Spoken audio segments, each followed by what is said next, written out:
You guys enjoy the John, the Karika, Stein, www. Warhammer 3 campaign looks great based on the new trailer. I haven't seen the new trailer. Maybe we should check that out before we get started.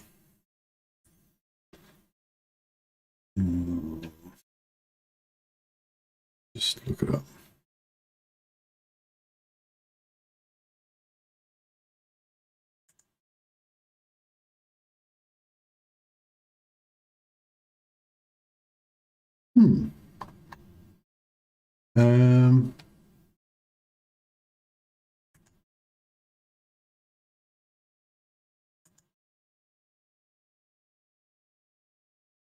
Don't see the new trailer. Is there a new trailer? I'm on the CA. I'm on the Total War Warhammer forums. Campaign first look looks like the latest thing, but that was out of a while ago. Oh, the Let's Play on Total War's YouTube channel.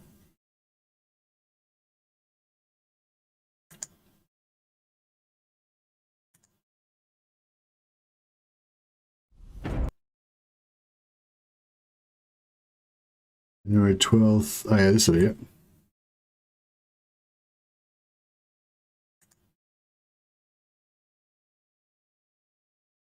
Just gonna check on this this video from their from CA's YouTube channel. Quickly check it out. It only goes for 8 minutes, or it goes for 8 minutes. I guess it's a while, but.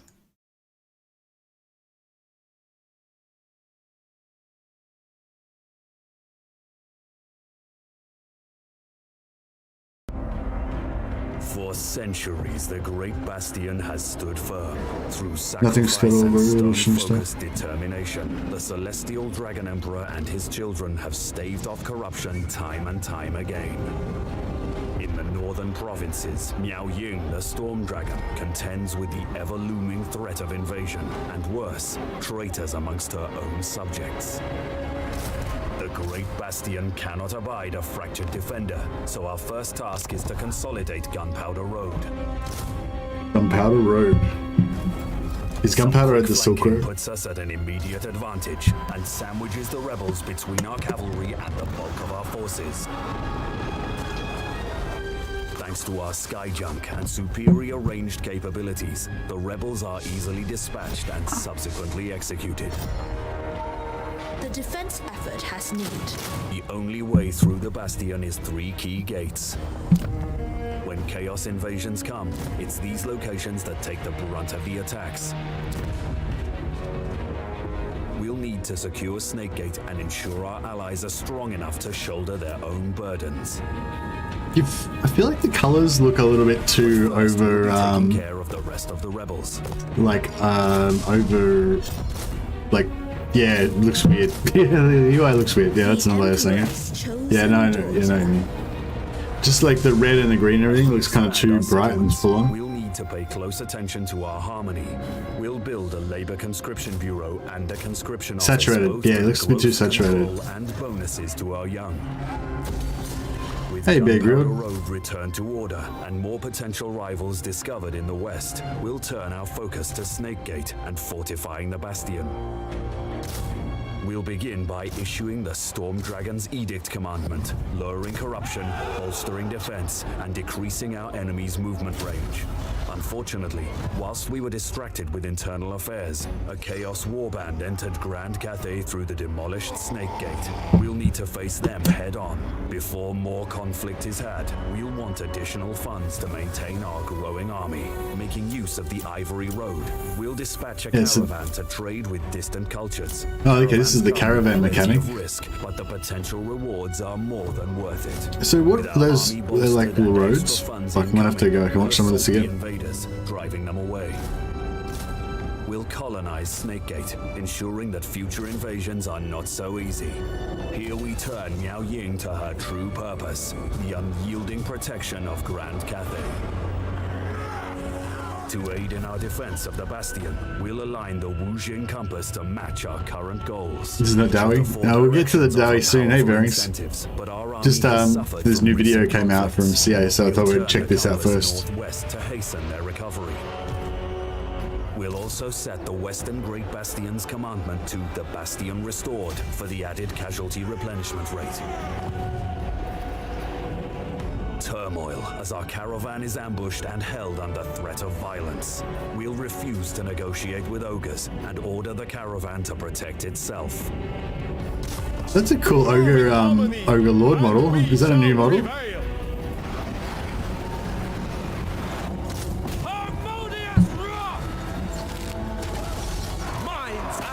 Ogres may be a hardy enemy, but we've managed to cut the assaulting lord off from the bulk of his forces. Some focused pressure, and we soon have the upper hand. No, they've got ogre mercenaries fighting against ogres. Noblars. There remains an insidious enemy within the Bastion, one we weren't confident enough to confront until now. The foul architect of fate holds the terracotta graveyard, and whilst this threat remains, the Bastion is still weakened. We'll entrust Snakegate's defense to a reliable general and move south to exterminate the demon threat.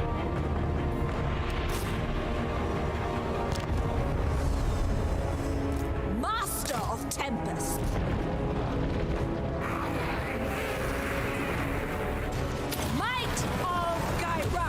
On the settlement's bridge is where the majority of the fighting is to be had. We thwart attempts to flank us and soon overpower the demons with superior melee power. Minds as one, they will perish! The forces of chaos fight to the last, but are broken against the might of the Storm Dragon. Yeah, like that screen looks like that screen looks really full on, like oversaturated. The Imperial Wardens, so we broker a deal. In exchange for the newly liberated graveyard, we demand a military alliance. Now this is the new diplomacy. Our ambitions will see us take command of the entire Bastion, but for now we'll lend our aid to Turtlegate with the construction of an outpost to bolster the gate's defenses. Something is brewing in the Chaos Wastes, all signs pointing towards an impending attack. We'll continue to monitor the situation and build our defenses in preparation. Trading settlements, yeah. I will not tolerate sloth. The Celestial Loyalists are under attack from within. An army of Slaanesh's demons summoned by decadent cultists. Their settlement is besieged, so we commit ourselves to our allies' defense. With poor ranged capabilities and no opportunity to flank, Slaanesh's demons are forced to attempt a full frontal assault, to a disastrous outcome.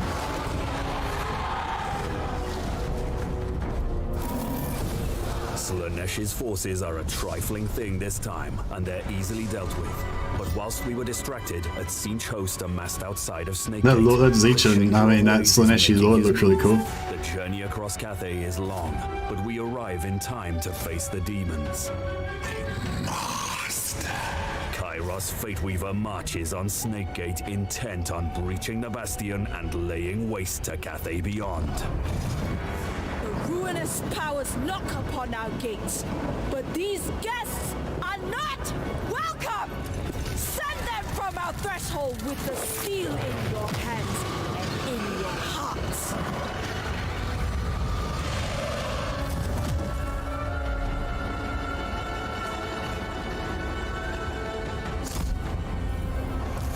We arrange our defenses, focusing our ranged units on the walls and preparing our fallback points. The siege looks quite small. At the outer wall, but we're ready to fight in the streets if we must. The siege like doesn't look very like big as big as some of the other ones. Like it's not as it's not 100. It's only it's not sort of 180 degrees. It's just one side. Our defenders relentlessly, extracting a terrible toll.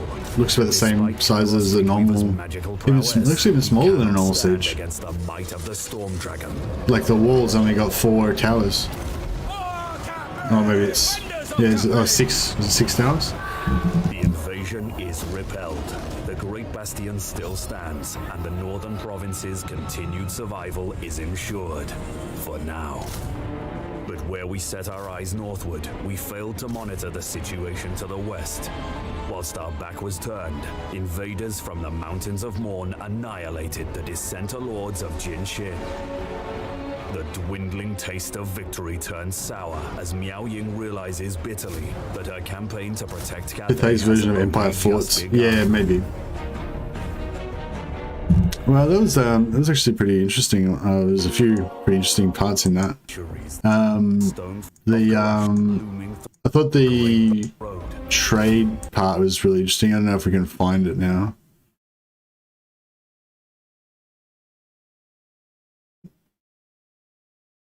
Trying to find the settlements. We need to pay close attention to our harmony.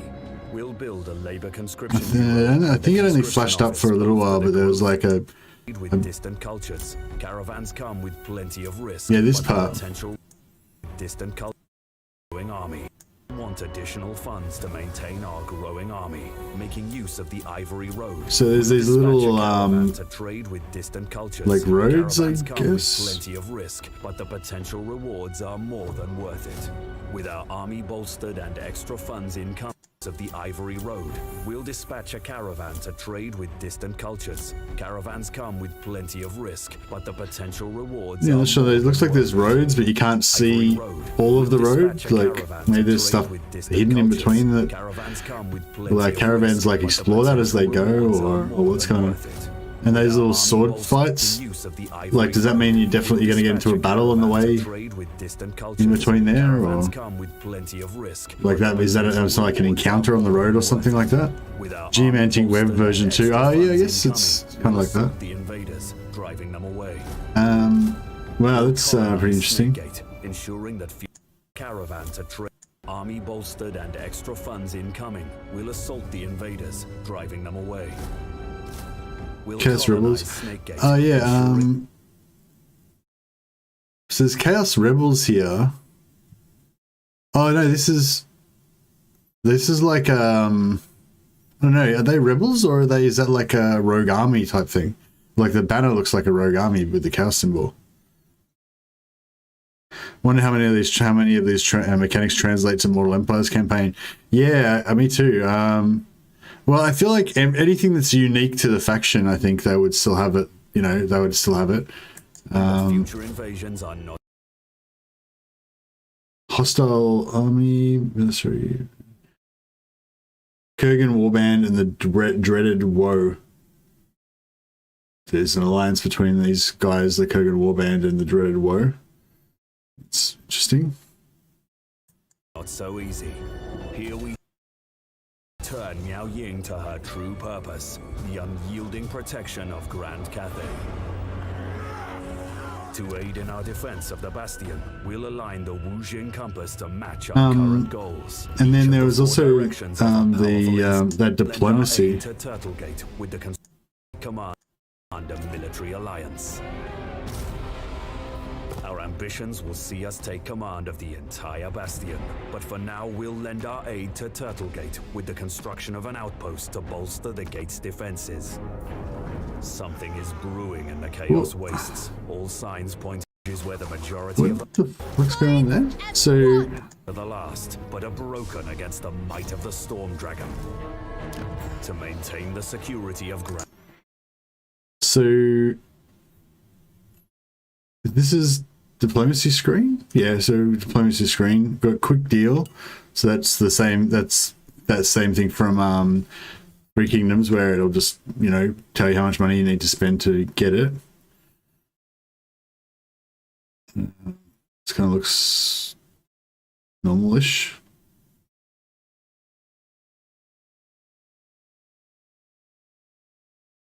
Grand Cathay, we'll need a strong relation. So it gives you like the negatives, the modifiers here that you have to overcome, I guess.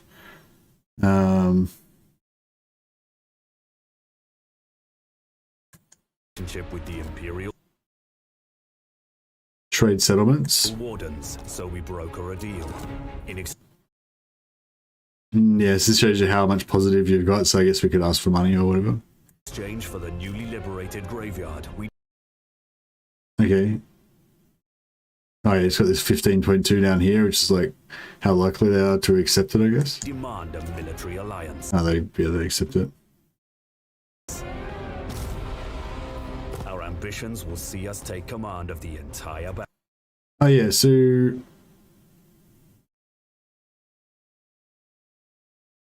construct, upgrade, or move an outpost to recruit some of your allies' units.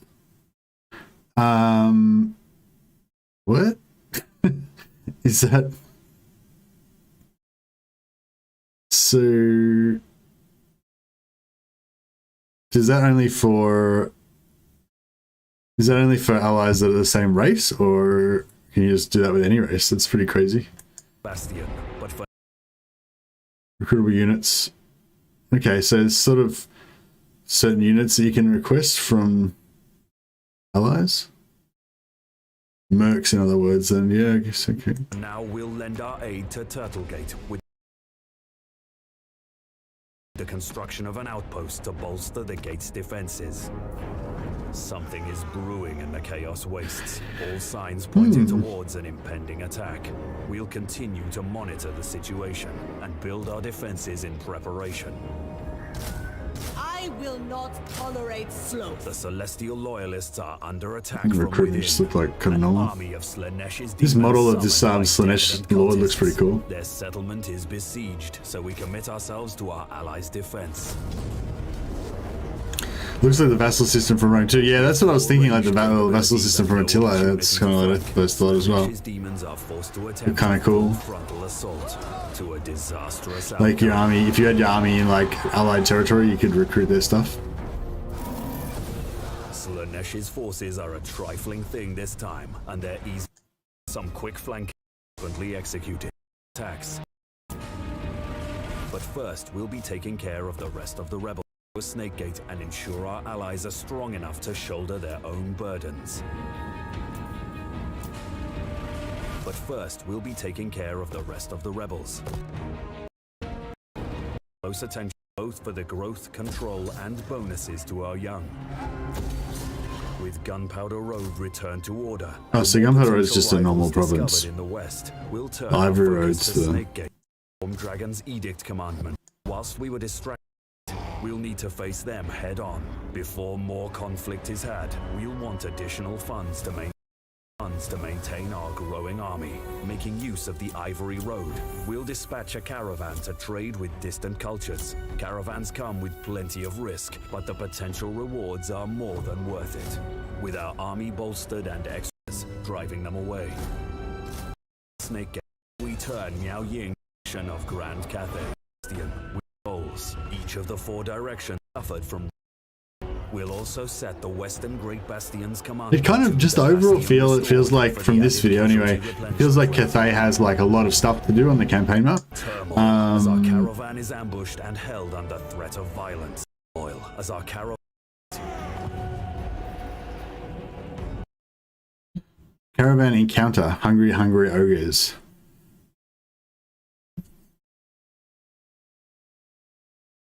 Ogres burst forth. They look hungrily at your retinue. Leader shouts out his demand. They'll let you pass if they can eat some of your meat, and they don't mean the cargo in the caravans. Well, so you can sacrifice one of your units and let the ogres eat them, and you'll get plus 40 diplomatic relations with the Sons of the Mountain Ogre clan, or you can fight them. Okay, and it seems like the army doesn't seem that strong. Like the army they have to, well, actually the armies that you have to fight is really weak. It's only like 3 units of Noblars, which are essentially just tier 0 shit, I imagine, and like 1 unit of I don't know what they are. We're not sure what they are. Just some lions, which are kind of like, I guess they're probably similar to white lions for high elves. So you know, it's only like a fairly weak army, and you've got like a fairly weak army as well, but I like how it's a small, it's sort of like the Empire dilemmas that you get, you know, where you just have like a certain amount of, you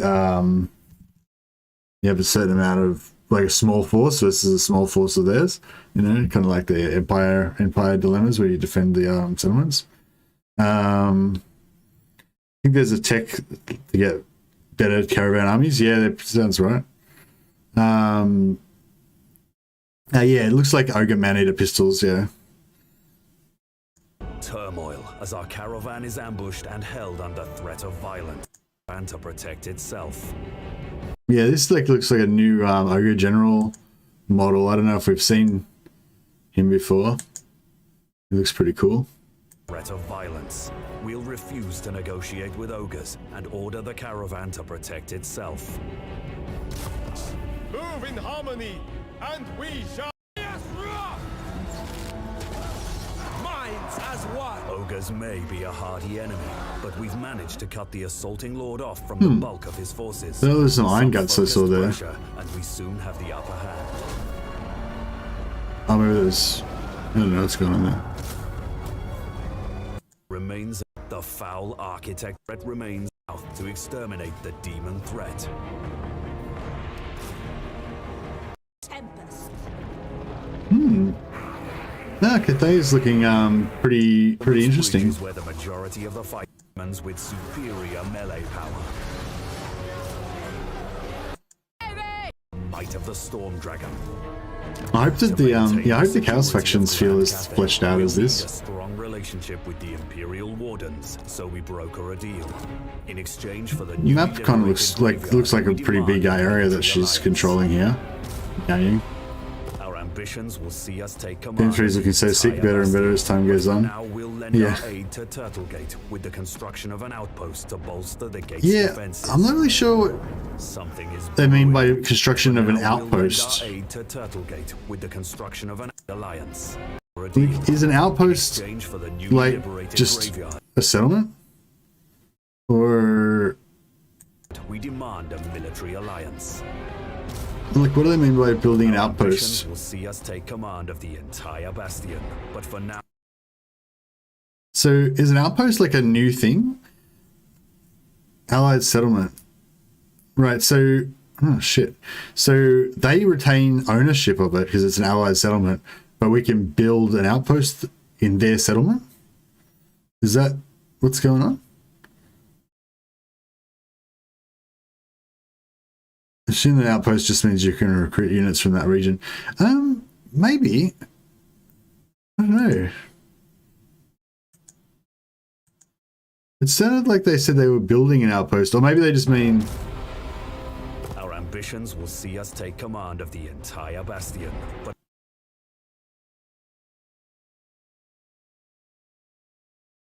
for now we'll lend our aid to Turtlegate with the construction of an outpost to bolster the gate's defenses. Something is brewing in the... Yeah, so we've built an outpost to bolster the gate's defenses. Recruitment trading post, possibly. Yeah,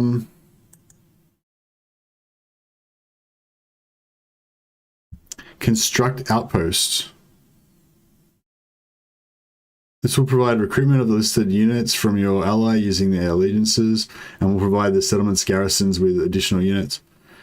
Wow, that's crazy. So you're providing your ally with additional units, you know, from your outpost being in their lands. That's really cool. I wonder if, yeah, I hope that they get that for,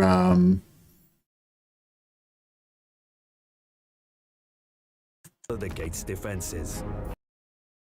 Settlement to the gate. I don't know, maybe I'm overthinking this, but yeah, is that what's going on here? I think that... Hey, Gordo. That's a cool animation. Thanks for the super chat, man. Much appreciated. Yeah, I don't know what's going on with that. That's pretty crazy. You know, additional units that they'll get killed. It says we'll let you recruit units from your ally using allegiance and provide settlement with extra garrison. Yeah, that's right. I assume that you can only build one. Well, I assume you can only build one per region, but yeah, or maybe one per faction that you're allied with. Wastes, all signs pointing towards an impending attack. We'll continue to monitor the situation. That looks like we're going to get attacked. Yeah. In preparation. I I will not tolerate sloth. The Celestial Loyalists are under attack from As I'm sort of watching more and more, like the oversaturation thing is kind of not bothering me as much. Their settlement is besieged, so we commit ourselves to our allies' defense. I don't know. I'd have to see the Empire. Maybe like I don't know. If this was like the Empire and it looked like this, that'd be a bit full on. But to attempt a full frontal assault to a disastrous outcome. But maybe this is just like the Cathayan area that looks like this. Each host amassed outside of Snakegate. Across Cathay, Kairos Fateweaver marches on Snakegate, intent on breaching the Bastion and laying waste to Cathay beyond. Upon our up in your hands.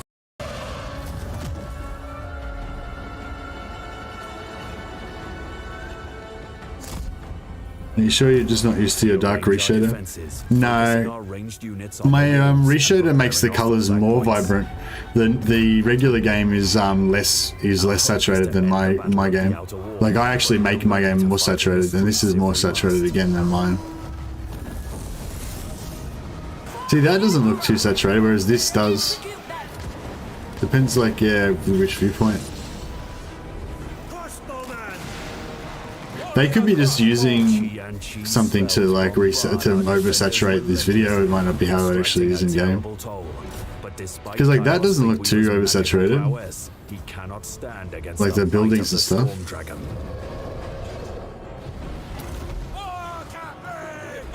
It's just the campaign map that's really looks. The invasion is repelled. The Great Bastion still stands, and the northern provinces' continued survival. Do you think they'll update models for the existing factions? I feel like they would need to with these new models. No, I don't think they will. It's too expensive. It would take too long. Back was turned. Invaders from the Mountains of Morn annihilated the Dissenter Lords of Jin Shin. Lots of choke points there on the map. The map looks quite pretty, doesn't it? This little section of map looks pretty cool. See, that part, that area out there doesn't look as saturated. It's just this Cathayan area with the, like the grass and everything in Cathay looks really oversaturated. But yeah, maybe that's just because Cathay's got this kind of like artistic, kind of picturesque kind of aesthetic going on. Hopefully the Empire will still look kind of grimdark and stuff. Build a labor conscription bureau yeah, and conscription office, both for the Cathay doesn't look that grimdark, does it? Decreasing our enemy's movement range. More conflict is had. We'll want additional funds to maintain our growing army, making use of the Ivory Road. We'll dispatch a caravan to trade with distant cultures. Caravans come with plenty of risk. Yeah, they'll update Nausicaa's mechanics, but they won't update the models. With our army bolstered and extra funds incoming, we'll assault the they've never updated any models before. I mean, they might have updated a few odd models, but they've never gone back and like redone all of the Game 1 models when they brought out Game 2 or anything like that. So there's no reason to think they'll do that with Game 3. Like, I go so far as to say that will definitely not happen. Like, there's no reason for it. We'll align the Wuxing compass to match our current goals. Stop being edgy, Mercy. Accept your new Rainbow Warriors. Accept your new Rainbow Warrior Overlords. I, for one, welcome my new Rainbow Warrior Overlords. The Bastion restored for the added casualty replenishment. Just gonna see if there's any like secret stuff that we're like missing here in the background. Turmoil as our caravan is ambushed and they redid Sartosa's human units. Yeah, but no one noticed because no one gives a shit about Sartosa's human units. To protect itself.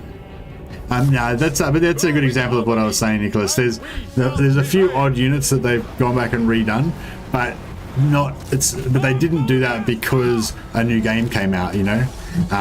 Like Sartosa's human units were part of Game 2, and they went back and redid them as part of Game 2 cycle. They didn't go back to Game 1 and redo Game 1's units, all of Game 1's units, because, you know, Game 2 came out, and they won't go back and redo all of Game 1 and 2's units now 3 comes out either. But they might, you know, go back and update some particular units if they've got a specific reason. But yeah. The foul architect of fate holds the terracotta graveyard, and whilst this threat remains, the Bastion is still weakened. We'll entrust. Yeah, so Sartosa's human units was a funny example of that kind of Reddit sort of stuff as well. Like, they did the human units. There was this big, you know, uproar about them being like slightly off or whatever. Before anyone realized that no one actually cares about Sartosa's human units anyway, because they're kind of useless, you know. I don't know. It's just, yeah. It's kind of a weird, bridge is where the weird majority of thing. the fighting is to be had. We thwart attempts to flank us and What was the soon second allow resource on the demons with Caravan superior post-battle melee screen? demons with on the settle. What is the... We're confident we have the upper hand.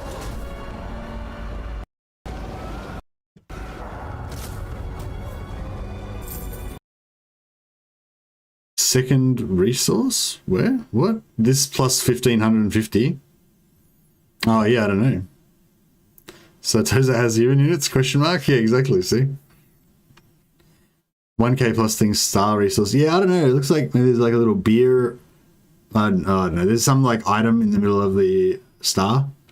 It's not, I don't think it's a star. I think it's like a something with a little like halo around it. 1550. Yeah, I don't know. Maybe it's their like, I don't know.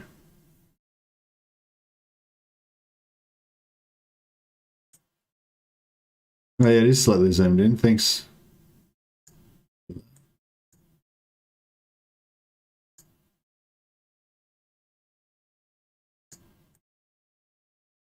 There we go. How's that? Yeah, sorry guys, I didn't actually realize that was slightly zoomed in.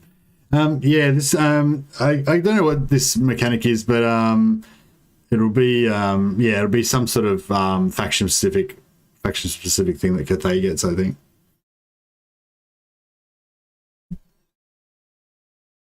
Allegiance? Yeah, maybe.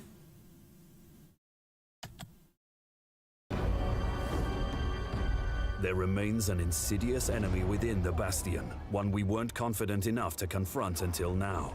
The foul architect of fate holds the terracotta graveyard. And What is it with the whilst 4 different remains, chaos slots at the Bastion top? is still weakened. Oh, up here. Snake Gate's defense to a reliable general and move Oh south. yeah, I hadn't even noticed that. This kind of part at the top of the campaign thing at the top to here. exterminate the demon threat.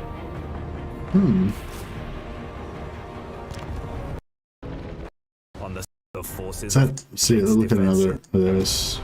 exchange for the newly liberated I will Let's see, there's a not bit that doesn't have anything in the foreground, so we can. Oh, here we go. Yeah. Yeah. So it's got the 4 chaos gods up listed up in the top here. I don't know if there's any part of the. I don't know if there's any part of the video where these are actually moused over or anything. Please no new Vortex currency. Yeah. Looks so cartoony. Yeah. Yeah, I think it sort of does have that cartoony vibe, but I think it's not so much the models or anything. It's just the, yeah, like it kind of oversaturated and the way, yeah, it's just like the filter that they've got on or whatever. Why does it look like Fortnite? Oh, yeah. Yeah, it's some of it looks a little bit like oversaturated a bit. Yeah, I get what you're saying with that like Fortnite-y thing.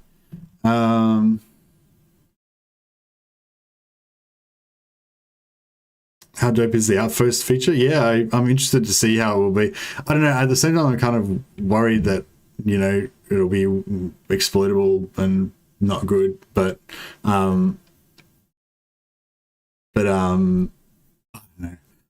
I'm scared of change. You know, I'm scared of change. Change could be bad, but it's I'm sure it'll be good. But yeah, the Outpost function does seem really exciting. Yeah, I don't know if it's going to show us anything to do with this chaos, these chaos symbols at the top. I wonder if we go back to the start more.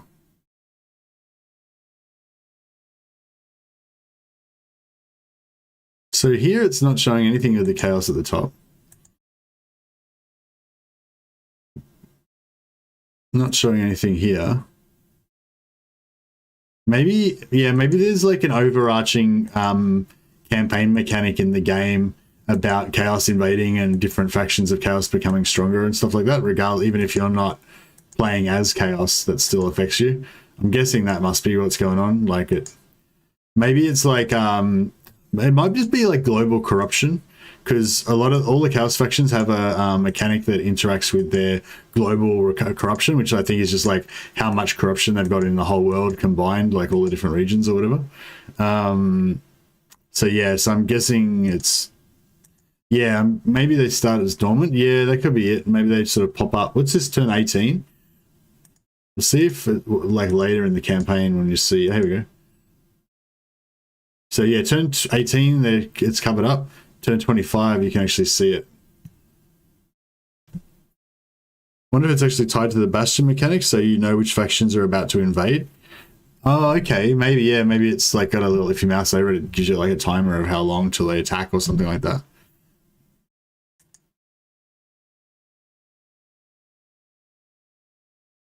Just battle. What's this thing at the top here? Is that like balance of power? Yeah, I think that might be balance of power. I don't, yeah, maybe I just don't know. Yeah, in the mini map and stuff. Yeah, I think it's just because they're not playing the legendary.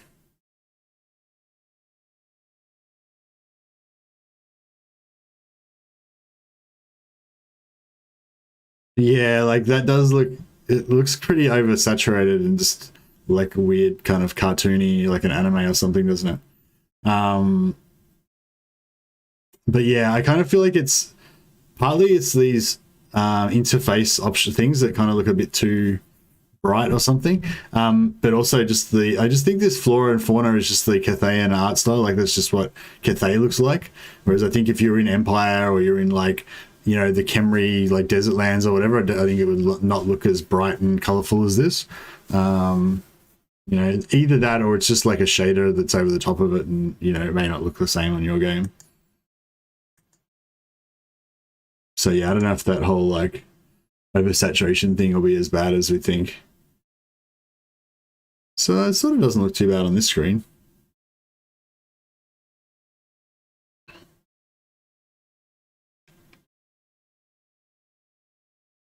Are those ribbons at the bottom right missions? Oh, these things, they're messages, aren't they? Oh, maybe they are missions.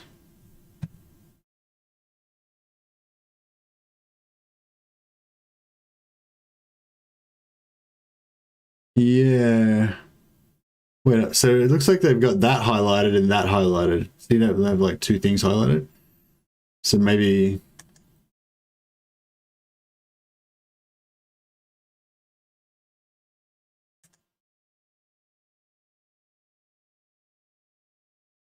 I'm not sure if they're missions or events. I'm gonna get some more campaign maps somewhere. Here we go. Consider Confederation. Maybe these are just like messages, like, but messages that you have to like attend to or something. Oh no, maybe they're just messages, like normal events. Oh wait, no. So there's event messages up here.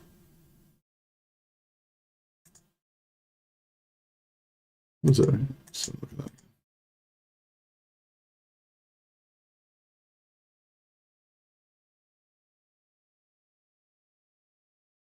Just normal recruitment, global recruitment, I guess. Looks like Katarina got a Confederation on that screen a minute ago. Oh, really? Okay, I missed that.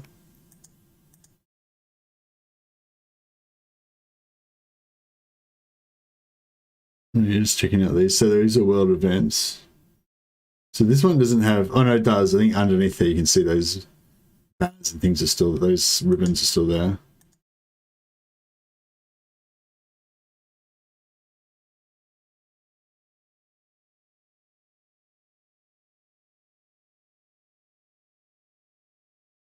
The icon next to the banner is the objective icon. Okay.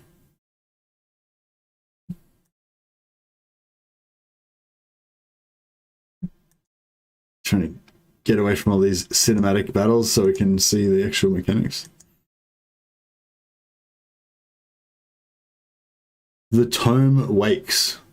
What's that mean?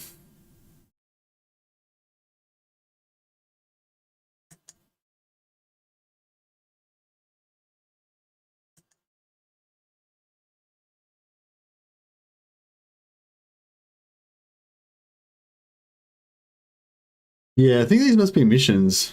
Grow your forces, consider Confederation, enemy of dragons, restore harmony. Yeah, I think you're right. They are missions because this little icon here looks like missions, doesn't it? I think they're campaign objectives, not just like then. I think they're not just normal missions, but like campaign objective type things.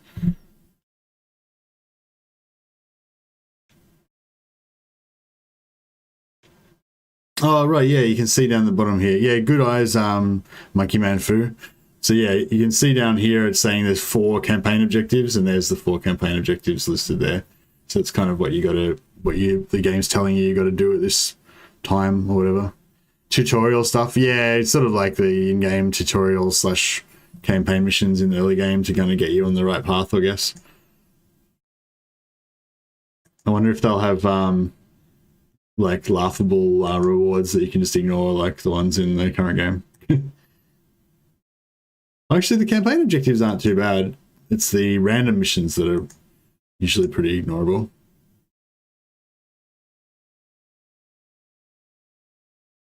Little numbers the same as yeah, exactly. Yeah. Classic short campaign victory conditions. Oh yeah, I won a campaign the other day, by the way, guys. If anyone is interested,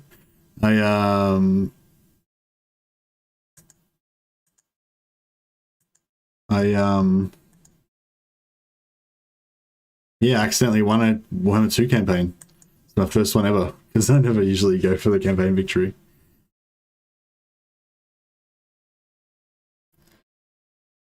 First campaign victory, confederate one faction, also occupy Altdorf and the Brass Citadel. Laugh my ass off. What? Yeah, no, I actually completed a campaign. I'm embarrassed. But no, it's alright. It was good. Was it the Throt campaign? No, it was Dark Elf campaign. Because I accidentally, when I confederated Malekith, and then I just accidentally like completed the victory conditions and won the game.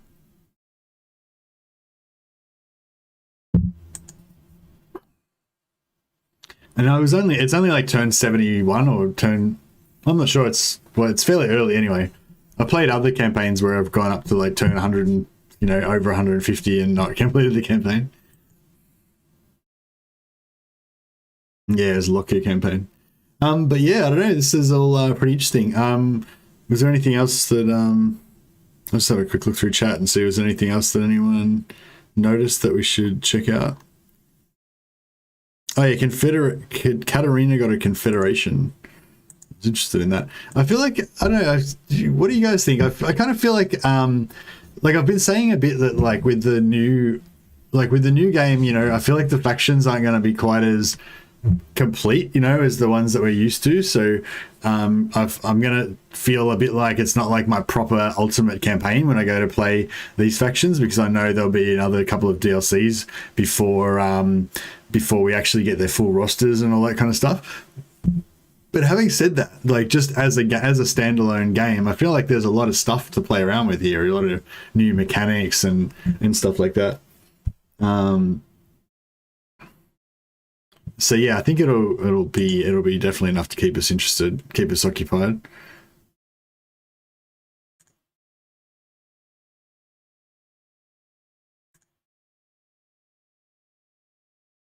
Mortal Empires will take a few months to come out as well. Oh really? Why do you say that, Karika?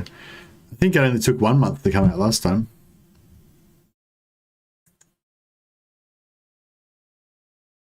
I hope it doesn't take a few months to come out. That would suck.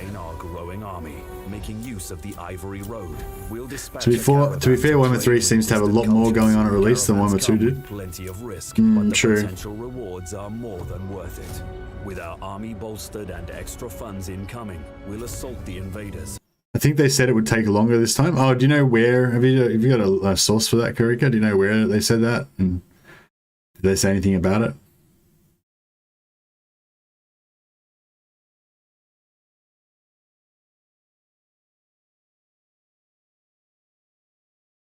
Oh right, yeah, the Lord survived. By the looks of it, yeah. Driving them away. Oh, where'd the Lord go? Oh, is she reinforcing the Snakegate battle?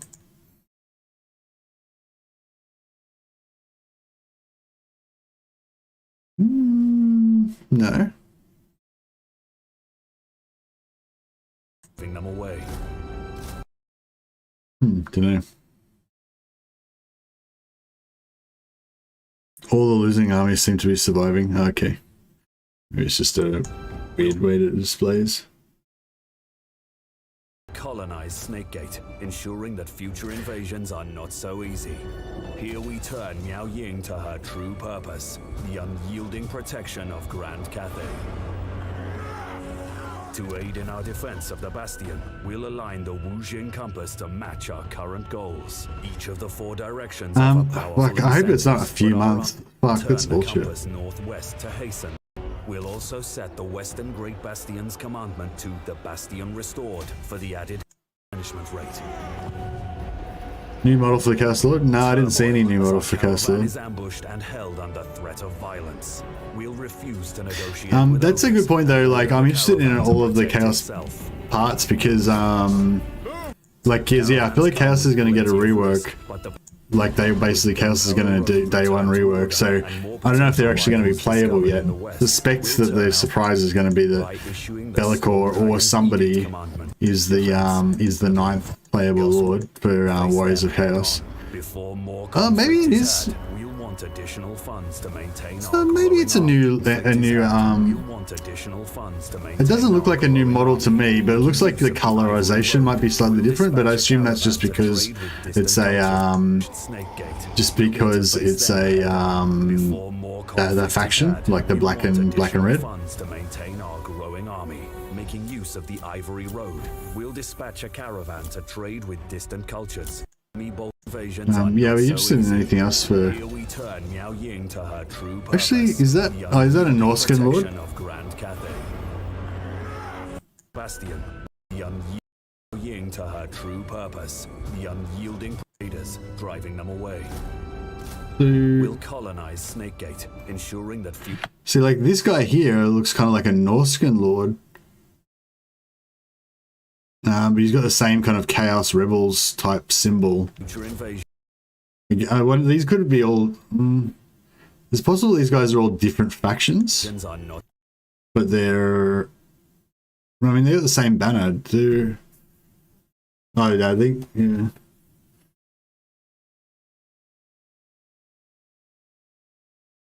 Yeah, I think they might be different factions, maybe.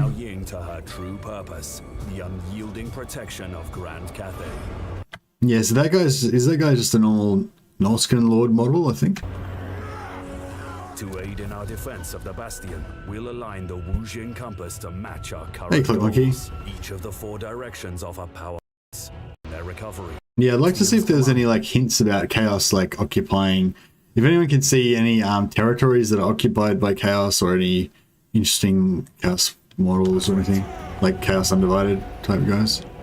Turmoil, the violence, and all Move in harmony, and we shall prevail. managed to holds the terracotta graveyard, and whilst this threat remains, the Bastion is still weakened. We'll entrust Snakegate's defense to a reliable general and this bridge is where the Imperial see us take. So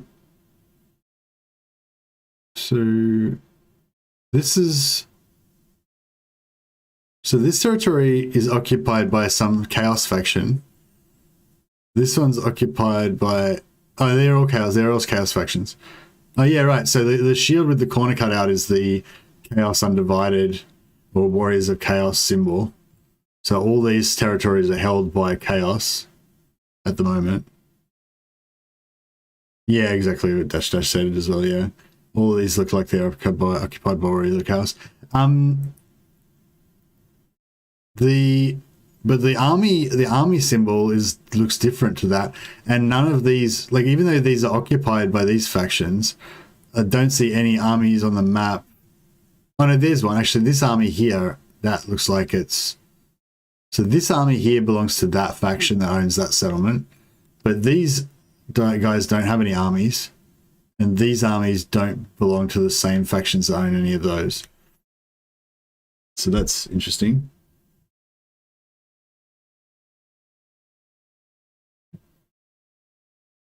Okay, and this in Imperial Wardens, they're at war with Chaos, the main Chaos faction, or the main Chaos Rogue Army faction or whatever, but they're not at war with the other two. And we're at war with both of the other Chaos factions as well. Yeah, so by the banner, this is definitely like a Rogue Army banner, isn't it?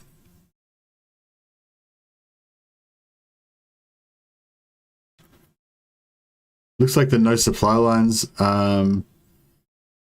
Looks like supply lines are still in the game. You can see the icon for it in the top bar. Oh, good eyes. Under the entire Yeah. Bastion.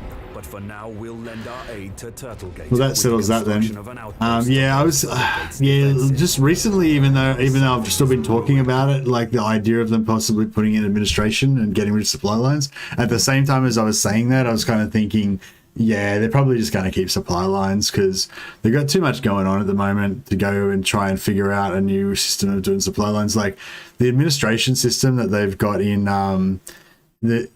why would they remove supply lines? Oh, because it's a really bad system. It's not very good. But the reason why they wouldn't is because it's a lot of work for not very much, probably not much gain. Like the administration system in Troy seems really complicated, and like I don't even know if it's any better. Like I haven't really played Troy enough to know whether the administration system really is that much better than supply lines. It might be just as bad as in its own way. But yeah. If you honestly don't know why supply lines are bad, it's like, I'll give you a quick rundown of it. Basically, the way that supply lines works is that it punishes you more the more armies that you have. So it basically encourages a playstyle where you always have the minimum number of armies. So it's not about like realistic economy where you might be like, oh, I'm very poor, I'll just have lots of cheap units. No, you can't have lots of cheap units because lots of cheap units will increase your supply lines, which will increase the cost of each of your cheap spear units. So it's much more efficient to have the smallest possible number of armies, and in order to have as much strength in the smallest number of possible armies, it's most efficient to have the highest tier of units, the most expensive units you can, and the smallest number of them. And so it's not a problem if you don't mind having, armies, just all armies of elites. But if you would like to have, a variety, maybe you'd like to have just like lots of armies of spearmen or something like that, then you can't really do that. You have to have a small number of armies of like elite doom stacks, basically. So Warhammer 2 is all about doom stacks. You probably hear that mentioned a lot. There are some races that have some specific things that allow them to get around that, so they don't need to do that. Like Eltharion have an infinite money, so he doesn't care about anything to do with economy. Like if you're playing as greenskins, you can do the sort of crap stack thing where you stack followers to make your armies essentially free with goblins, so you can just have heaps of kind of really cheap goblin armies. The Von Carsteins have their like vampire stacks and their free skeleton stacks and stuff like that. So there's some factions that have specific things that get you around the and Bretonnia doesn't have supply lines. So there's one faction that just doesn't have supply lines at all. Anyway, so that's why I'm not saying that supply lines is bad, like objectively bad necessarily. Like, it does good stuff as well. It's just that it's been criticized a bit because of that, and it's been suggested that maybe there could be a bit of a better system that could be a bit more kind of, I don't know, realistic, for want of a better word. So that was one idea. Warriors of Chaos also don't have supply lines. Horde factions don't have supply lines. Build our defenses in preparation. But I imagine Warriors of Chaos will have supply lines in this if they're a settled faction, which will suck. Government is besieged, so we commit ourselves to our allies' defense. Have we seen? We haven't seen any. With poor ranged actually, we have seen. Slaanesh's demons are we have seen campaign mechanics from Nurgle and stuff, have we? Does it? Actually, I don't know if we've seen for Nurgle, we just saw we had a blog with the campaign mechanics, and then we had like the in-battle thing with them. The in-battle thing with no campaign. Outside of Snakegate, the Changer of Ways is making his move. The journey across Cathay is long, but the new campaign might actually be pretty good if they learn from the Vortex campaign. Yeah, I thought the Vortex campaign was sort of pretty good. Just maybe it wasn't like that good that I was really wanted to play it, but it seemed okay. The ruinous powers knock up with the steel. Maybe more of a storyline. Focusing our ranged units on the walls and but this the Great Bastion still stands. But yeah, I mean, supply lines is not that bad. I mean, I'm kind of used to it, you know, so it's like, you know, it's not like, yeah, I mean, yeah. To be honest, I kind of preferred it when it was more based on the number of settlements that you had with the sort of corruption mechanic. But a lot of people hated the corruption mechanic, and that's why we've got the supply lines mechanic. So yeah. Taste of victory turns sour as Miao Ying realizes bitterly that her campaign to protect Cathay has only just begun. For centuries, there you go. Bastion has stood pretty interesting. Through sacrifice and stone-focused determination, the Celestial Dragon Emperor and his children have staved off corruption time and time again. In the northern provinces, Miao Ying, the Storm Dragon, contends with the ever-looming threat of invasion, and worse. I hate people who are innocent. No, like no one was suggesting that supply lines just be removed by without anything being replaced. The idea is that they remove supply lines and replace it with a better system that encourages a different style of campaign play. Yeah, so in Troy they have a thing called administration, and administration is balanced around what strength the different, like, it's sort of like you have more, instead of just having more supply lines based on how many armies you have more, your supply lines kind of goes up based on a sort of score that you have, like a total army strength score basically, and more elite units cost more out of the army strength score, and cheaper ones cost less.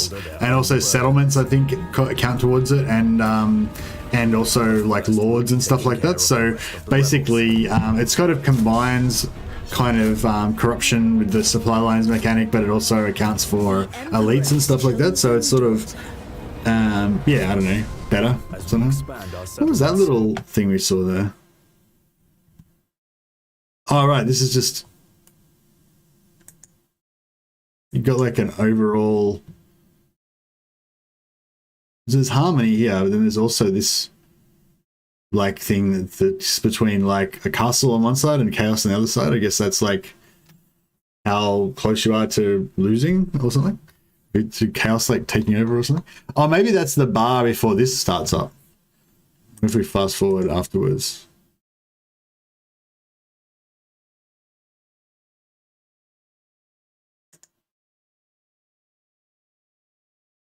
Yeah, okay, so here the bar's like nearly got to chaos. Turn 7. It's only turned 7.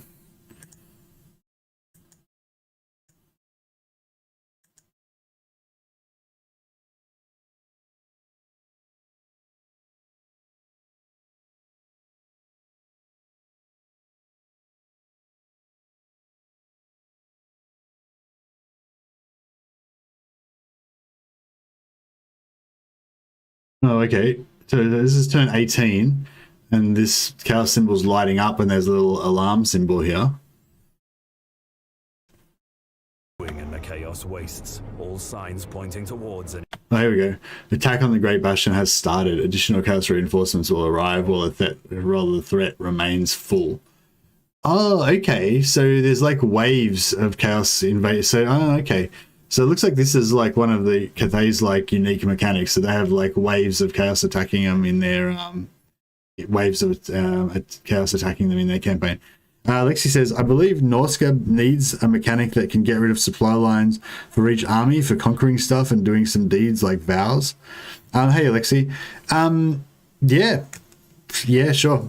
Norska didn't have supply lines when they first came out.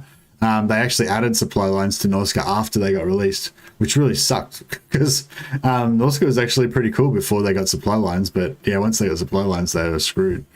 But yeah, I'm up for anything that basically gets rid of supply lines or changes supply lines, or you know, plays around with supply lines for different unit types and stuff like that. Maybe, you know, make certain units immune to supply lines, or, you know, I don't know. There's like so many different things that they could do. The reason I'm talking about administration is just because the administration system is something they've already done, and the way that they've designed administration system, it seems designed to address all of the issues that people have with the current supply line system about it kind of encouraging doom stacking and all that kind of stuff. Wasn't Norska a part Horde at release? Was it? I don't remember that.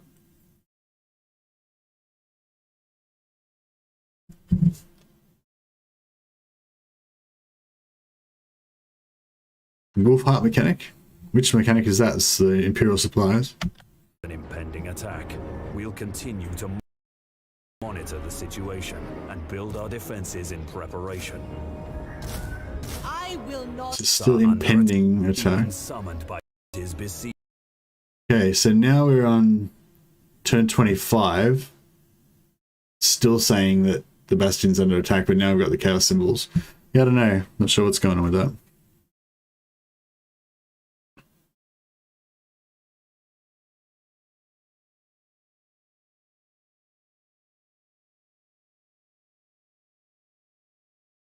The settlements in the Chaos Zone are habitable. They have a red icon on them to show it's bad climate. Oh, okay, nice. Hey Dave, how you going? Good eyes, Peter Shanks. Flank disasters are Cathay is long, but we arrive in time to face the demons. Oh, here we go. So this is turn 32, and now it's the Chaos Invasion thing's building up again. So I guess all those armies that we saw earlier, they all kind of came in and we bashed them all, and now they're kind of gone again. You can see on the mini-map over here as well, these dots. What are those dots? Are they settlements? Oh, the Chaos Bar in the top reminds me of Wolfheart getting attacked. Oh, yeah, true. Yeah, the hostile native mechanic. Yeah, I get what you're saying. Imagine conquering hell and settling it. Wow. It's not really like hell exactly. It's more like, I feel like once you get to the center of once you get to the center part of the Chaos Wastes, that's kind of like hell. But when this part here is more like kind of purgatory or something, you know, I don't know. It doesn't really work, that whole thing. But this is like, it's like this part of the Chaos Wastes here is still kind of like normal, like lands, you know, but it's just a bit, it's like corrupt, like really corrupted. But as you get closer in, you get more and more like the way I imagine it is, if you're walking into the Chaos Wastes, it's like at first, you know, you start noticing everything's a bit fucked up, like there's like weird faces in the trees, and there's like, you know, you see some like magical auras around stuff. You know, some of your party members that you're traveling with start going crazy and like talking about nightmares that they're having and shit like that, you know. And then as you get further and further into the waste, like, you know, the trees start coming alive and eating your dudes, and like random, like, you know, holes open up in the earth, and you look inside there and you see like a giant face down there that's screaming up at you and shit, and blah blah. And then once you get like right to the center of it, it's like the laws of like physics don't apply. You see like upside down worlds above you and shit at the same time as fucking people going like into different dimensions and turning into ghosts, and fucking tentacles coming out of everything and shit. Like it just, you know, and so like it, you know, it's like a gradient thing. Like the closer towards the center of the Chaos Waste you get, the more like just like a mad nightmare dream that everything becomes. But when you're at the edge, it's just like kind of like normal, but just a bit chaosy.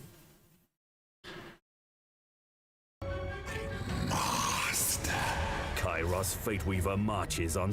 Man, so close, guys. So close you can almost taste it. But these guests are not welcome. Faces in the trees are disconcerting, yeah. Yeah, you probably would see faces in the trees in Athel Lorraine, wouldn't you? That's a good point. It's like treemen so far north. That's weird. Execute them! Chi and Chi's spells bombard our defenders relentlessly, extracting a terrible toll. But despite Kairos Fateweaver's Trying to think if their sieges look any different. Like, to me, the sieges just look exactly the same as they were before. Like, I don't see any difference with the sieges. Like, it's just, they've just changed the siege. Like, the siege map is different. But like, that's it. Like, they haven't changed anything else about the sieges apart from the maps.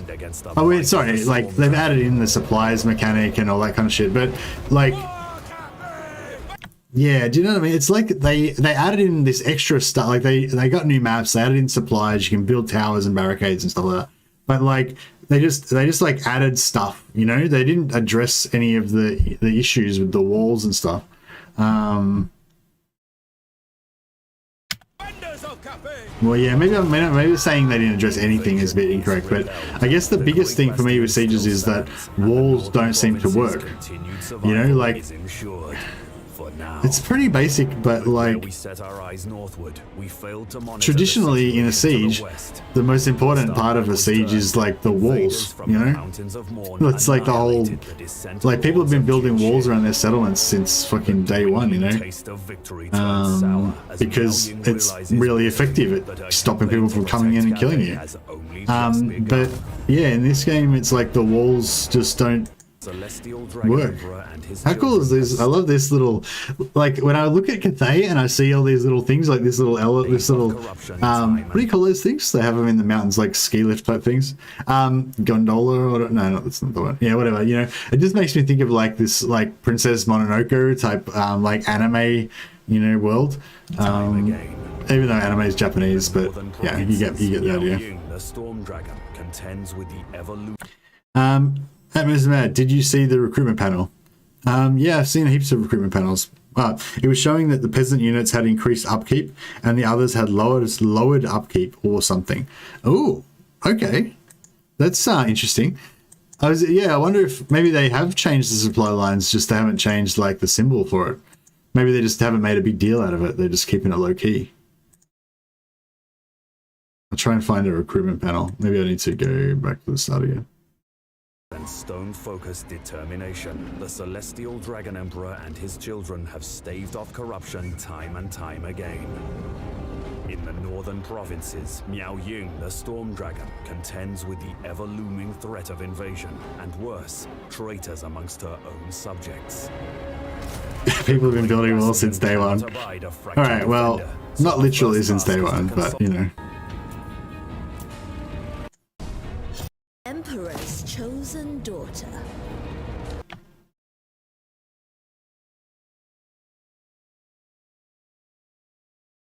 Conscription office, both for the growth control and bonuses to our young.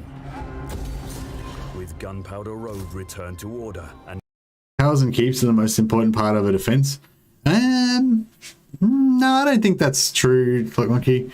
I know we've had this sort of conversation before, and when you're talking about like medieval castles, you're talking about how towers and keeps are they just shoot directly sideways down the walls and all that kind of shit. And like, yeah, and like that is true, but like, I think like there's an even more basic thing about defensive formations, which is that you want a wall around you, you know, whether it's like, you know, you're like, you know, the pilgrims on the prairie and you're like, shit, we better circle the wagons so we can use the wagons like a wall that will provide you with cover, make it so the enemy have to climb over that to get into melee combat with you. You can shoot out of them or whatever, you know. If it's like, you know, an early, like pre-medieval, you know, hill fort or whatever, where they just have like a palisade wall and a gate just so that the enemies have to come through, or not enemies, but strangers have to come through the gate. They can't just wander into your village from the outside. And, you know, even though they didn't have any tower, they didn't have the, like, ability to build towers maybe at that time. They just had, you know, the palisade wall and that was it. You know, so I feel like they're, like, you know, like just having walls are basically having a wall around your thing is like a really important thing. It stops people from being able to walk into your settlement. You know, like that's the most fundamental and basic function of having a defensive formation is having a wall. And the thing that walls do is stop people walking into your settlement. But the walls in Warhammer don't stop you walking into the settlement. You just walk over the wall, and you know. So yeah, I feel like that's just like the basic kind of issue with sieges for me anyway. Like I feel like the walls should kind of do more, but I don't know, maybe they do. It's hard to say if they've changed, like, because the way that the walls kind of work in Warhammer is it's not like a mechanical thing, it's more like a buff thing. Like the enemies get debuffed with tiredness when they climb up the wall, and possibly you get some buffs when you're docked on the walls. Yeah, so they can always like change those values to make the walls more stronger. Who's this recruitment panel?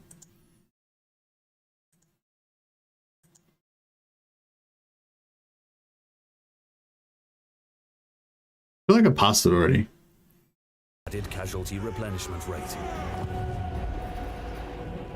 Toast and of his force, and we weren't confident enough to south.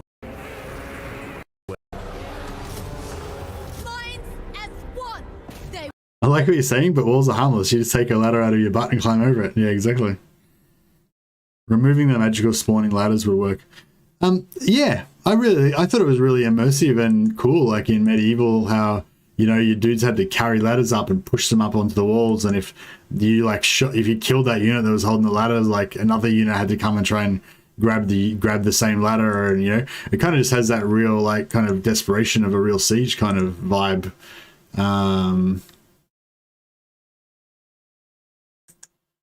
Preparation. I will not tolerate sloth. The celestial law. I think this is what you're talking about, Dash Dash. It's, yeah, I don't know what the fuck's going on here.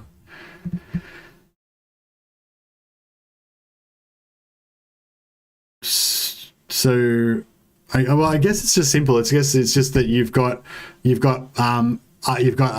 recruitment cost reduction, like maybe the Lords just got some recruitment cost reduction or something in their blue tree, and you've got upkeep increase, which I guess could be from multiple different sources, but it's probably from supply lines. So yeah, so supply lines is increasing the upkeep, and maybe blue line is reducing the recruitment cost.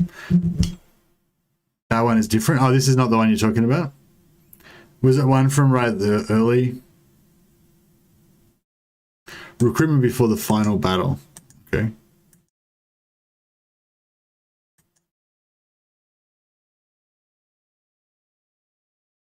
Which one's the final battle? Is it the final battle?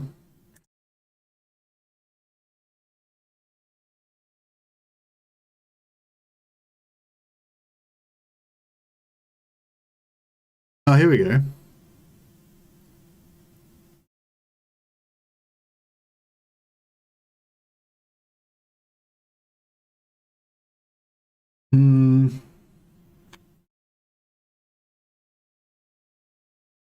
Yeah, I mean, it doesn't. Yeah, I see what you're saying. Like, so these guys have increased upkeep, and these ones have reduced upkeep.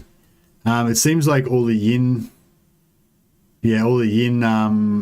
ones have increased upkeep, and all the yang have reduced upkeep. Like the black ones have reduced, the white units have increased. It might be to do with the compass, maybe. If you turn the compass to a certain. Might be yin, yang harmony stuff, actually. I'm seeing all yang units have increased up. Yeah, exactly. Yeah, true. Yeah, could be something to do with the harmony. Maybe if you're more on the yin side or the yang side, it makes those cheaper upkeep. Or it might be to do with this compass, like how you can point the compass in different directions to get a bit different buffs. Maybe that reduces the upkeep on certain things. Where's the compass part?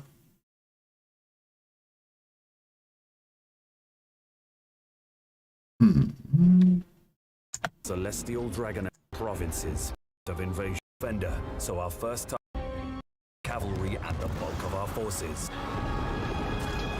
dispatched, and subsequently the way through the Bastion is 3 key gates. When chaos invasions come, it's these locations that take the brunt of the attacks, enough to shoulder their own burdens. Just gonna try and see if I can bring up that compass again and see if there was anything mentioned. If they're gonna say with the buffs in it. Before more conflict Where's is the had, compass? with our army bolstered and extra Went past funds it already. incoming, we'll assault There the it is. invaders, driving the Wujian compass.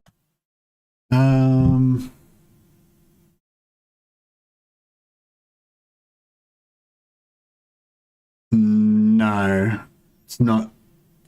No, it doesn't look like it's to do with the compass. So yeah, it must be to do with the harmony. Did it have? Was there a section in the video about harmony? Powerful turn the compass northwest to hasten their recovery. Great Bastion's commandment and held under threat itself. Minds as one. Ogres may be a remains terracotta. I imagine they graveyard. did talk about harmony sometime during this, but I can't remember. Check the harmony. I checked the harmony tooltip, but there wasn't anything about upkeep. Oh, okay, thanks to that. That's just. Yeah, I don't know. This bridge is where the majority of the fighting Maybe is. it's buildings. Yeah, maybe there's like special buildings you can get or something. Oh, what was that? We thwart Check this. Zid, zid, zid. Sleep. Zid, zid, zid. So what the hell's going on with that? Does that mean that these units are not moving and they're not shooting? So it gives you a little like sleepy. So this one's moving. These ones aren't doing anything. That one's shooting. Shooting. This one's not doing anything. But it's not asleep yet. Yeah, I guess this is a little like sleepy indicator indicating that you haven't given the units a yeah, it's idle units, I think. Yeah. The legendary lord has a reduced upkeep on certain units, says Gerald Drums. Oh yeah, that makes sense. Yeah. It's just that probably just that legendary lord has a reduced upkeep on yin or yang units, you know.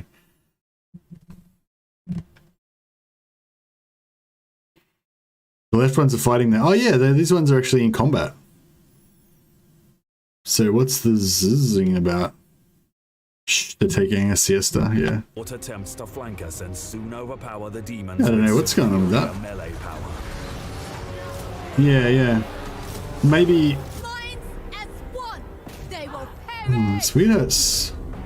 The forces of chaos fight to the last, but are broken against I the don't know, maybe it's just like a timer between commands, like if you haven't given them any commands for a while. Security of Grand Cathay, we'll need a strong relationship with the Imperial Wardens, so we broker a deal.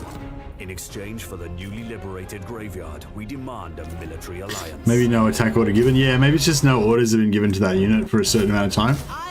So it's not so much whether they're in combat or not, it's just whether you've actioned them. Like, cause like a lot of people, like they manage their micro by just cycling through all the units. They're like, move this unit, move that unit, move this unit, leave that unit where it is, reposition that unit, cast build on that unit. You know, you just go and then they go back to the start and you just cycle through all the checking all the units again. It's a pretty good way to just make sure you don't forget your units, you know. So maybe that's to help that, just so you can quickly see which ones you haven't. If you're not cycling through it, you know, so you can quickly see which ones you haven't checked lately. Where we set our eyes northward, we failed to. For centuries, the Great Bastion has stood firm. Interesting. Through sacrifice and stone-focused determination, the Celestial Dragon All right, is it time for some dwarfs? Time and time again. I'm kind of just want to keep like I just want to keep playing this video over and over again until I somehow like warp into the future and I'm actually playing the game.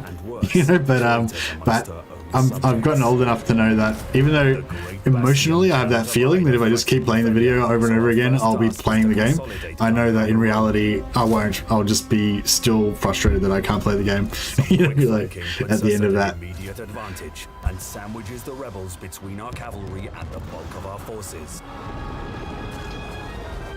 Thanks to our sky junk and superior ranged capabilities, the rebels are easily dispatched and subsequently executed. The defense effort has need. The only way through the Bastion is 3 key gates. Just doing one more Chaos quick pass. invasions come, it's these locations that Fortress of Eyes. See that guy's yeah. So they can actually take over these settlements. This green faction's actually taken over. Oh, there's a couple of them are pushed out. So you can see little bits of like the map from outside here as well. That's pretty cool. So this looks like this yellow part. So these guys have taken that as well. But first, we'll be taking care of the rest of the rebels.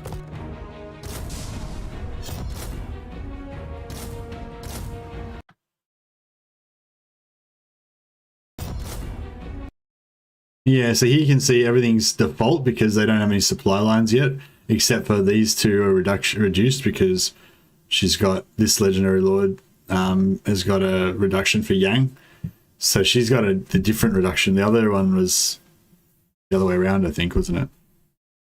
Probably a Nurgle faction? No, the green represents like friendly and the red represents enemy, I think, on that situation earlier on. There's some Beastmen. Hey, is that the same Beastman faction that's normally in like Middenland?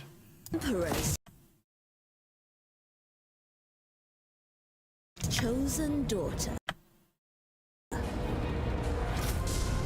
As we expand our settlements, we'll need to pay close attention to our harmony. We'll build a labor conscription bureau and a labor conscription bureau. That sounds ominous, doesn't it?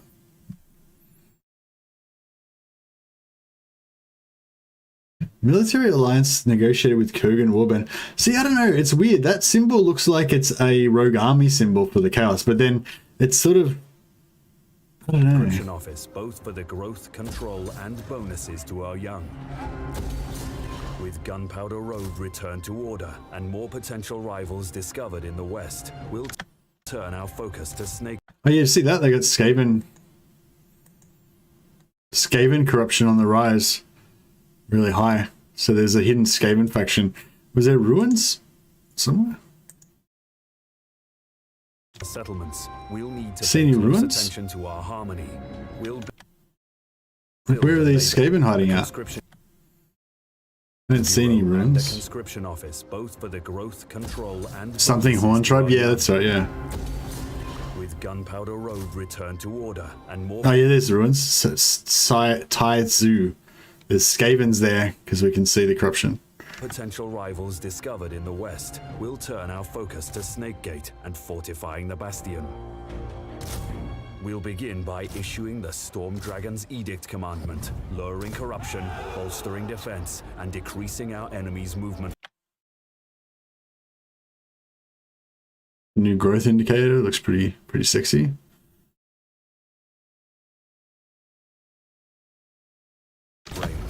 Unfortunately, whilst we were distracted with internal affairs, a Chaos Warband... Yeah, I'm pretty sure that's the same Chaos Warrior, Chaos Lord model that we had already. Just it's more black and badass looking. Conflict is had, we'll want additional funds to maintain our growing army. Ripper Horn. Making use of the Ivory Road, we'll dispatch a caravan to trade with distant cultures. Caravans come... Yeah, this looks really cool, but I'm not really sure how this map...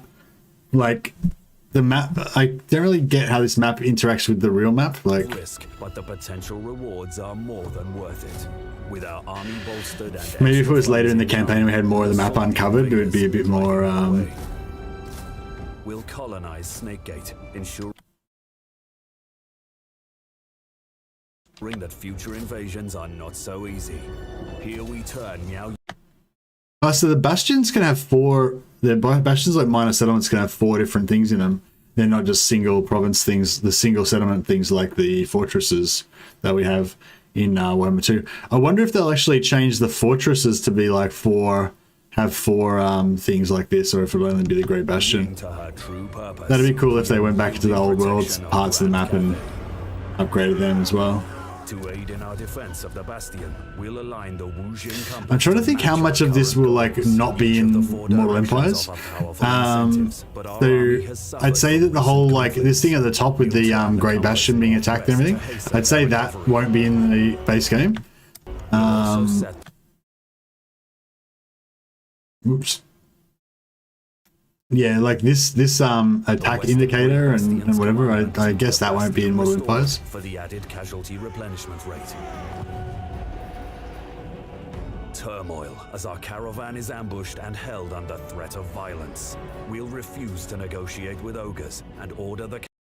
And we shall Ogres may be a hardy enemy, but we've managed to cut the assaulting lord off from the bulk of his forces. Ogres, my lord. And we soon have the upper hand. Yeah, ogres are pretty cool. Like, I don't know if they're going to be they're probably not the sort of faction I'd normally like, but I love the fact that they're in the game. Like, ogres are just, yeah, pretty cool. Until now, the foul architect of fate holds the terracotta graveyard.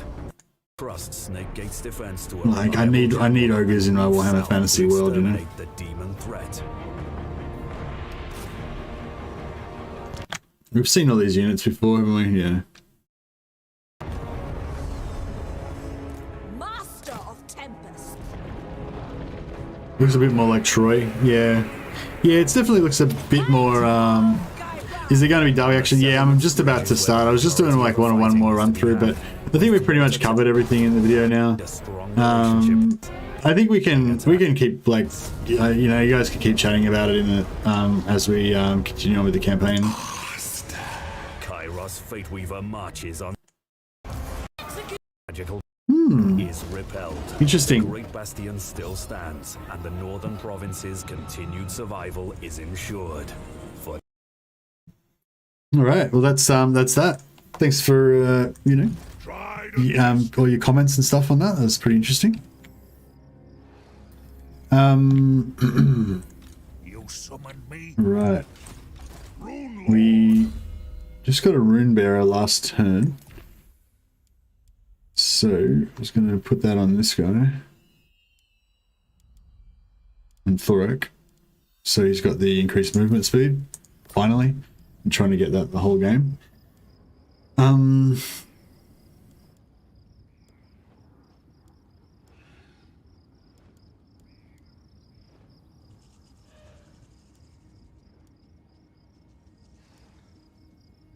Yeah, it's pretty good.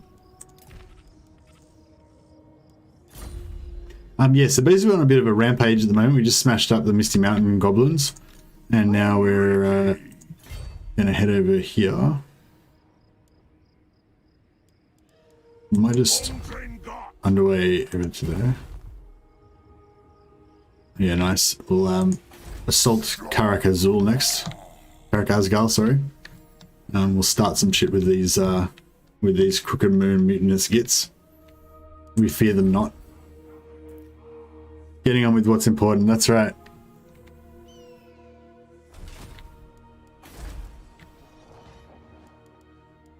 Yeah, do we need some more animal cages? I kind of think we do. 1650. What are we getting now? Animal cages are making 240 gold per turn with 16 cages. So if we put that up to 24 cages, we'll make like half as much again, so another 100. So it'll take like 10 turns. Mount Arachnos. We're probably going to lose Mount Arachnos anyway. So my plan is to just not defend this area really. And if we lose all that shit, like I don't really care. Even if we lose Karak Zron, I probably don't really care. I'll keep hold of it if I can. But if we can't, then, you know, whatever. It's fine. I don't know if I should build some walls here or if I should just build a little bit of economy and then hope for the best. No, I might as well build some walls. Why not?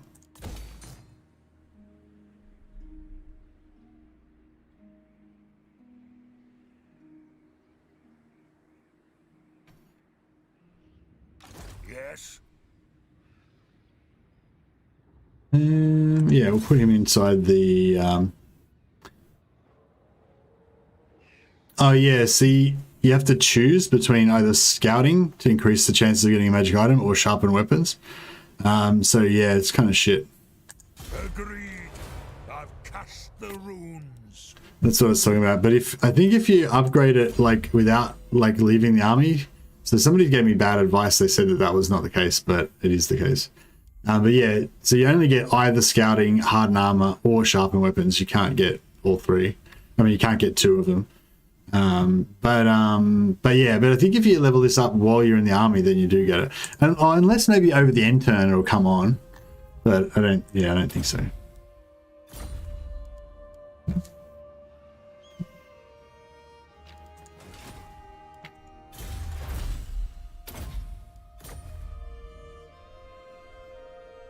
Alright, I think we are pretty good.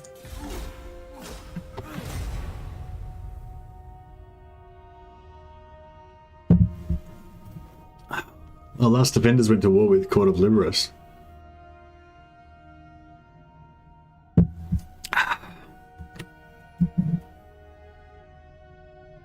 Can't you get all three of them without ever leaving the army, maybe, by the same logic?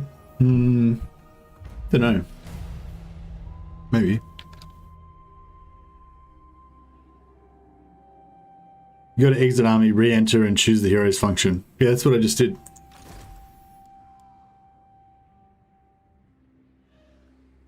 Oh, now we've got both. Okay, no, so whoever... Okay, I take it back then. Whoever said that was right. You just got to wait a turn, and then, yeah, so you choose the function, and then it just applies both of them anyway, so it's fine. I wonder if that's a bug. I mean, it's definitely a bug, but I guess it's like, you know, like, why would you choose the function if you're actually going to get both functions, you know? So, yeah, obviously it's bugged. Either it's bugged or they decided to take that out and they forgot to actually remove the interface or something. I don't know, it's weird. Alright, the garrison doesn't look too strong. I wouldn't mind some more artillery, but... Actually, we can sell this war to somebody? Can you reward them? Nope. Clan Angerand. Ah, we don't... Yeah, we can't sell it to them. Submit. The convention is to bow. Never. The convention is to bow.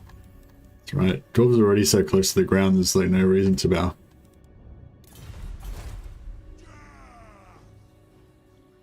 Yeah, I'm guessing maybe they either it's not meant to apply both, or they were going to make it you had to choose, and they changed that. They said, "Oh no, let's scrap that. We don't make it you have to choose." So they got rid of that bit of code that makes that, you know, they made it so that it applies both, but they forgot to remove that interface where you actually choose.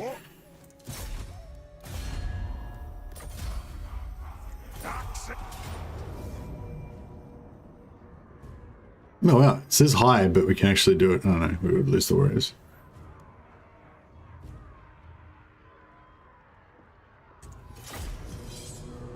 Hey Nanny, well met indeed. Valea's will binds me to you.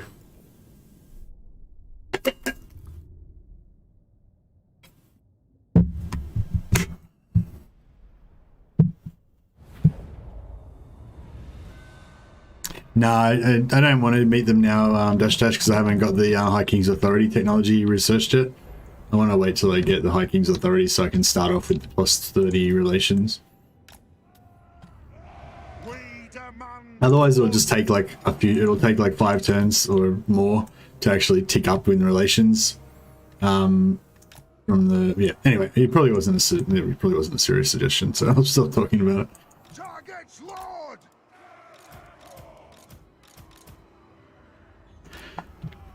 Alright. Thorek, dodge some arrows. And you dodge some arrows as well. So we probably don't need to be so wide, do we? We'll just do this kind of thing. Grudge thrower! Dwarf warriors! Grudge thrower! Have at them! What? Runes of spellbreaking. Aye, as ye command. Move it out. I actually haven't taken Wrath and yeah, I forgot to take Wrath and Ruin early. I been screwing around taking other runes. I've had to take Wrath and Ruin on Thorek. We could have done double Wrath.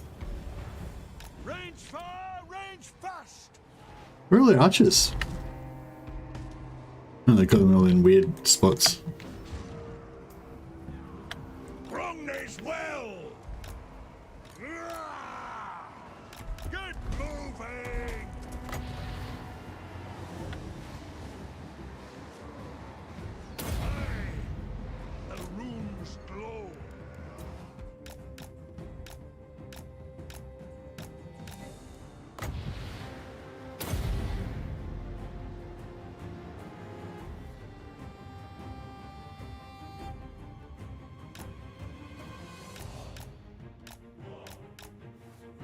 Boom. Alright, tower is down. Warriors! Go! Cathay! Stop firing! Strike out! Stop firing! War of vengeance! Charge! Hey, good to see you too, Annie. Yeah, I'm very well, thank you. Looking forward to the start of Warhammer 3. It's not too far away. It's pretty cool. THOREK'S Ironbrow! I wonder if we should do some wall bum rushing here and like buff our guys. Could be kind of fun. Probably not a good idea though. Grudge thrower! We are relentless! What have they got that's actually good? Orc boys, night goblins, orc boys.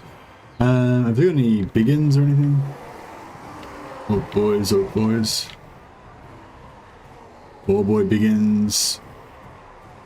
It's just all orc boys, I think. Looks like. Nothing too strong.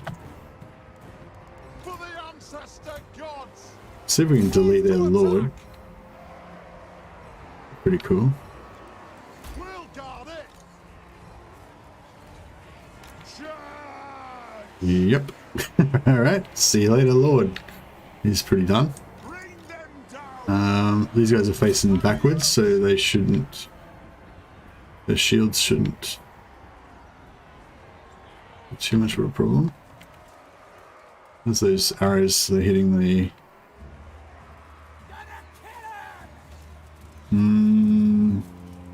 No, the arrows don't seem to be hitting the walls too well. Alright, maybe we'll just try shooting these guys. Let the vengeance begin!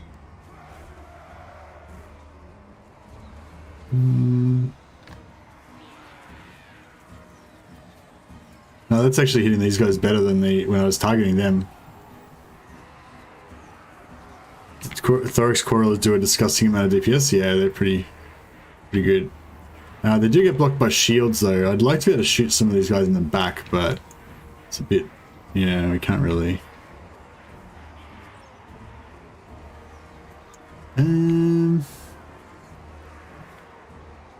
Trying to think how we can... Well, I'm shooting the orc boys instead of the goblins, because the goblins have the silver shields. Whereas the boys only have the bronze shields, so makes it a bit better. Yes, Lord! Will do!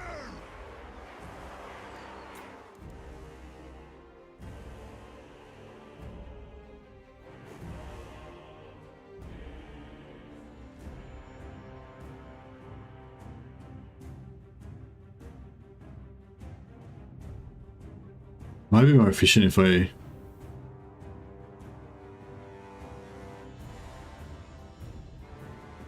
fired with less units at once.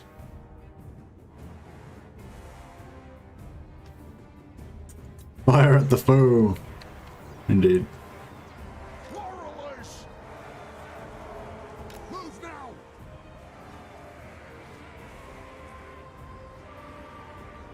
Crash all!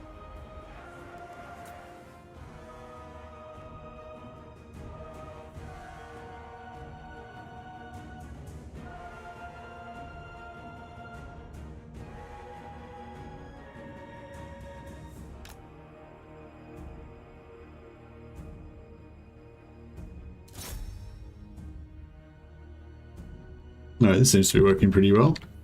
Just systematically...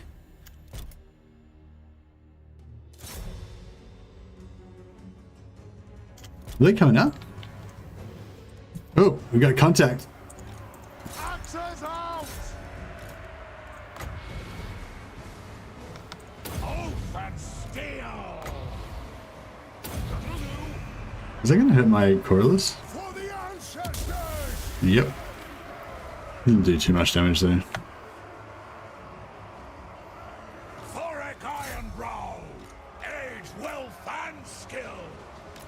They shattered? Oh, yeah, don't worry about them.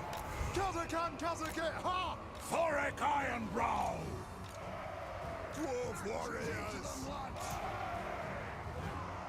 Plow through! For the ancestors! Move! Yes! Yes!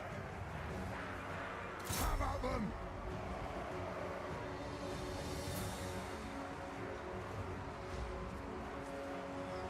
Probably should try to conserve ammo a little bit, but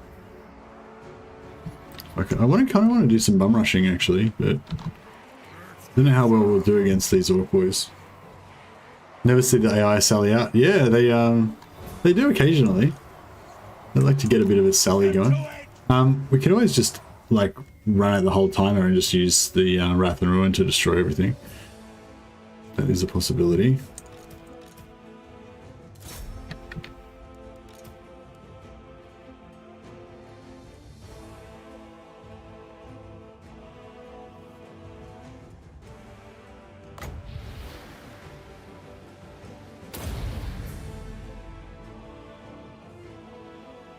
Actually, that's a good call. If we make a blob in the doorway, then we can exploit the Wrath and Ruins to get the stacked, do damage against the stacked goblins, which would be better. Can't stop us! Charge! Charge!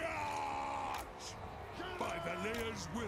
Plus, we should be able to defeat them in melee with our superior dwarven fighting ability. So, be fine.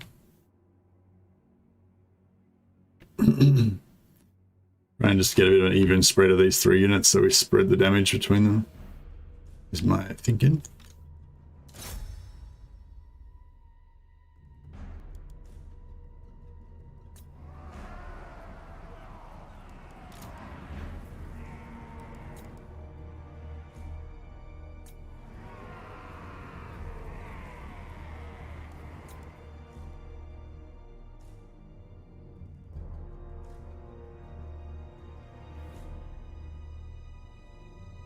Goes down.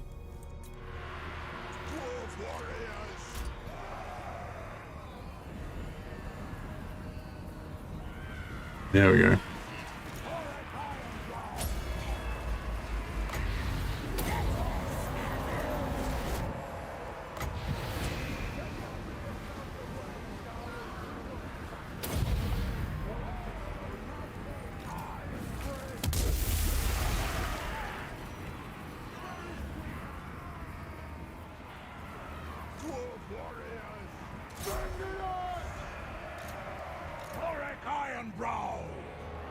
Oh yeah, we've got Rune of Spite. Fuck, I forgot all about that.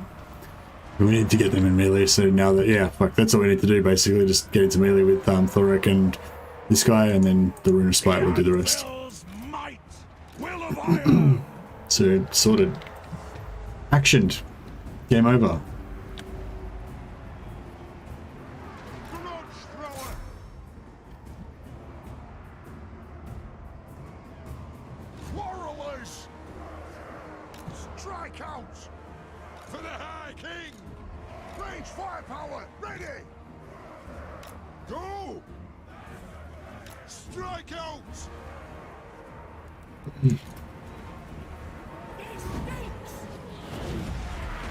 Look at Thorek just in there, being a rune lord.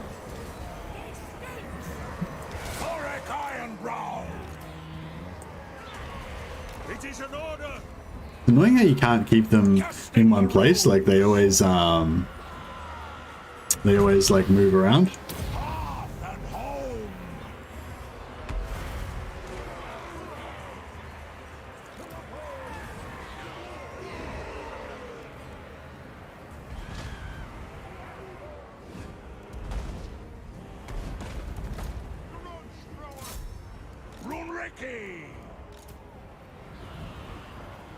There's not even much worth killing here with the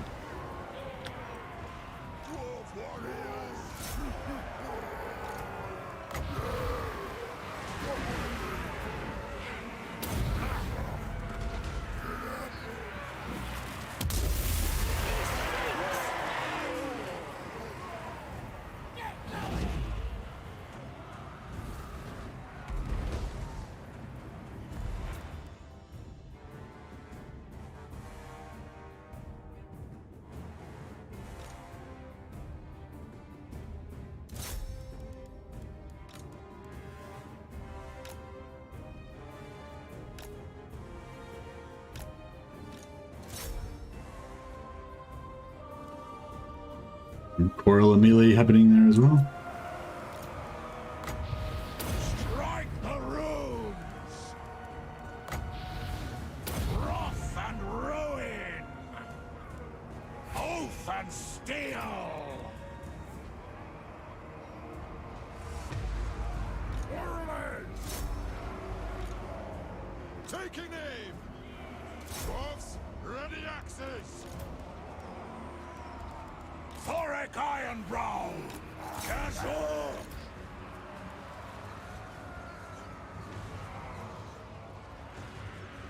We demand blood! Dwarfs, ready axes!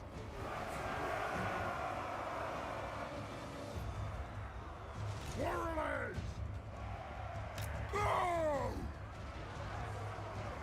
Nothing can stop us! Honored!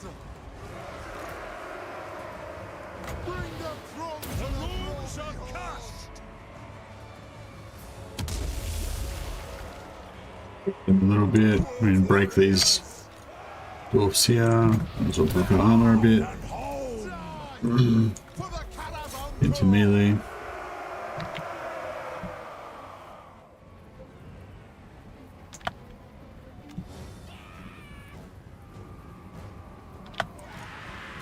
As you command! Master of runecraft! At your command!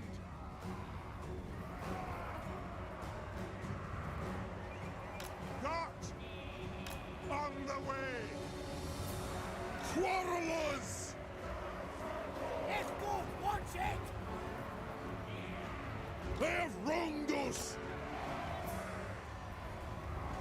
The clans unite! Thorek Ironbrow! He's melting these all these orcs with the Rune of Spite. After our melee stats again. Puts our dwarf warriors up to 48 melee attack. Makes them pretty beastie. Dwarf warriors!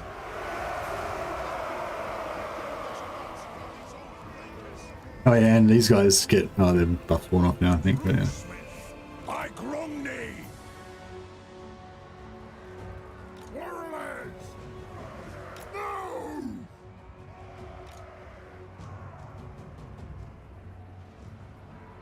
Charge! On! Thorek Ironbrow! This gives another 24 melee attack, and all of our allies will cause fear as well. So now, Let the vengeance begin!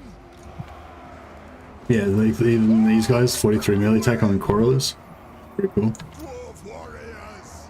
Attack the orcs! Warriors! Move off! Strike out! We are relentless! It is a reckoning! Dwarf warriors! We're nearly done here.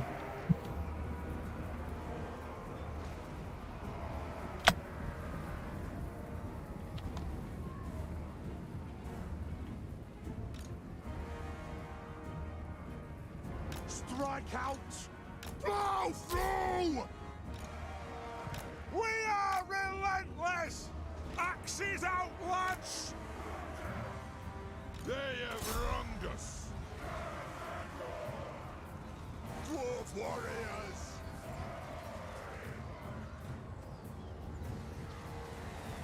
The blob right over there.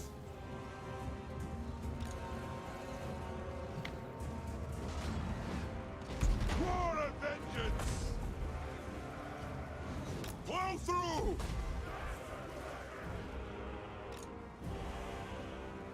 Kazakan Kazakita! Moving out! It's not the most graceful. Quarrelers! Getting the job done.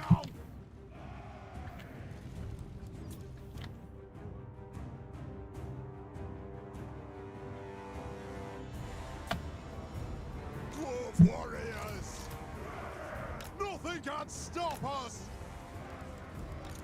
It is a reckoning! Move now! Bit of extra armor to block those arrows. Obey me! Thorek Ironbrow! Valea Blessare! Move now! Dowie, attack! That's it.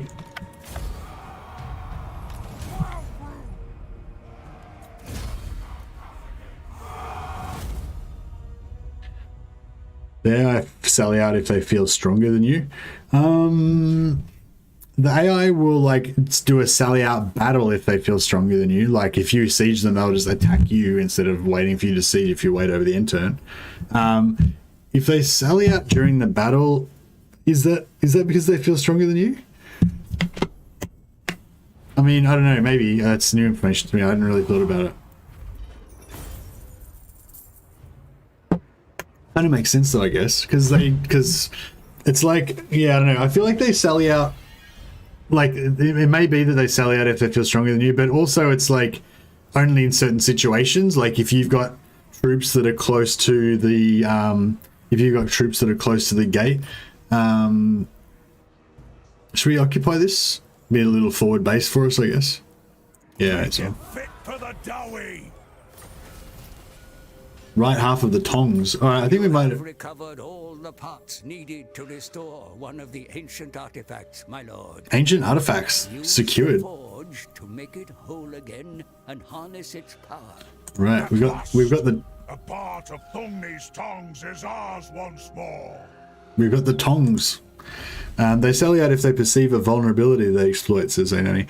Yeah, yeah, I think, like, I feel like, you know, if I've got, like, ranged units near the gateway, they'll sometimes come out after them, or if it's, like, a solo lord or something like that. Yeah, I mean, yeah. I'd say it's probably, like, more specific than that. It's, like, there's a specific situations where they'll come out. But, so, yeah, Thungi's Tongs of the Runesmith. Pretty cool. Melee attack +5 for miners and longbeards with great weapons. Enables sundering attacks from miners and longbeards with great weapons. Shared cooldown -15% for all rune magic. That was the bit that I really wanted to get. Reforged. Alright, this is my first artifact I've ever created with Thorek. Is back in the rightful hands of the Dowie at long last. Return to the Just as rightful hands. The ancestors smile upon your efforts this day, but more heirlooms are yet to be reclaimed. Your work has only just begun. I wonder what the advisor's going to look like in Game 3. Like, I wonder if the face up here will be one of the faces that we've seen in, like, the you know, trailers and stuff. Cool. Fungi's tongs. So, are they... See, I've never actually played this before. So I think his tongs like a permanent buff that shows up at the top here. Yeah. Okay, so we just have that runic blessing now. It's global. That's pretty sweet. I wonder if we should get some miners with blasting charges to take advantage of that. Because then we'll have the sundering attacks. Oh, I don't know. Nah, I don't think it's really worth it. They are pretty cheap, but I mean, maybe we could have another army. We could have like a crap stack of miners with blasting charges and have sundering attacks on them. That'd be pretty cool. They'd be like super AP. Combine them with slayers or something. I don't know. It's getting a bit crazy. All ways are best. All right, cool. We're on a tear. Yes. Welcome, Dowie. Do you bring a gift of Gromril to begin negotiations? I don't know if I should go for the... No, I won't get Offensive Alliance unless I'm ready to actually confederate them. We want to keep an eye on them. As soon as they hit tier 4, but probably we want to confederate them. If they get to tier 4. So they're currently at tier 3. So if they get 2 more like notches filled in here, then that's when we're going to be ready to go. But I suspect that they'll just keep getting Black Iron Mine. They'll keep building Black Iron Mine up, and they'll keep getting it sacked, and they'll just never get to tier 4. Might be what happens. The one that gives buffs to the Quarrelers is nutty. Yeah, we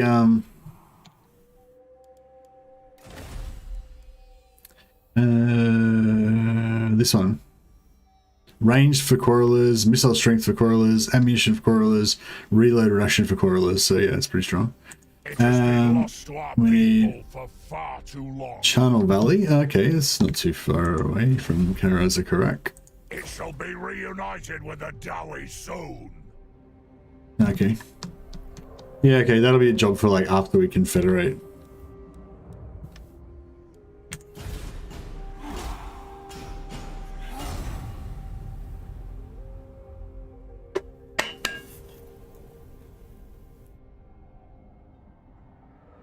You seek the favor of Iron Peak. Nearby accounts are partial to a drop of selling out with flying units. Yeah, for sure.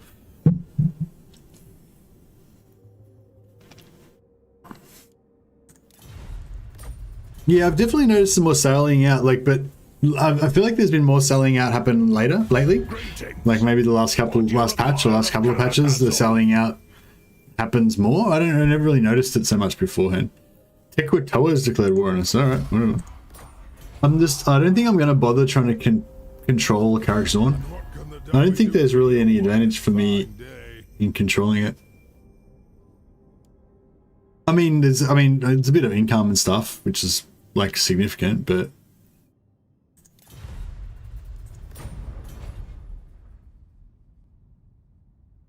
I feel like there's more to be gained by getting up here and hopefully getting a tier 4 Karakaz, or getting Confederation with Thorek or Beligar. I would like to get tier 3 just so we can get another Rune Priest though. 5 more turns.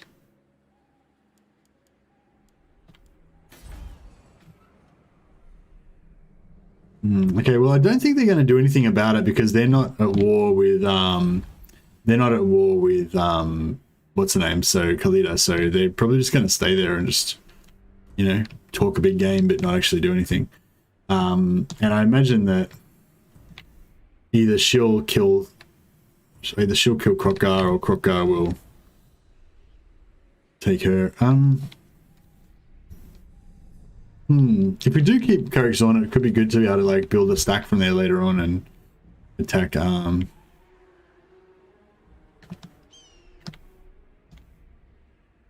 don't know if I should start getting into Grimgor or if I should kind of skirt around Grimgor to try to get contact with Beligar. And I'd like to confederate Beligar first, probably, if possible.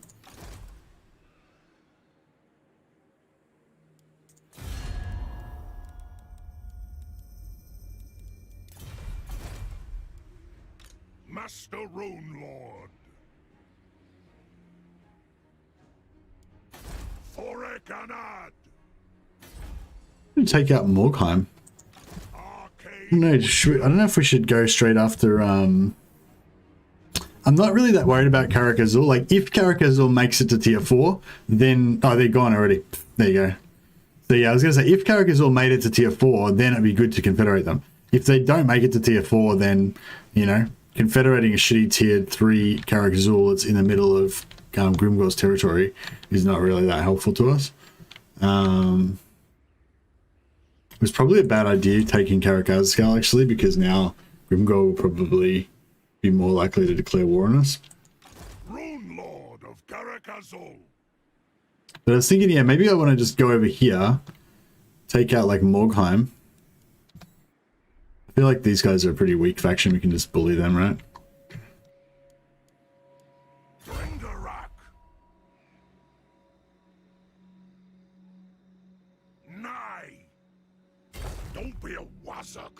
Don't be a wazak. But yeah, maybe we just bash these guys, kind of hang around and try and get visual on Karaza Karak. Because yeah, we basically want Grimgor to be strong so that we can get Karaza Karak to confederate with us. And then as soon as we get Karaza Karak, then we want to crush Grimgor and take him out.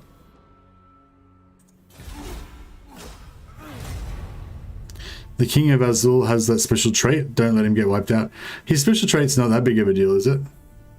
I can't remember what it was now, but I don't think it was that good that I wanted to use him instead of a normal legendary lord. He's pretty cool though. Like, it's cool that he's a unique character though. Does he still have the unique trait if you confederate him as Karak? I assume he does. It's not only if you get him as it's not only if you get him as, it's not that good. Combat stats against greenies, not very impressive, yeah. No, I mean I want to get him I want to get him just for the pimpness, you know, because he's cool and unique and stuff. But yeah, I don't think it's very important. Are we in range? Yeah, I think we're in range. Alright. Who can we sell our services as a mercenary? Rakaf Dynasty. Damn, we haven't got a contact on them. We've got all these like wars with different factions that aren't going to do anything about it. It's pretty cool. If you want something done right, should I scout this or should I just be a Chad and just not even care? a wise direction, darkness. Zombies. Yeah. Ready? Attack! Dring 'em! Dring 'em. What does dringing mean? Just like bash? Fires glowing. Oh no, now we're not going to have Agreed. both buffs until next The turn. runes. Damn me and my scouting. Strong.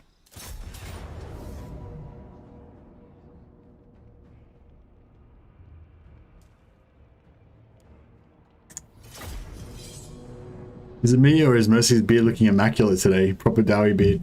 Oh, thanks, dude. I'm James. Yeah, I actually gave it a little comb. I'm not really a big personal grooming guy, but I did actually take that couple of minutes before the stream started to get my beard comb out and like comb the beard. It's funny actually. I don't comb my hair because I usually have my hair's too short to need combing, but I do occasionally comb my beard. I didn't put any beard oil on though. I mean, you guys weren't worth it. Sometimes if it's a special occasion, I'll use some beard oil. But not today. We demand blood! Warriors! Sir! It is a reckoning! It is a reckoning! Definitely not a long beard. No, I'm just a beardling. Just like an adolescent. I'm like a pre-adolescent dwarf.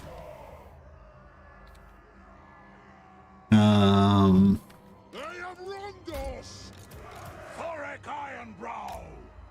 Good if we could get some trade with, or maybe I should just go and like bash, bet if chat was full of chicks we would get the beard oil.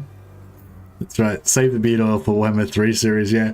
Oh, imagine when Chaos Dwarves comes out, I can do like the full fucking like cosplay with like the like curled beard and stuff. Actually, that's not long enough for that. That'd be pretty sweet though. I'd love to do some like Chaos Dwarf crazy beard cosplay. And like with fake, like big fake eyebrows and shit. That'd be sweet. Attack the Erks! Thorek Ironbrow!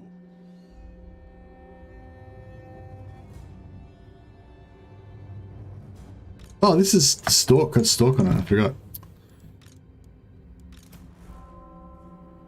A Snipe, sorry. How cool is that? Got like a sniping fucking artillery piece. They can't see me. Oh. Suckers.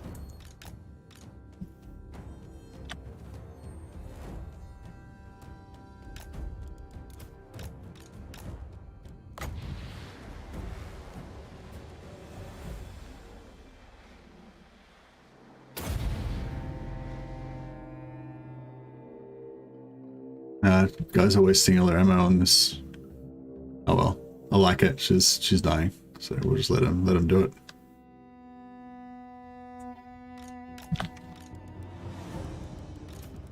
Stop wasting your ammo.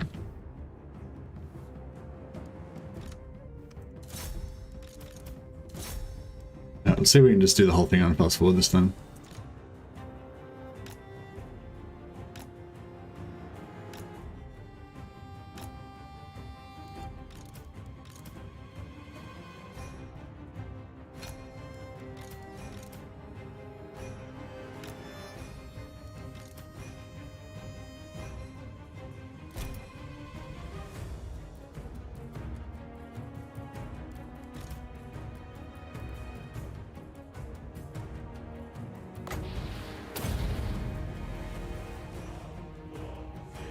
Did a bit of damage, didn't it, to the zombies? Pretty good.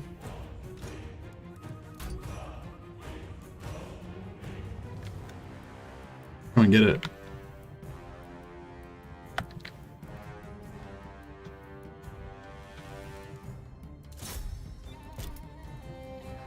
There we go.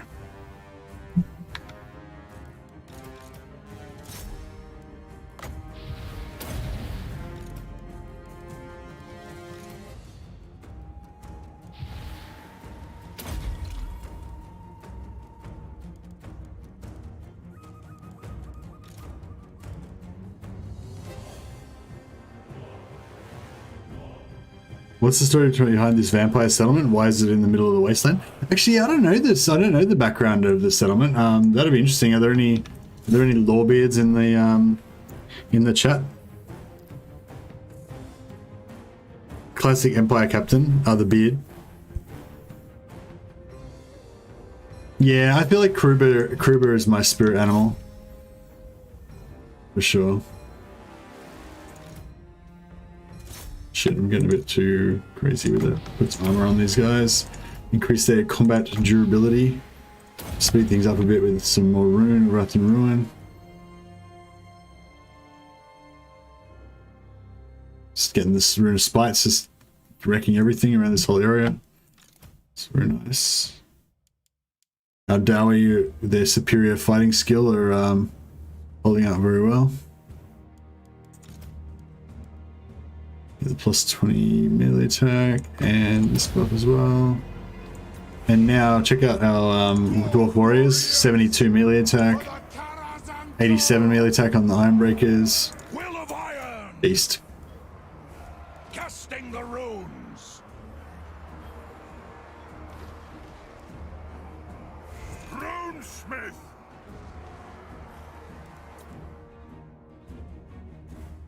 Should be a Strigoi Legendary Lord. Yeah, there is a Strigoi Legendary Lord there. For sure.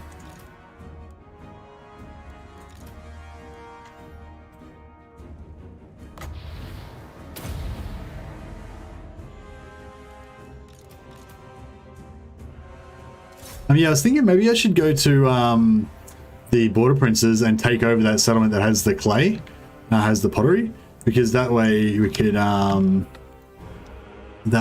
get the Iron Wardens tankards happening. We've got a fair bit of Oathcold now, so yeah. Look how little melee blob, barely taking any casualties still. Is inferior undead, can't do anything to us. Pop their armor up even more.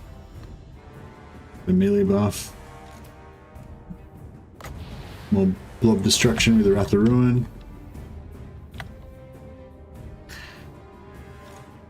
So these guys can just get it done by themselves, just because they got such low tier infantry. If they had any Graveguard or that had armor piercing or something, it would be a lot less one-sided.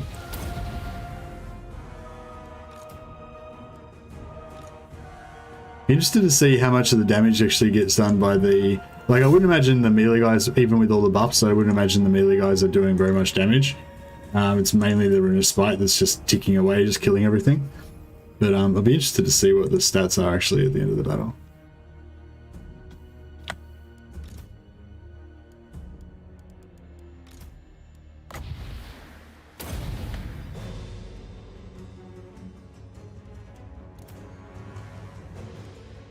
Oh, look at THOREK'S gotten 1,000 kills. This guy's gotten, like, Crampy's gotten 545 kills.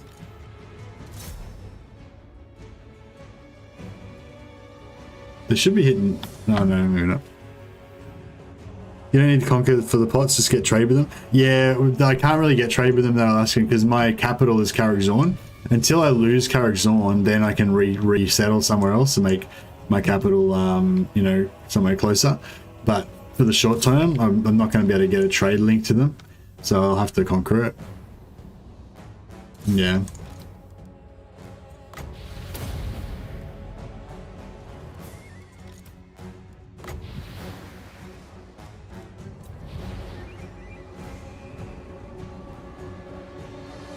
Look at these guys, they're melting.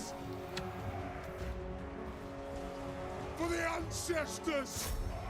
How much damage are these guys doing? 313 kills, 154, 150. See, these guys are doing pretty good. Between them, they've gotten 600 kills, so they've gotten about the same as the engineer. I mean, as the rune priest, Runesmith. How's Thorek gotten 1100 kills? It must be because maybe his rune of smite is like, his rune of spite is kicking in earlier than Crampy's rune of spite, because they both got runes of spite on. But maybe because Thorek's got more mass, he can like push forward to the enemy first and get into melee more often or something. Sure. Get a good charge going here.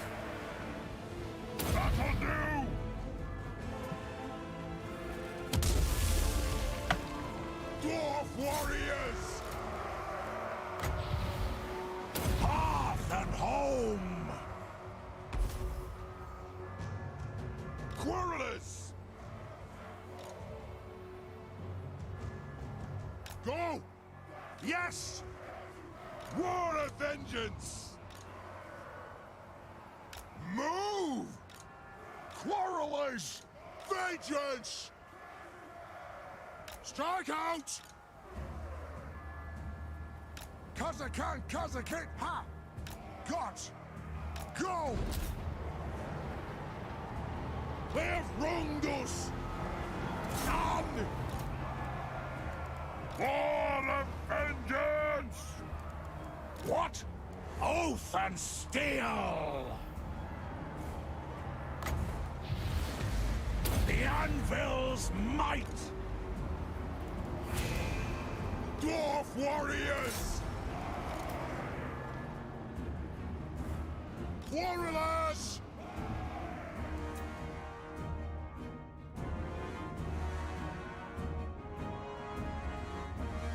It goes to the closest region to your old capital, Alaskan. So if you just, yeah, if you've settled a bunch of other settlements, whatever the closest region to your old capital is, that's what will become your new capital. And then that new capital will remain your capital, even if you recapture other things that are closer to your old capital, but it won't change back to your old capital. Like, yeah, but it won't change again unless you actually take your old capital back again. If you take the original capital back, it'll change back. Otherwise, it'll just stay at whatever the random, not random, but whatever the new capital was, which was the closest one to your old capital.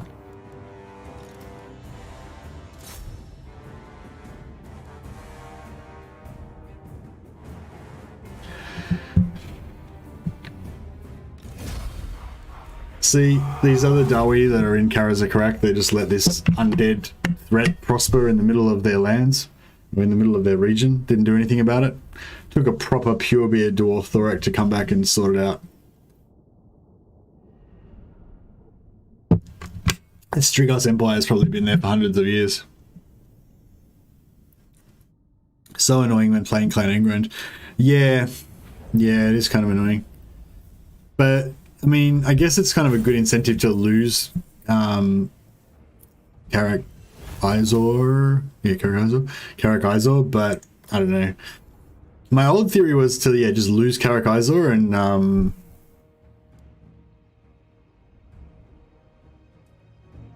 wonder if we should try occupying it. For starters. Ring of Thor is nice. Ah, okay. I was hoping this was going to have a tier 2 barracks in it. But that's okay. I might should we get like 3 grudge throwers? I feel like we want at least 2. And just because we've got 2 Dwarf Warriors that we kind of want to get rid of. Rune Lord of Karak Zron. I feel like 3 is going to be harder to guard. Because we don't have the... That's a bit late now. I just deleted those other 2. It'd be good to get some more stealth things for these ones as well, so they're also stealthy.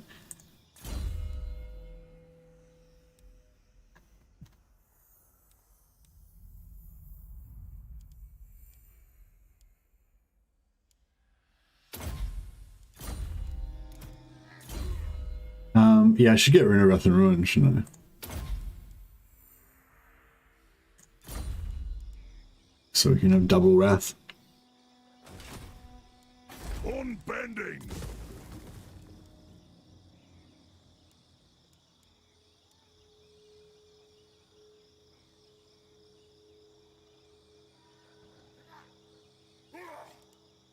We'll probably make the money back from that.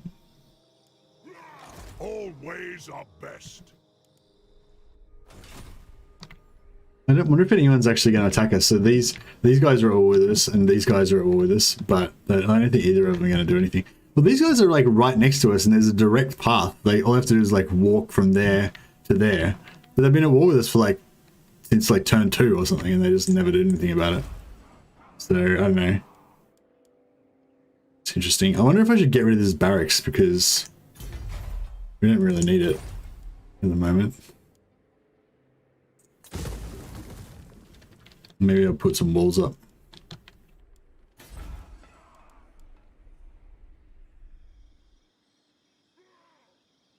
Tried and tested. Hope we don't get sieged and stops our recruitment here. I don't know where their main army is. Bro, why do you have exotics building? Exotics building? You mean the trade goods?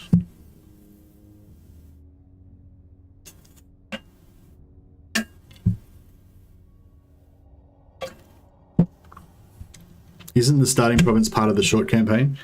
What's the short campaign? Short campaign victory. Who cares about that? Oh, I don't know. How prevalent is it? Like, I actually did a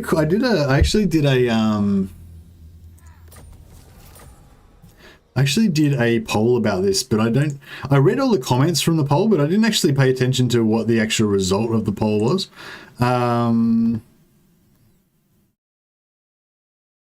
Yeah, here we go. Do you finish campaigns in Total War Warhammer 2? So do you like ever keep playing until you get to the victory screen for the short campaign victory? 63% of people said no, 37% said yes.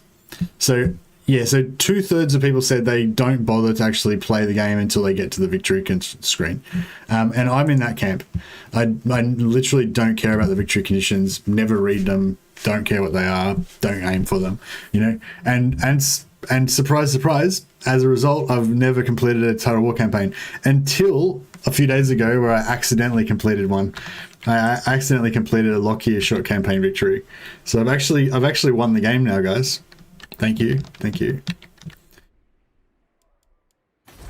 But anyway, sorry, to answer your question, Chief Hanika, if you want to go with the whole abandon Karak Zron thing, I don't think it's a big deal because yeah, you can take over Karak 8 Peaks, abandon Karak Zron and whatever other minor settlements that you had on the way there. Make Karak 8 Peaks or somewhere else, you know, better that your new capital. Karak would probably be better, or the Barak Var capital, so you can get trade.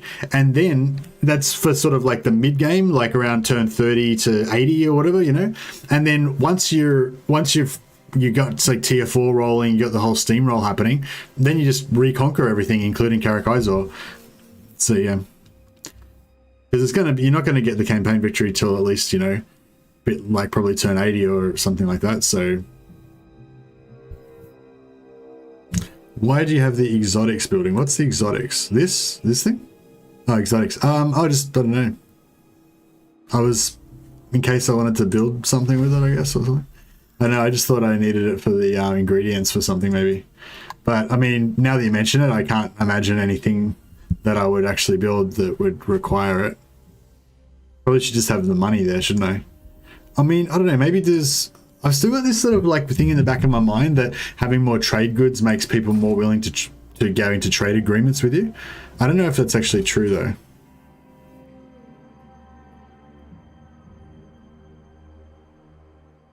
But Steam achievements, says Handicap. No worries.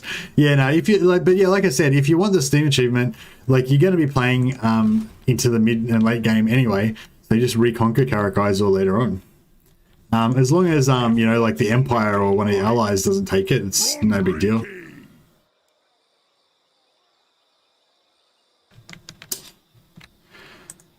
Rune Lord of Karak Zron. Where are we going? Oh yeah, we're going over to try and conquer, beat up the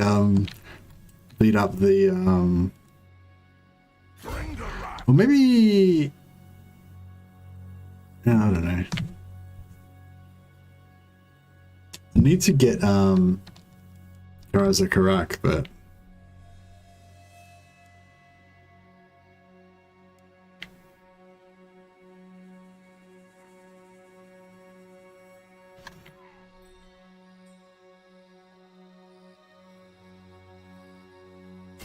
Hammer and anvil.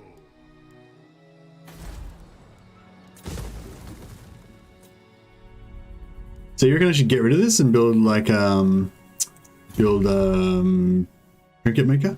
Now I feel like that's making more. Yeah, that's making more than trinket maker. That only makes 200. This is making like 240 plus 100, so it's making 340. So there you go. That's why I had a plan all along.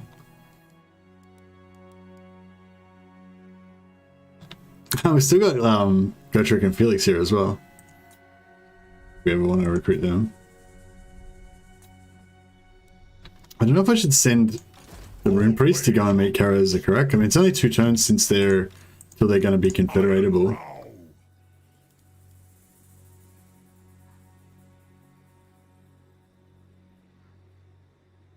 Should have built another unit while we were back there. I don't know. I feel like this army's pretty strong, even without him. Probably be able to smash most things.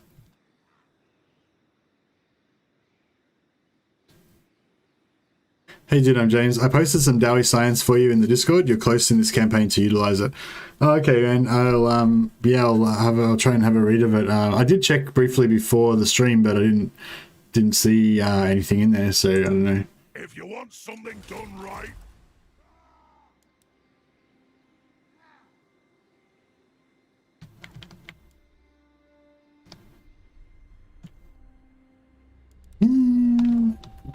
I got 1 turn till we get here.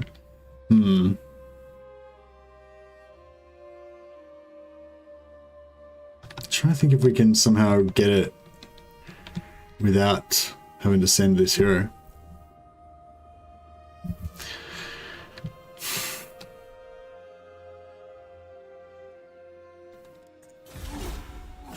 Remember Legend saying the AI doesn't care about what you have to trade. It's based on their relationship with you and what the AI have in their coffers at the moment. Okay. Yeah, I mean, I've never seen any evidence that, you know, having more trade makes them trade with you. Having more trade goods makes them trade with you. It's just one of those things you like just instinctually kind of always think that must be how it works, you know. But I don't actually have any evidence that is how it works.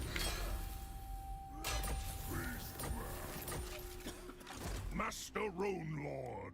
Okay. We can attack that now.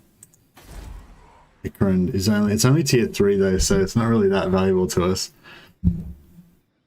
Tried and tested. Undring got.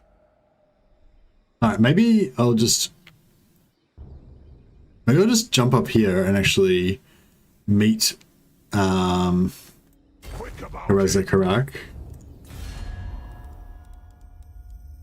Assuming they're still alive. Yeah, cool. Yeah, it's 1 turn till they recruit Grombrindle, so we'll and now we've got our plus 30, so we've got, you know, a decent chance of being able to confederate them. I might just grab this diplomacy tech as well.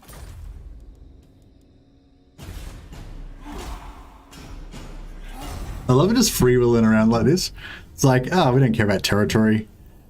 Thorek's just a freewheeling dude, just cruising around the old world, finding artifacts, crushing undead menaces. Just, you know, just reliving his young beardling bachelor days. Actually, I imagine he's probably still a bachelor, isn't he?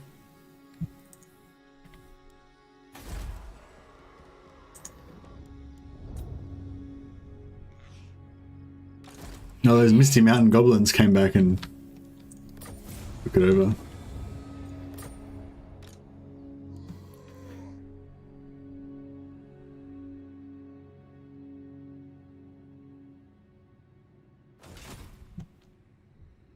Hammer and anvil. God damn it, I keep clicking outside the spot. God damn it! I'm trying to like get it like right on the edge and I keep clicking outside it. What the fuck? That was inside it. All ways are best. There we go. I know what I was doing there. Okay, so we got Karak. Let's do some diplomacy. Greetings, honorable ally. Go on then.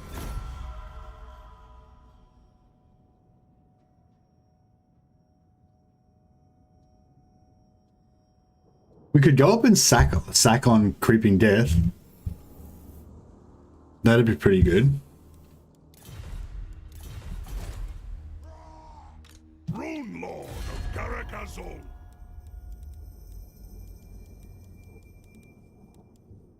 Ready? Man's army. Everyone seems to be at war with the Border Princes. Like, what's going on with the Border Princes? Are they just like dead or something?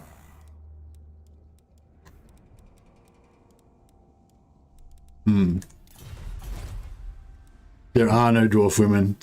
Lol. There are dwarf women. It's just I think there's only like one dwarf woman for every like 10 dwarf men. So most dwarves just end up kind of devoting themselves to their craft and becoming, you know, expert artisans and stuff like that. Oh shit, we've not been like taxing this for like ages.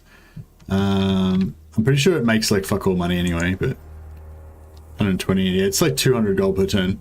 It's sort of worth it, I guess, but we need to yeah, so we need to build another we need to build a here or something.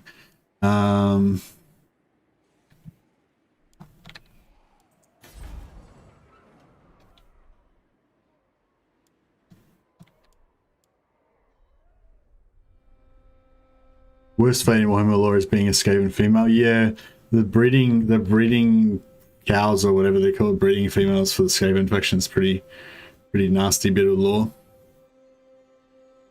It's hard to make dowie babies when you're clad head to foot in Gromrule, from foot to beard in Gromrule armor. That's right.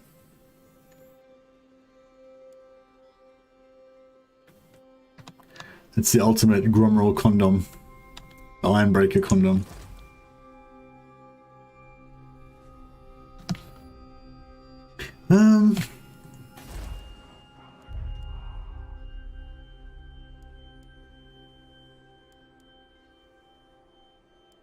I don't think if it's worth upgrading this because I feel like we're just going to lose it anyway.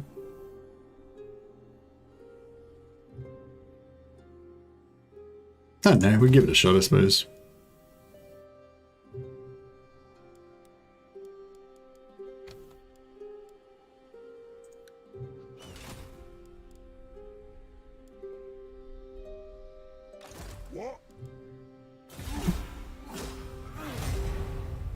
Hey Tom Burgess, loving the Lotro references, Lord of the Rings references.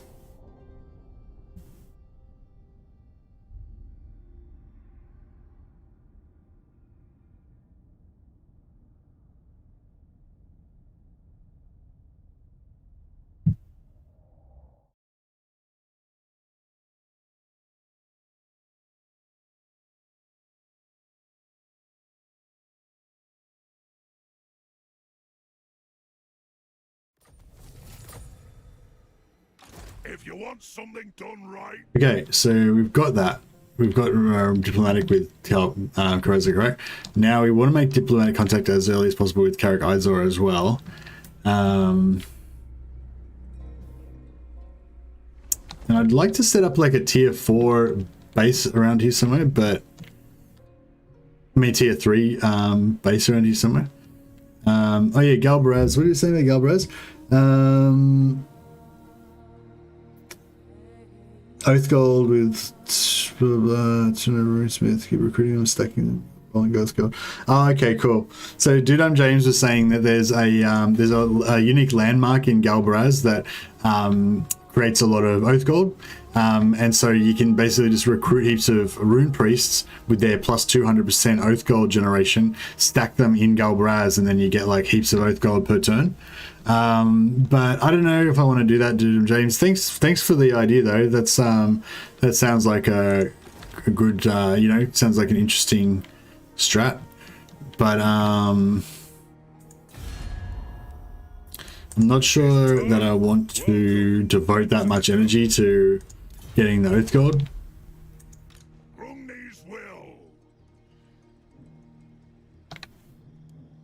Alright, so basically what we want to do here is just not help Karak Zron so that he hopefully gets beaten up by the orcs. And we'll head back over here. Come on.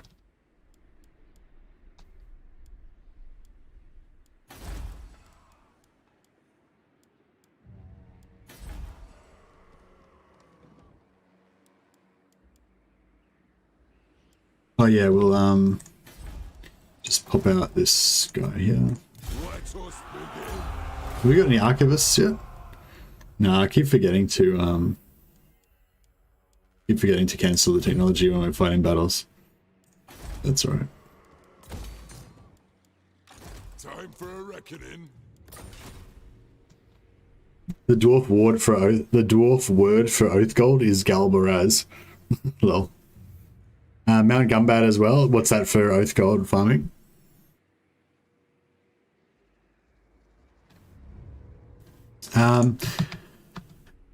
Yeah, I mean,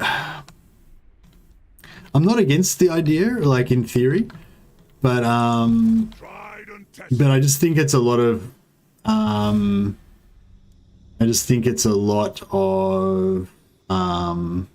if it's worth trying to sell this again. Or if I should try and build some walls. 3 turns. Nah, that won't come up in time.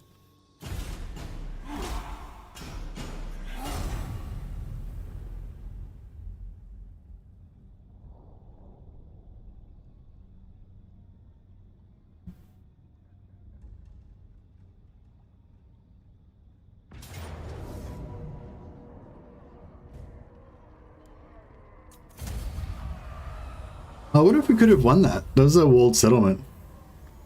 Shit. That would have been kind of a fun battle. Nah, we wouldn't have won. They had too many shields. It would have been kind of cool though. I guess our garrisons are kind of stronger now because our miners have the sundering. So that's kind of one cool thing.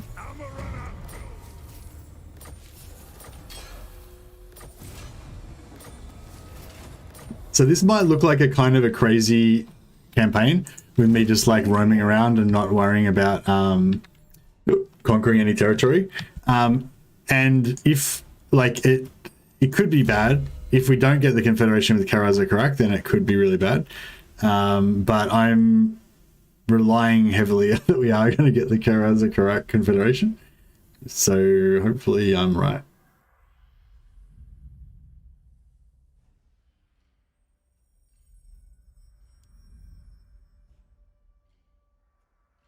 "24 seconds. It's not very long, is it?" Arcane wisdom. Hold F4? For what? What? Rune Lord of Oh, for the battle? No. I think it would have been pretty hard to win anyway, so I'll just take the L. Go! Okay, we encountered the Border Princes. Who are they friends with? Anyone? The Empire. They are not friends with anyone. Cool.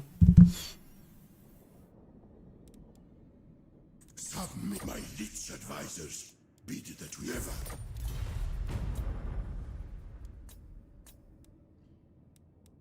To war! Welcome. I wonder if I should start. High King serve thee. Wonder if I should start bribing these guys up a bit more to get a defensive alliance. No, I mean it's heading in the right direction. We'll just leave it, I guess.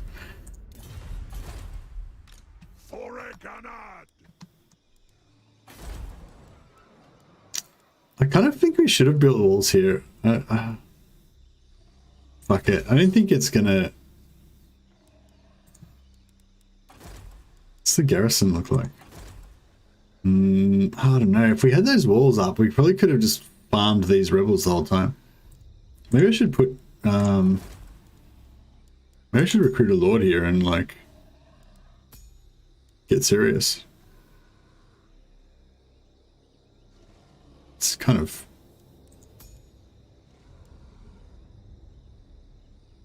The rune lords. The rune lords not start off with any rune abilities. That's whack.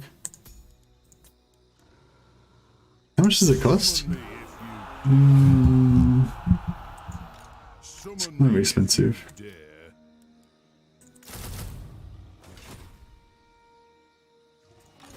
I don't know. Could be fun. My axe thirsts for war. Just have this weird little outpost in the middle of nowhere.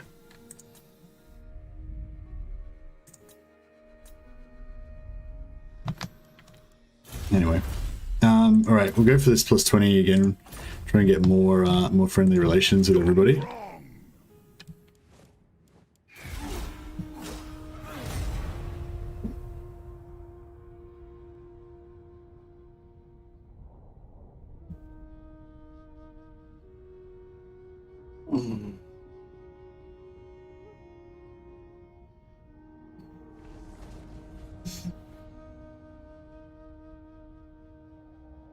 Yeah, I think that Galbraith thing is a bit more of a late game thing for me, dude.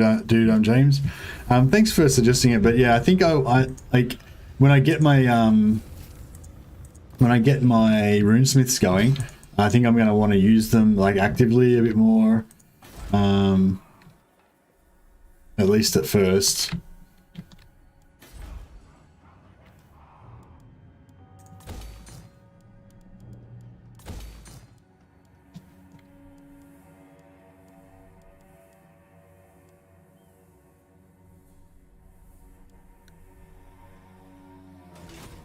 Oh, these dudes have come now.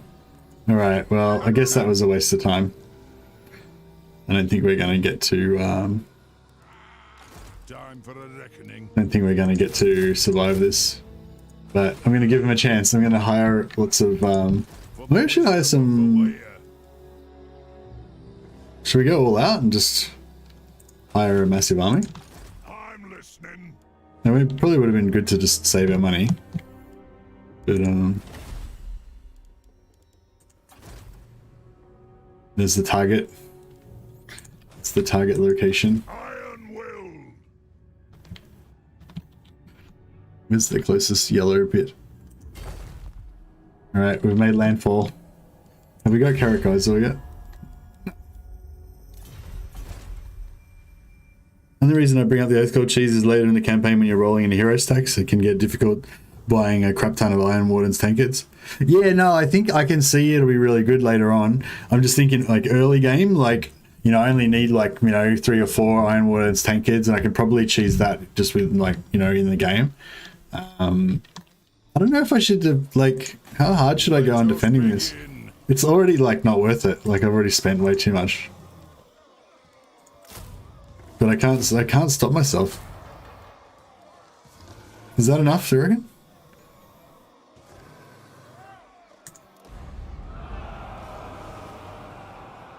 Plus we got the garrison. One rag. Cease. Fuck it, I don't know, whatever. It might be good. It might work out. Thirsts for war. You never know. If you want something done right. One rag.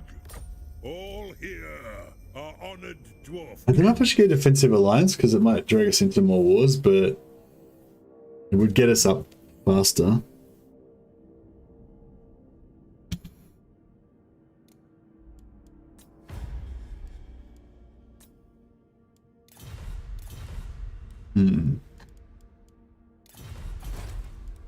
Everything.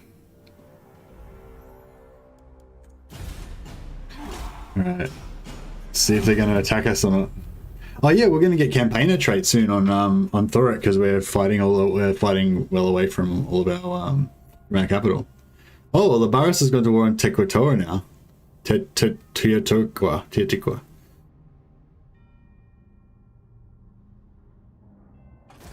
Oh, here we go. Okay, they sieged us. Oh, we could be going to get a rebel lock here.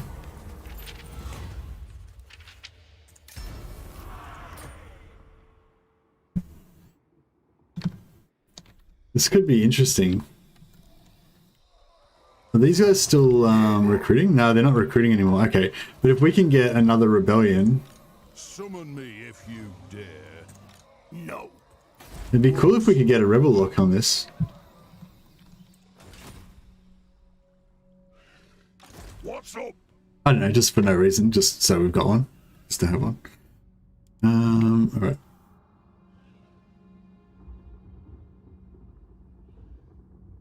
Off we go. Oh shit.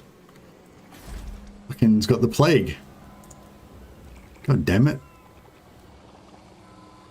Fuck, alright, well, we'll send this guy to go and find Belagar. We'll chill here for a second and wait for the plague to wear off. Hopefully we don't catch the plague in the meantime. Man, that's really bad. Goddamn Skaven.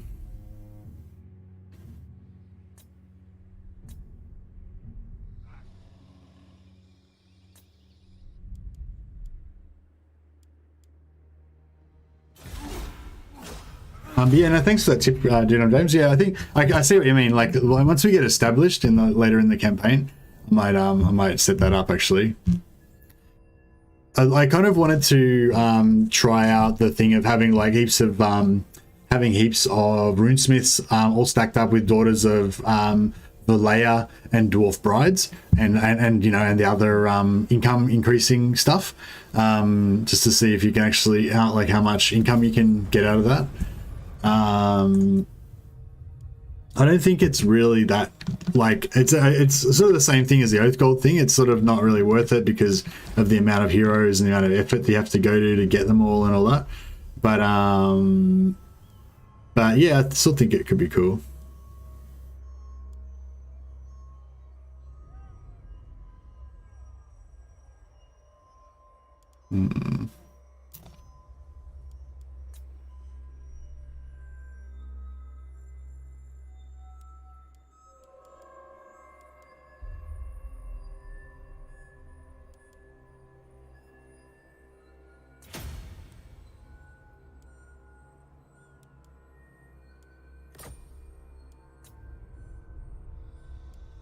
Yeah, if these guys grow again from another rebellion before these guys attack, hopefully they'll get strong enough to kill them, and then we might get the rebel lock, which should be pretty sweet.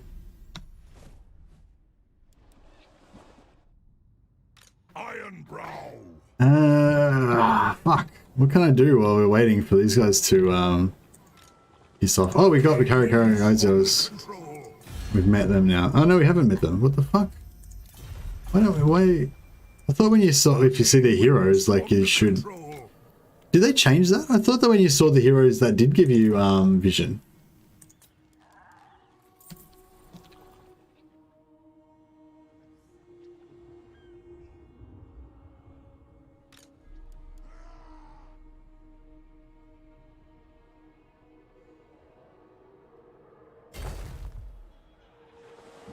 Oh fuck!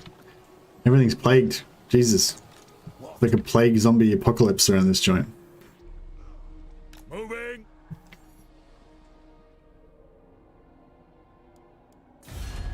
To battle?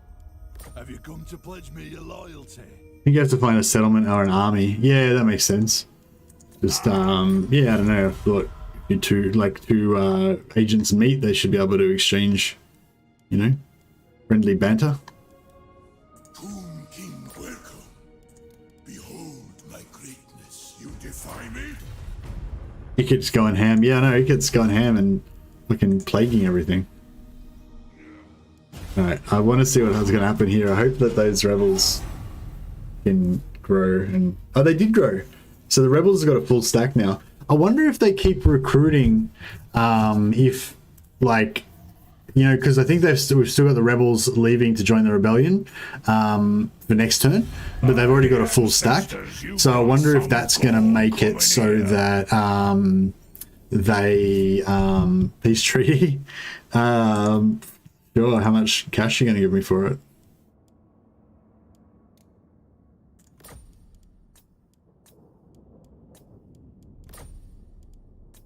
No, I was too greedy. Should have taken 600. I hope we can defend this. Oh, yes! I think, have we got the rebel lock now? We might have it.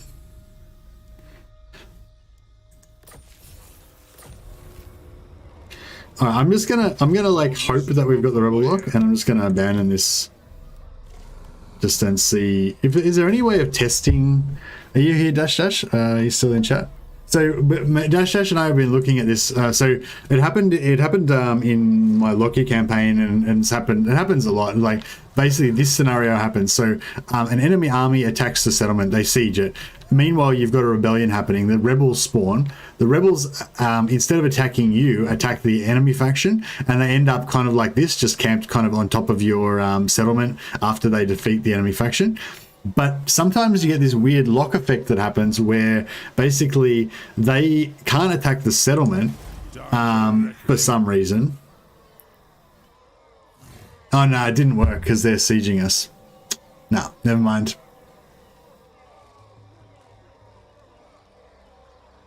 No, yeah, never mind, sorry. No, so sometimes it happens where they take out this guy, but they're not actually sieging you. And then they get kind of stuck and they just can't siege you. But yeah, no, it's not working. Yeah. Did the Dowie just call the greenskins in on you? Did they? What? United against Grimgor. Oh, shit. Yep. Alright, so we're at war with Grimgor now.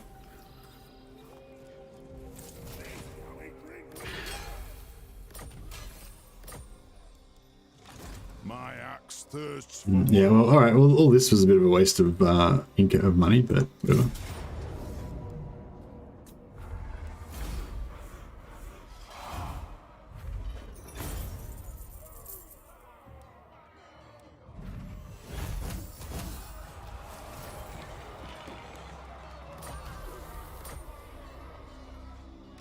Let us begin. Anad? It is time for the wisdom of Valea.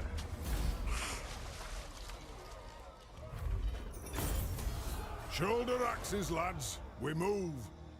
Summon me if you dare.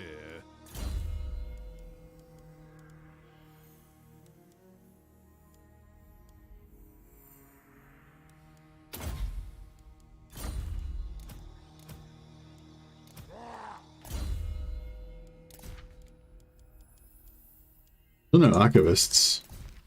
You're having a rough time with that. These trees deserve my axe. Oh yeah, no, oh no, no, fuck. I thought that was, yeah, whatever. I need to get the fuck out of here before we get the plague. Maybe I should just start attacking random other settlements of theirs since...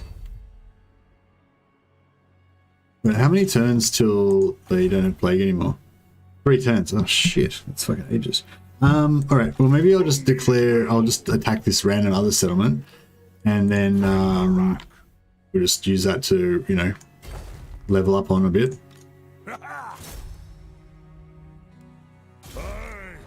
It is time. Where are we up to now? Heavy coin stones for growth. We want that soon. Probably do want that within 12 turns, yeah.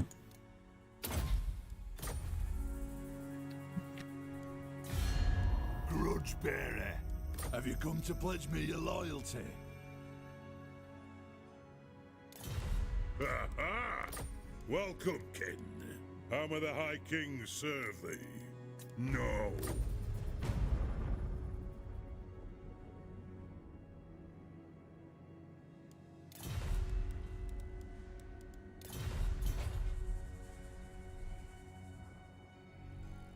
We're still minus 495, even with that army removed. Oh no, we haven't got rid of that one. Okay, yeah. So we'll get rid of this army.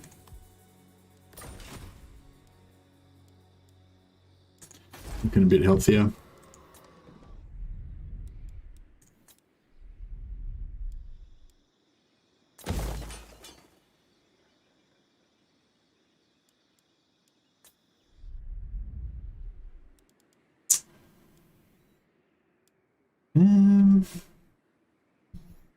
Yeah, I kind of want these Runesmiths.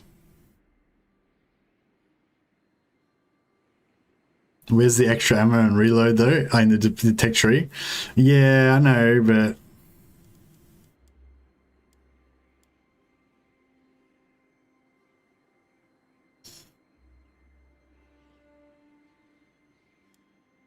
Hero recruit rank +1 for Thanes all provinces. Fuck, I never noticed that before. It's pretty cool.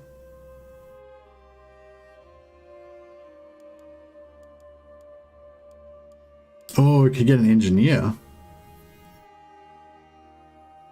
That could be interesting too.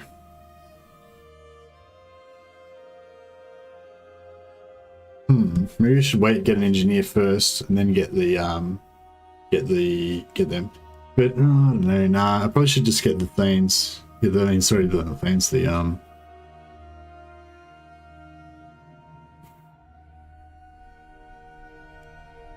Runesmiths.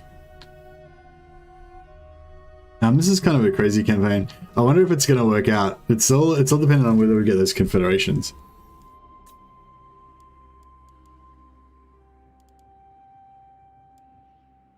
Oh yeah, we should wander around to... The engineer would take 20 turns to get to. Yeah, that's what I was just thinking, yeah. But I was thinking the Runesmiths might be alright because it'll give us capacity and then we can just pop down a Runesmith somewhere else and then get more of them. Plus it'll give us the ability to trigger Gotrek and Felix.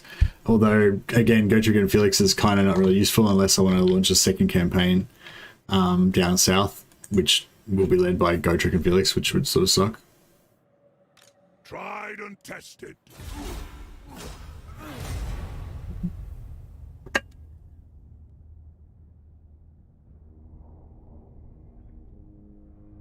Casting the runes is thirsty work. Let's drink and talk.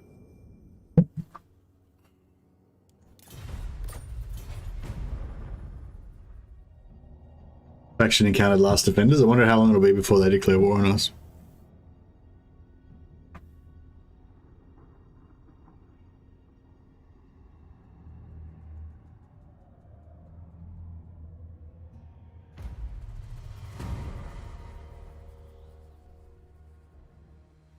Two turns. Alright, fuck it. Let's do it. Rune Lord.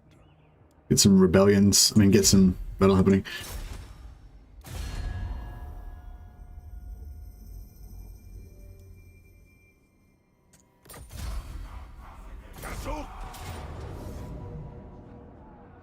Okay, so...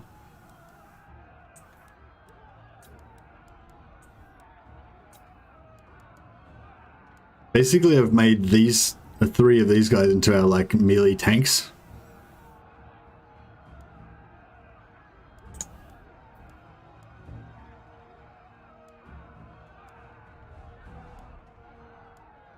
So I think it'll be the three on the left if I do it like that, and then the fourth one will be the one that does discouraged, and then the fifth one, actually the fourth one will be fear, and the fifth one will be that. So this fear is not really that good because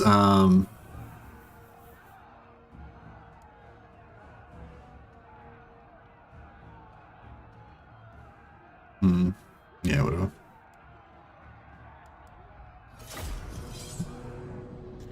I don't know. We haven't fought any Empire men yet, so these aren't proper Empire men. They're actually Border Prince scum. They're not part of our alliance with the men, with the humans. That was made with Sigmar Heldenhammer. These guys are, you know, some riffraff from refugees from some other nation, so it's fine. Fire on the Urks! Did you say fire on the Urks? You can't tell the difference. Urks men, Urks Umgi, they're all the same. Brooch thrower! So yeah, so if we want to use these guys as melee, then yeah, these three here are the ones that have got 15% physical resistance. Doesn't make them like super tanky or anything, but you know, if we want to have some problems at the front to do a bit of tanking if necessary, then they can be it. Yeah. You should win that. Yeah, thanks for the vote of confidence, Monkey. If I don't win this, I'll be extremely disappointed in myself. I wish you had some buffs on the Runesmiths for ranged.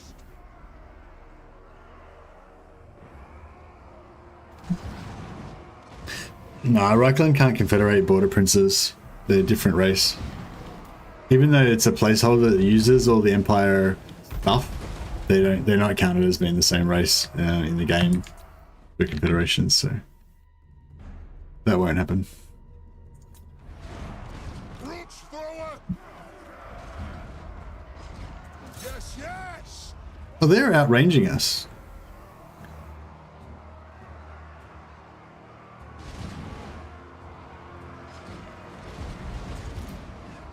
Quick about it!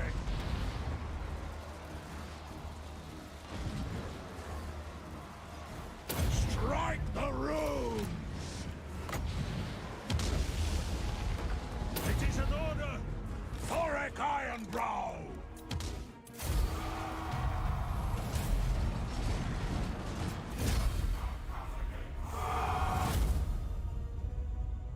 Yeah, no, that was a close one. Oh, get the peace treaty and get paid for sure. Thanks, Milan. I forgot.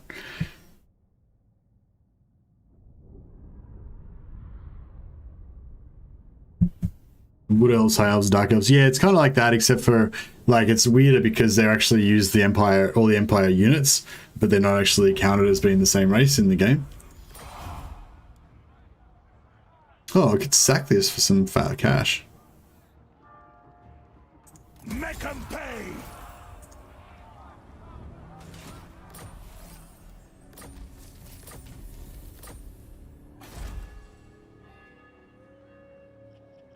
We honor the ancestors! 2 turns. Okay, well, Ironbrow.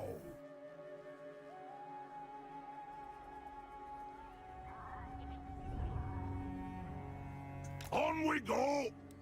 yeah, we'll stay here. Feast! And Drink! we'll sack this again next turn. Why not?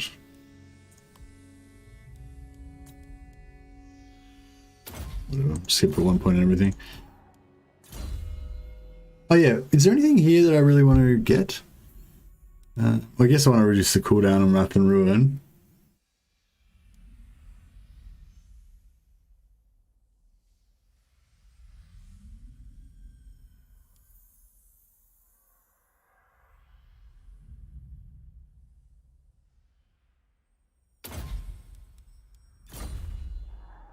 Life finds a way. One more grudge of He's too obsessed with whether he could to consider whether he should. Well, classic. Oh yeah, right. So Tekutoa needs to pay us. battle. Actually, it's, Together we're stronger. Aye. Greetings, honorable ally. Not likely. so we could get a defensive alliance with them fairly easily, but just not bother. Oh, the stars align.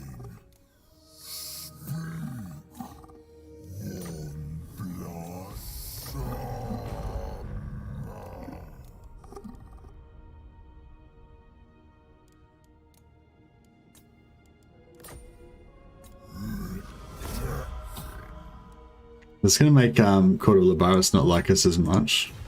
Is there at war with them? Bring me Neferata's head. They like this more when we're at war with them. Oh well. Welcome. Behold my greatness. You defy Do you reckon Krokar's gonna beat Khalida, or is Khalida gonna beat Krokar? I kind of feel like Khalida's gonna lose, but I'm not sure why I think that.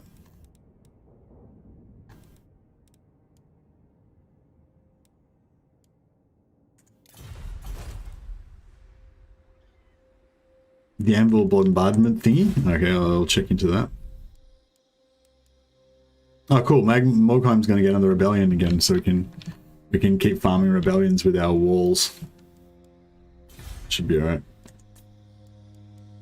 Or is it tier 2 walls that we need? Growth straw, that's alright. Yeah, I think 1 growth straw is fine. Nah, whatever, yeah. See how we go. I probably won't invest too much more in that, so if we don't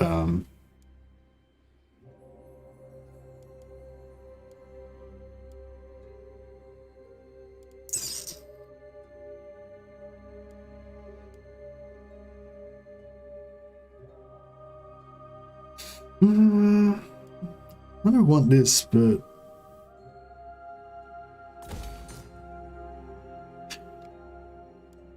how many turns will they take? Be like 1, 2, 3, 4, 5, 6, 7, 8, 9. It'll probably only take like 10 turns to get up here. It's like 3,000 gold or something. It's not too bad, I guess.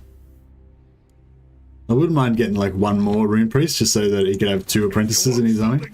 Just for the, you know, role plays, basically. But I would like to get, eventually I'd like to get just shitloads of, Khalida always loses in my game. No way Khalida will win. Yeah, I feel like she usually loses, doesn't she?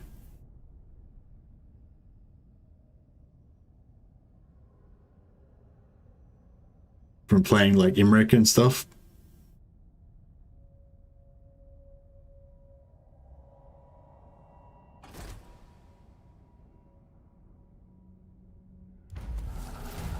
Yeah, that's true, I guess. He can't underway stance.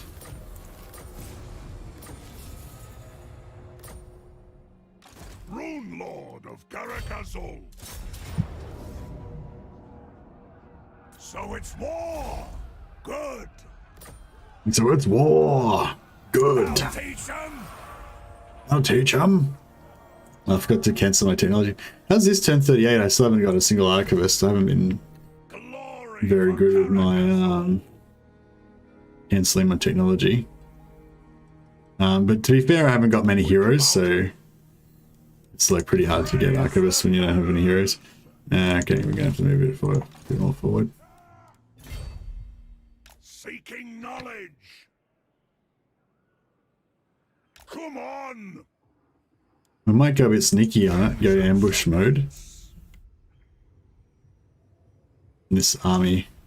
If we get the plague just while we're sitting in this province, just because they've still got the plague, it's gonna be really shit. Imagine if that happens, fuck, that'll ruin me. That'll like literally destroy the whole campaign. Because basically all I've got is THOREK'S army at the moment. If we lose THOREK'S army, then it's like basically game over. I mean, I suppose we could rebuild, but it would be, yeah, it would be a setback, let's just say. Oh, these guys are coming in now. Shifty Gut Stabber coming in hot. This is cool though. This gives us another chance for the rebel lock to happen. Thorek with 14 Runesmiths and 5 Grudge Throwers. Hey Thorgrim Grudgeborough. What's is that like a serious build? It doesn't sound like a serious build. But yeah, maybe it is. I don't know, have you actually used that? Does it actually work? I can kind of imagine, I mean, I don't know if, I can't really imagine it being good, but put a few Rune of Spites in there. They have like 14 Wrath and Ruins they're dropping constantly. I mean, yeah, I don't know, I don't know. I can't really imagine it working. I feel like you need at least a few Ironbreakers as well.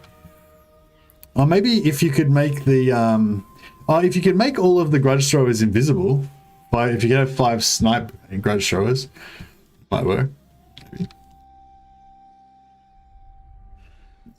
Excuse me. Rune Lord.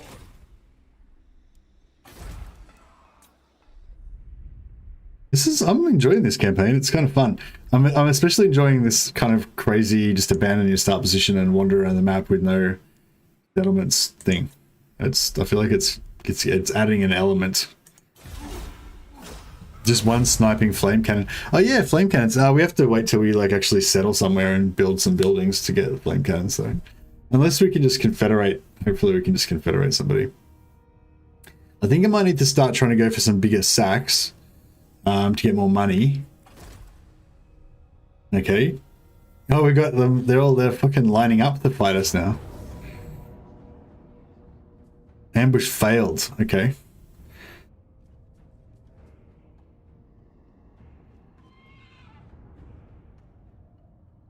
But we still get to attack, which means that we can waste the ammo of their artillery, possibly. It looks like they're going to think that they have military. They're going to think that they have range superiority, even though little do they know that they don't actually. Yeah, this could be a good fight.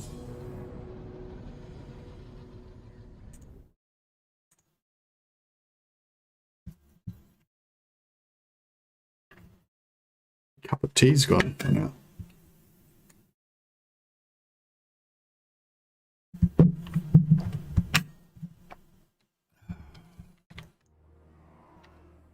Alright, we'll take the high ground.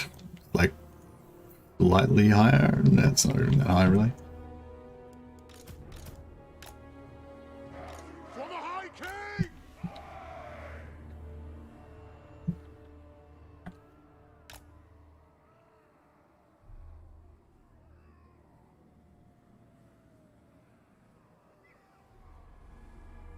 Aye!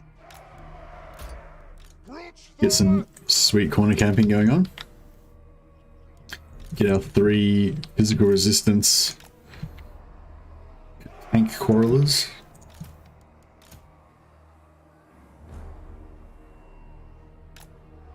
Correlers are pretty cool. They've got physical resistance and they've got shields, so you know, it's pretty cool.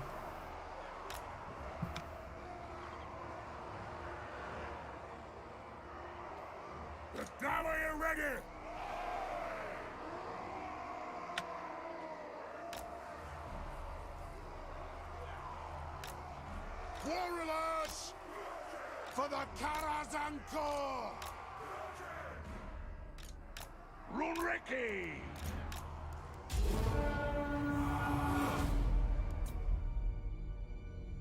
Oh, they're coming.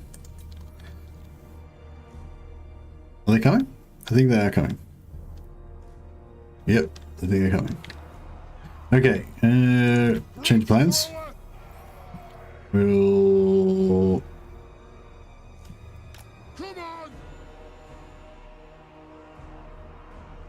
try and can we try and on the way, if you like. The runes glow. Move now.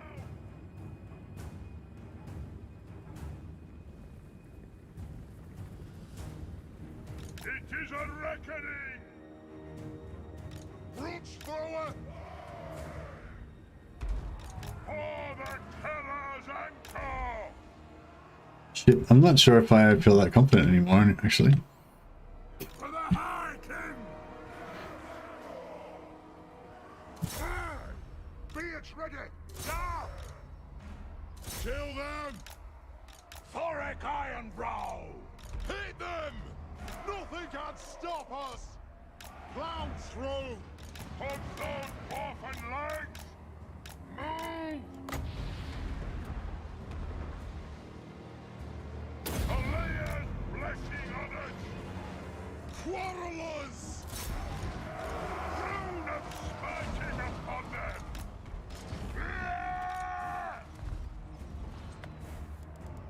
Roots thrower. Righto. Yes. Step to it. Fuck. On our way. It's pretty hectic. These handguns are and do some damage. By Grungni! Wrath and ruin!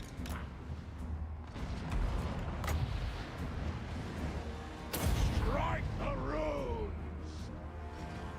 Let the vengeance begin! For the ancestor gods! Fight! Off we go! Quarrelers! Runes of spellbreaking! Quarrelers! Scoff! To the forge! Move off! Plow through! Bring them down! Move! Attack the Urks! Thorek Ironbrow! Hearth and home! Charge! Slay everything without a beard! Quarrelers! Axes out! Ironbreakers! Quarrelers! Fight! Attack the Urks! Lock the loaded! Die! Vengeance! Oh shit, we got artillery. Ready to strike! Attack the Urks! Alert! Runesmiths! Ironbreakers! Stop! Kill Urks! Charge! Strike out! Attack! Gazork! Oath and steel! Thorek Ironbrow! Plow through! The clans unite! Attack! That was not too bad. We did take some pretty heavy losses. Well, not heavy losses, but we took some damage. But that wasn't not too bad. That wasn't too bad. I think we managed to sort of focus fire and just like bang, bang, bang, bang, bang, take down those guns pretty fast. Hey Jacob, how you going, man? Before they could wreck us too badly. So that was nice. Alright, I think we've done about as much damage as we're gonna get. This one.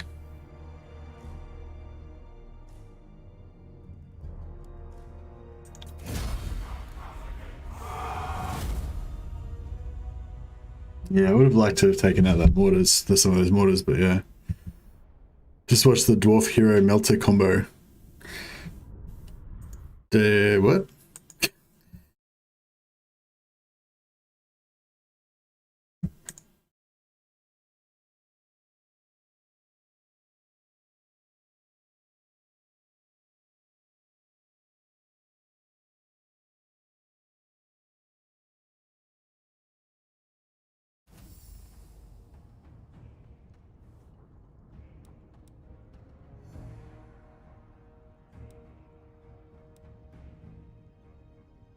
Cough up and clear off! Orphan Raiders debuff with Ironbreaker's ROR. Okay. Shameful. See, I don't really want that -10 with Clan England, but it's like.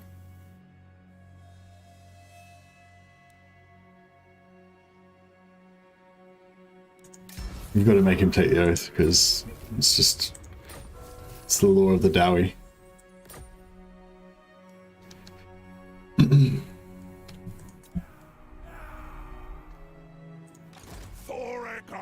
Alright, sieges, I mean the plague's worn off now, so that's good.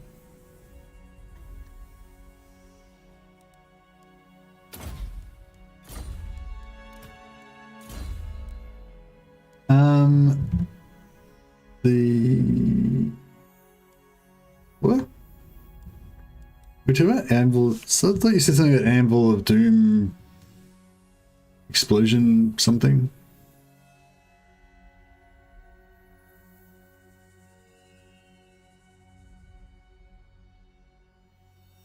Mm.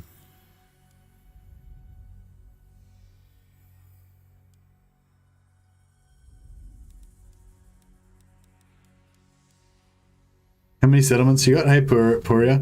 Not many. I'm not really concentrating too much on conquering at the moment. I'm just wandering around the map at the moment. I've got 3 provinces. 2, 5, 6. So I've got 6 regions, 6 settlements. But I'm relying on waiting for I'm just waiting for a Confederation, so I'm not really trying to build up my provinces or anything. I'm just kind of roaming around. Thorek's just like a freewheeling bachelor, just sowing his wild oats around the campaign map.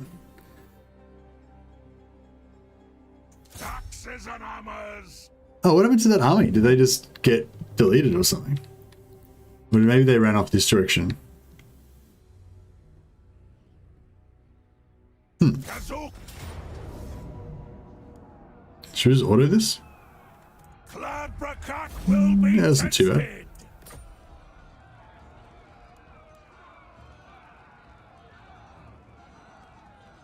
Reclaim what was lost. Iron will. Nice. Nice. All is well. Grundy or Grimnir? Oh, that's a hard one. Grimnir is good for the technologies and for the construction costs. Grimnir is good for just having a beast tank. I don't know. We'll go for the tank. We'll go for the Chadness. Norgrimlim's Ironbreakers and Ulthar's Raiders. Nice. You have no Master Engineer? No, no Master Engineer, no. We'll try and get one soon though. All right, let's make some items.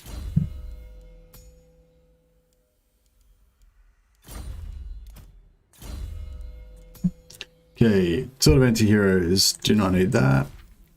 Do want that. Don't need that.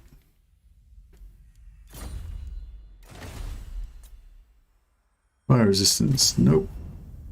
Magic Ring of Thori. Don't know. That. That.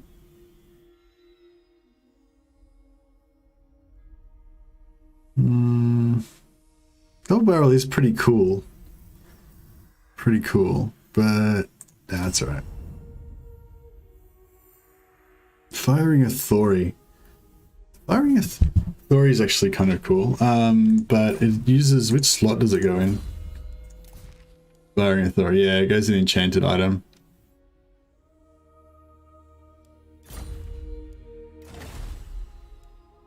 And yeah, the we're gonna want to put Ironborn's tankers in the enchanted item slot. So yeah, so we don't need that.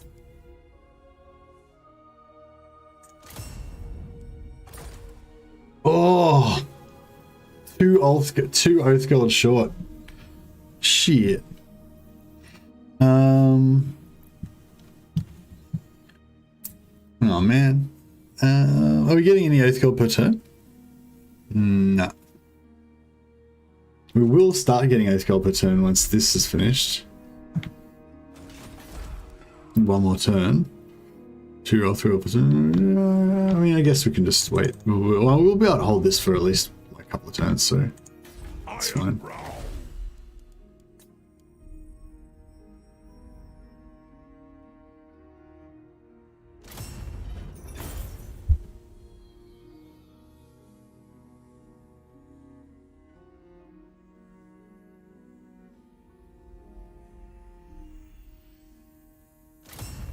There was another item. Yeah, the other item I kind of like though, because it's got that little bit of melee defense on it. I guess it's only 3 melee defense though, so it's like not a super big deal. Yeah, fuck it. May as well. Get rid of that as well.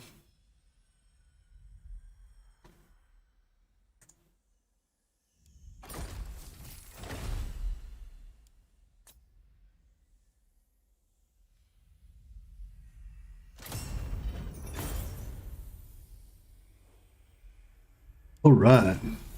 Master Rune Lord.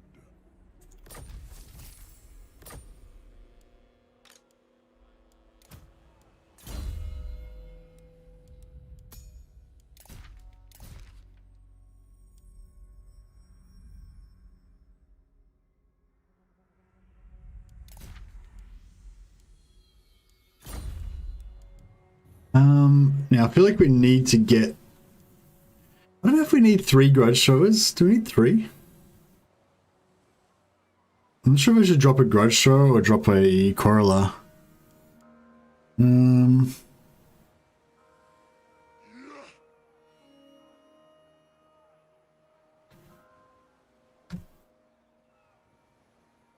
feel like we could maybe drop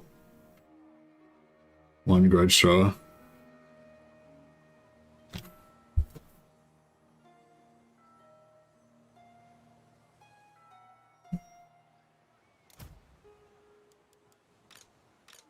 Well, we'll do it next turn anyway. I can think about it for a turn.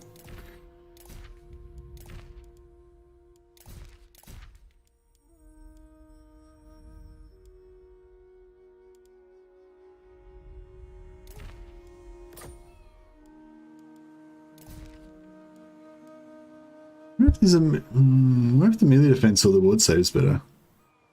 It's a hard one to.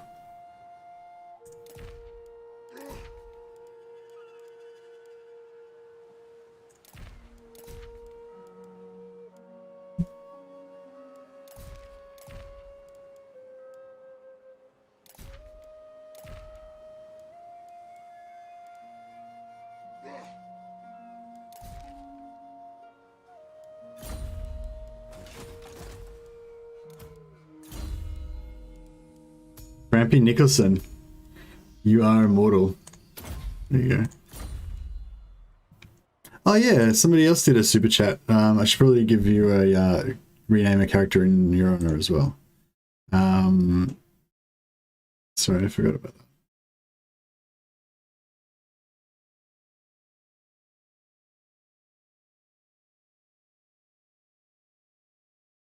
that. Oh yeah, it was Alexi and Gordo.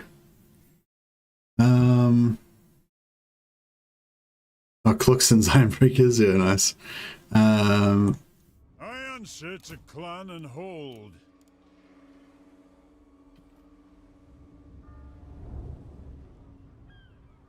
There we go. Alexi Redex. And who was the other one? Oh, Gordo.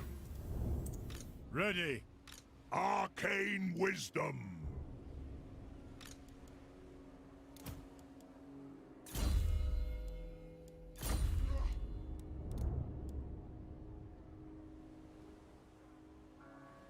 Gordo's Bolters. There we go.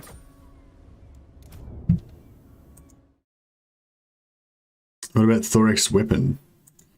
Thorek has no weapon. We've disarmed him.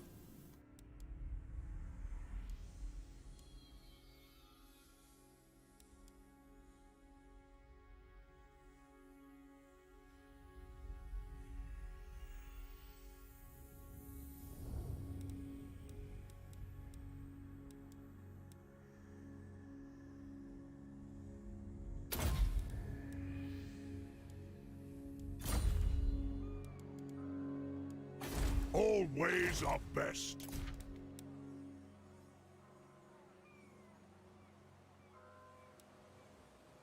By Grungni.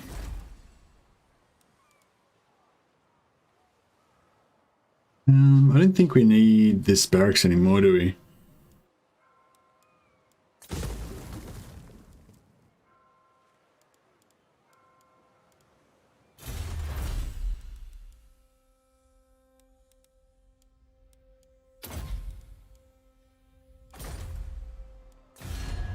Ready? Greetings, honorable ally.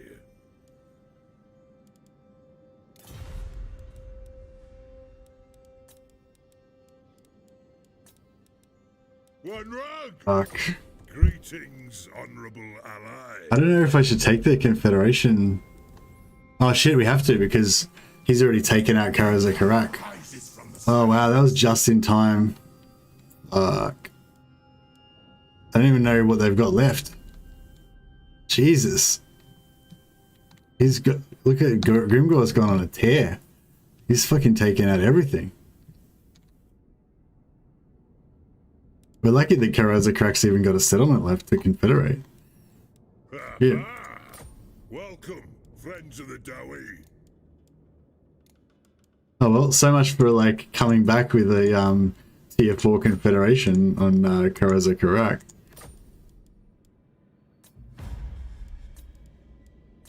I'm not getting...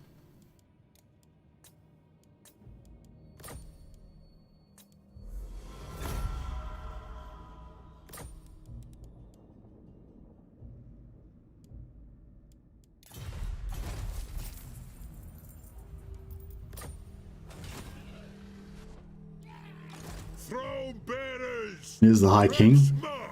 There's Grumby. Karak's fallen. Shit. Oh, we got Tom Phillipson. Why is he still just standing there?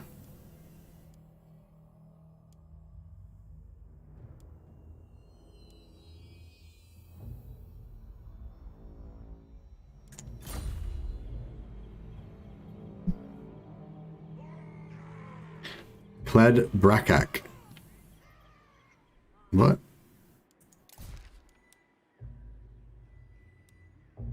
What about it? What are you saying? You want me to read the description of his weapon or something? Clad Brakak enables sundering attacks, frenzy, passive ability, frenzy. Oh, that's bullshit. Because this gives me... Oh, this gives frenzy for the whole army. That's kind of cool. Stop shift from getting terror routed. Fuck, he's pretty OP, Thorek, isn't he? But you see, I don't need the frenzy because I've already got frenzy for a whole army from that. But gives magical strike damage in a small area. That's pretty cool. Bombardment. Yeah, cool.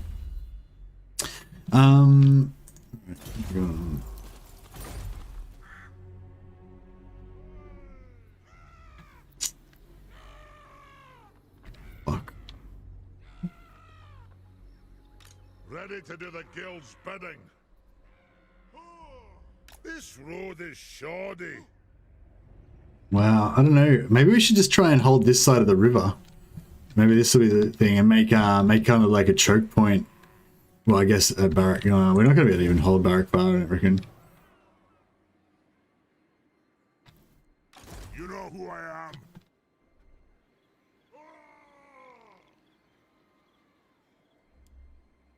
Ha ha!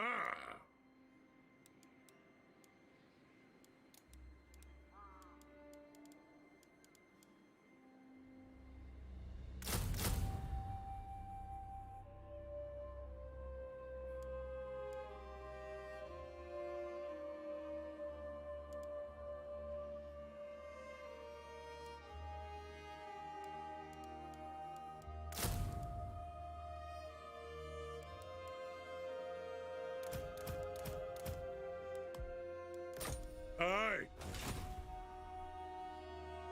I ain't doing that. Yes. Fuck, should have kept some of those troops there. Otherwise, these guys might attack us next turn. I am the White Dwarf.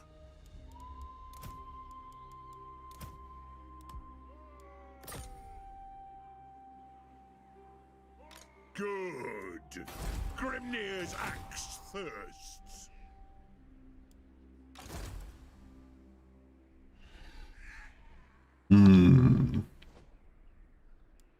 If you want something done right, hammer and anvil. Should we keep Grumby or? Oh, he's got the physical resistance from killing from killing. What's his name? That's pretty sweet.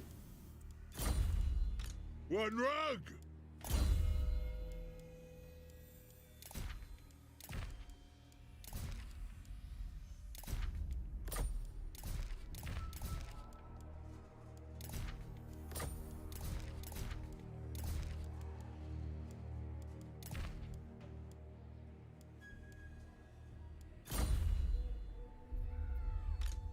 Hey Merlowen, Dowie clapping.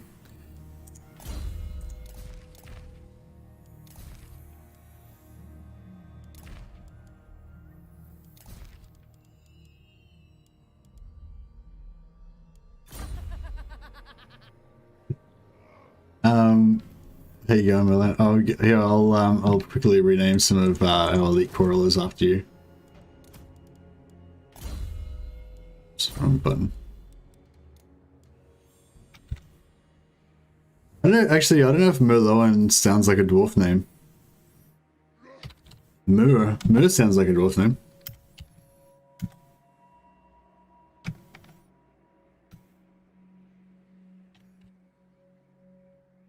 Mur's low belters. That can be your guys. Bit of an uninspired name, sorry. Alright,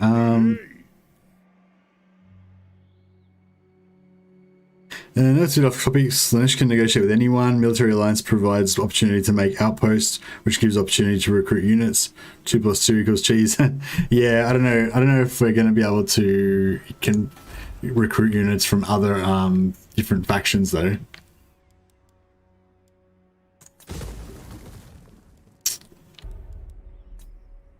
Did we inherit any other like lands?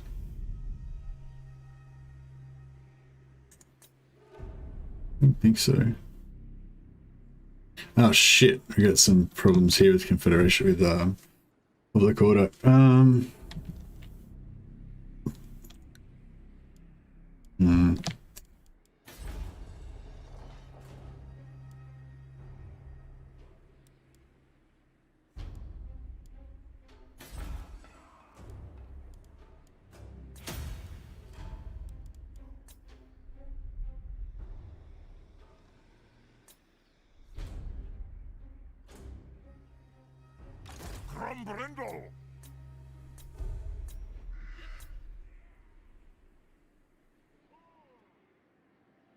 Which faction do you think is going to have the most cheeses? Yeah, I don't know. I think like Zeech is obviously very cheesable because they've got those kind of those kind of snickage style things going on.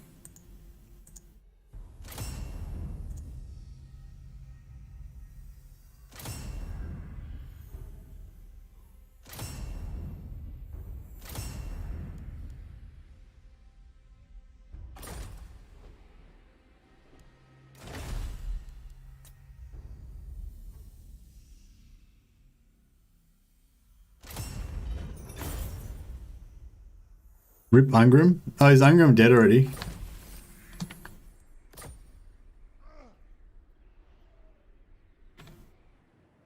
We don't know for sure. He could be still alive. Or did it say he died?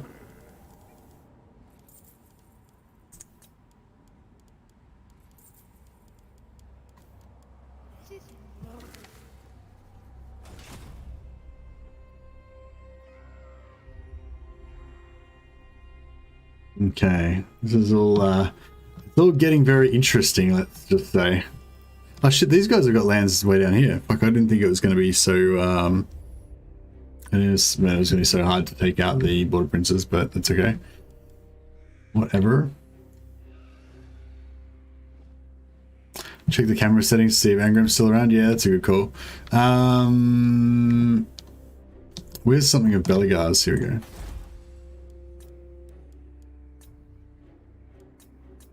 Nope. No Angram. Oh, well, that makes it simpler. At least we don't have to worry about trying to confederate him.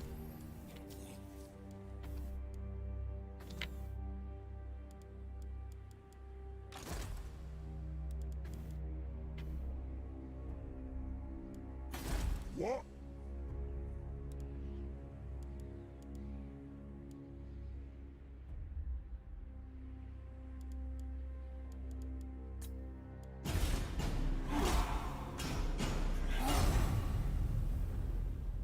Chaos Dwarves in 1-3? They will be, yeah, Chaos Dwarves will be in 1-3. They're not announced yet though.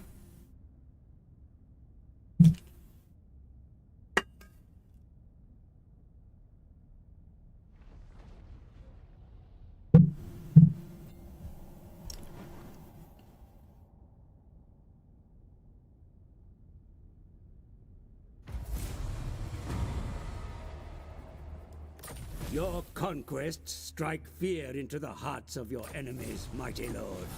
The wisest amongst them will know that fate is on your side. I have foreseen it.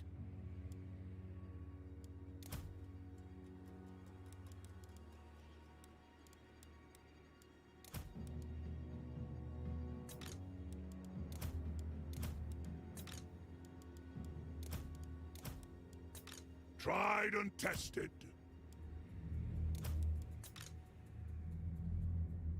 You war? On your skills, Dowie.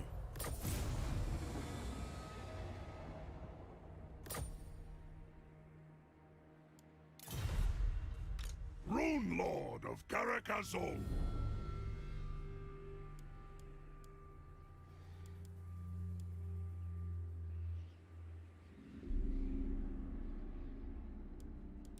Dwarves never tire.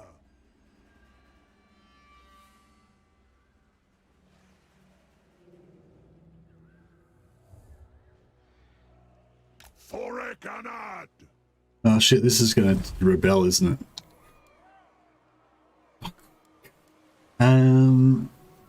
No, we still don't need to stay here to deal with this rebellion, but we need to be over there fighting those guys as well.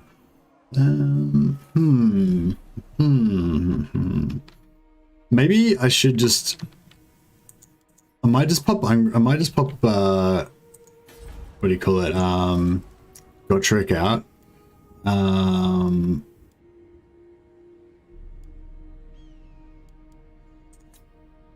Just so that, oh fuck, but he won't even be able to survive the trip there.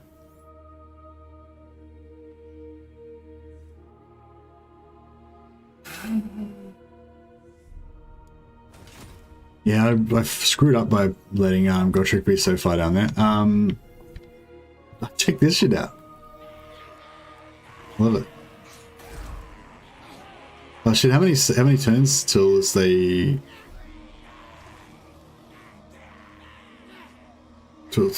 7 turns till they run out of supplies and start taking attrition. Crazy.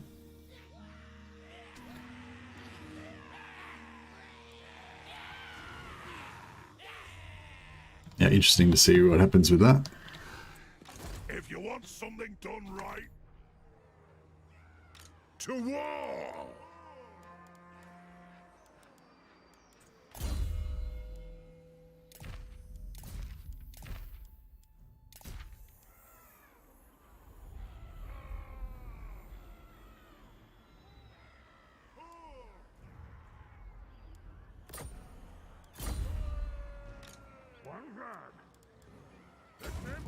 I'll do it. Heading out. I'm leaving.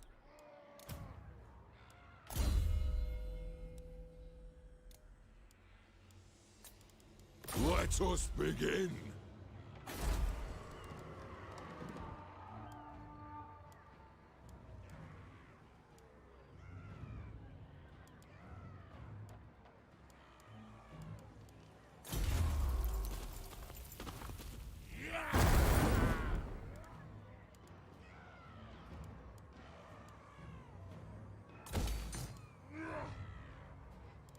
I could probably just put walls there, but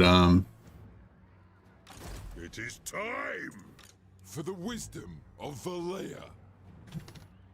Hey down under Blunder. How you going? Man, that's a while. time for Grobcool. Yeah. It's a bit of wiring going on. So here we go. I don't know. I think I'm gonna get stuck here if we're dealing with this rebellion. Fuck. Maybe if we just put some walls here. Put some walls here, that could just deal with that for us. Always our best. How come we're not getting any? Oh, we're getting no replenishment because of the. Oh well, that's okay.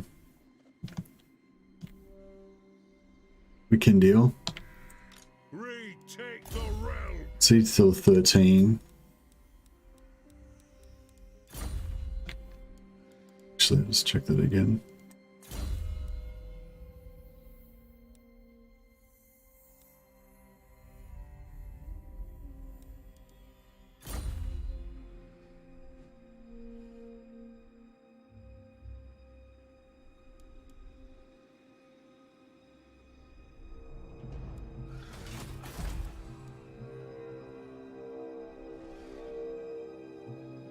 Did you get rid of the Lord you used to place? No, I didn't know. It's just I was thinking about putting an archivist on him if we got an archivist from Adel or something, but we didn't. But yeah, thanks for the reminder. Just make sure I didn't leave him active. Send me to vengeance. Yeah, I was thinking about setting up a Runesmith to get Gotrek, but like even if we recruited Gotrek from here, like I don't think he'd be able to survive to get up here. Like I could try and run him across here and go up through the water and stuff, but you know he probably wouldn't make it.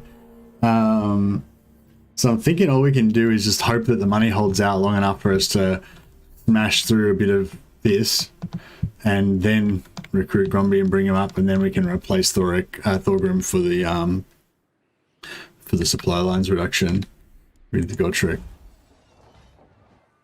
It's a bit of a long-winded plan, but yeah.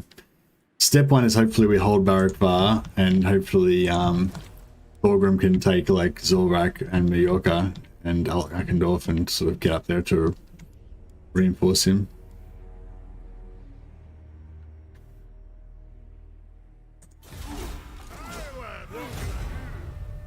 Oh, why is he just moving halfway there? That was not right.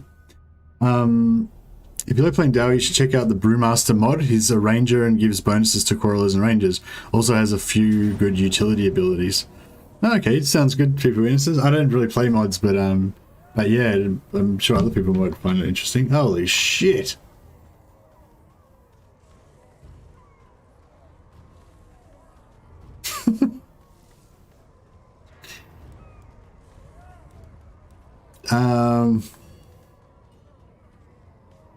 Oh, it's because he's not inside the settlement. Fuck, yeah, right.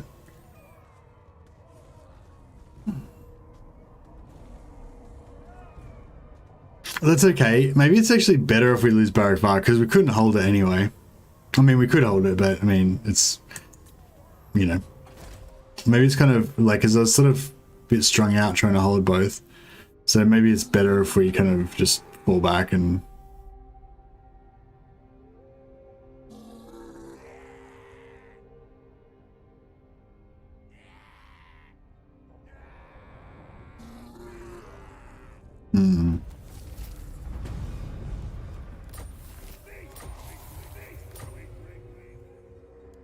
Interesting. So they didn't want to mess with the siege, eh? Onward.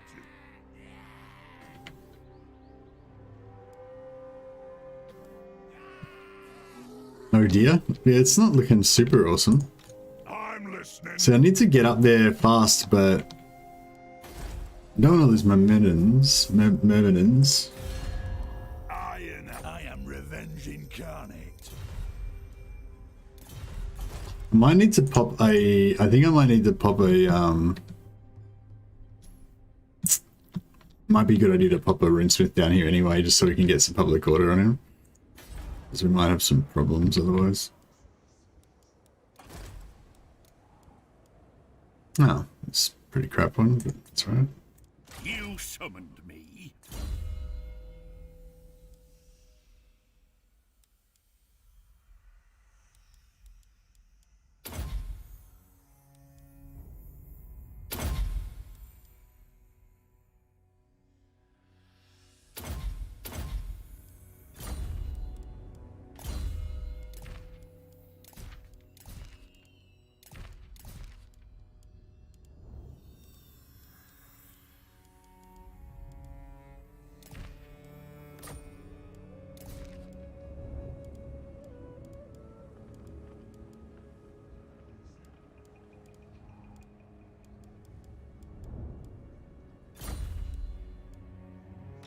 You summoned me.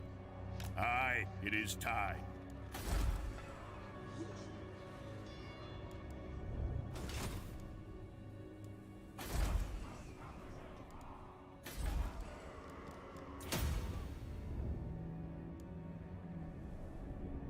Sometimes the best offense is a good defense. I don't know if that's how the saying actually goes. This is like looking interesting. I hope these guys like... Oh, they take an attrition. Shit. Damn it.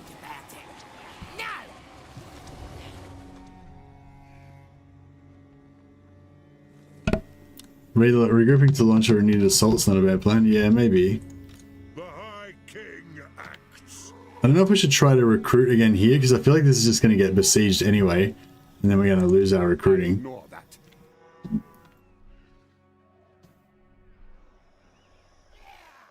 Ready. On the way. Throne bearers, let's march.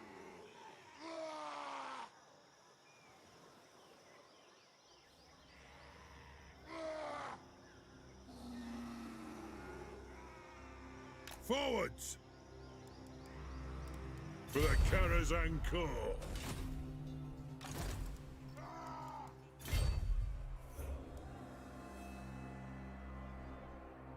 Make them pay!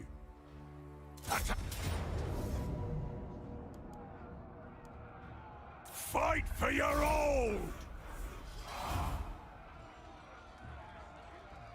What the fuck is going on here? So, yeah, I know. It's pretty hectic. Claim it for the throne!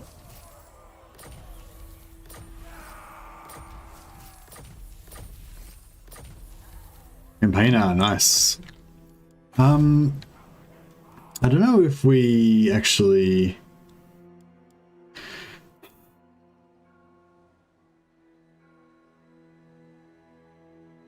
I mean, maybe if we go for public order, we could, like, maybe...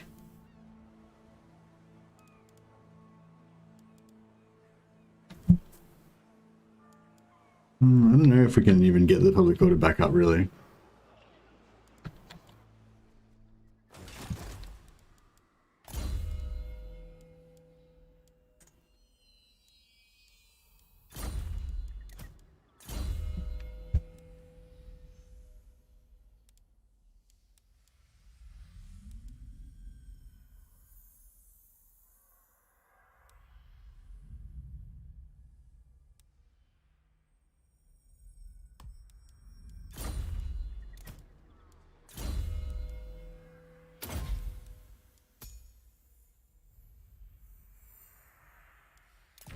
We need to get this army into battle, like with a proper foe, so we can you know, unleash their destructive potential. What? I don't think I want all of these grudge throwers. What needs to be done?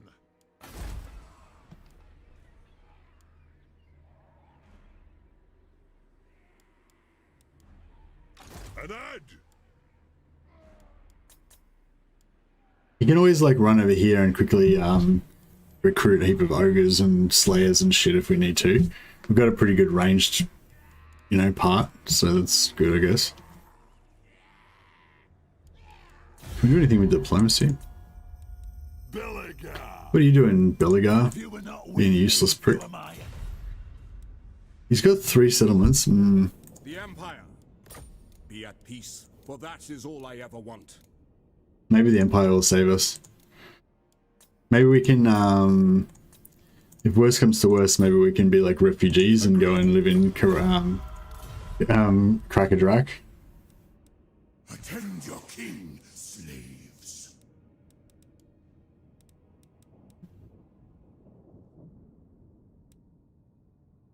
You did. I find your... Don't mess with me. ready. Stunty scum. He's scum. He's pretty ominous, the old Grimgor. Green tide of musclebound. Excuse me. The green tide of musclebound yahoos are attacking you. I know. Yeah, it's not good. It's not great at all.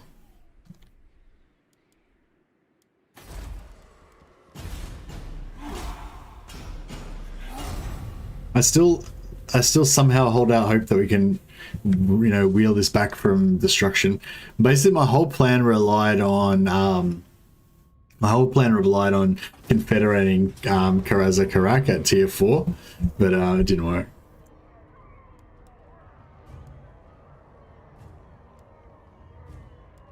Yeah. Nah.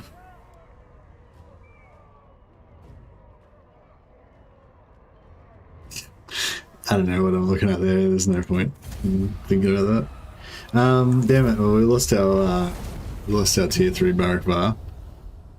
That's okay. The new Border Prince Dwarven Empire is going to be fantastic. It's a lot of gobbos. I feel like I want to fight this one just so I can see how many gobbos we can kill.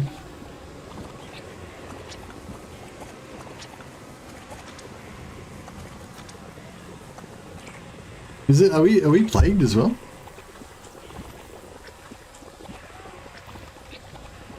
This is a really bad settlement type, isn't it? I'll just fight it quickly just so we can, just to see how bad it is. I'm just gonna boil the jug. 1 sec. Share stream.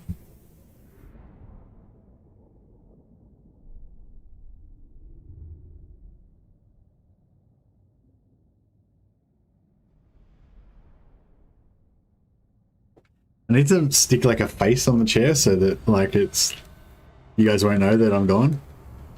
And it'll still be like entertaining you when I'm not here. Oh yeah, so yeah, I thought it was bad. Oh, it's not, I guess it's not too bad. You can kind of block the sides and then kind of have a bit of a killing zone here, I guess, sort of. They don't have any artillery, so I mean, like, we aren't gonna win, but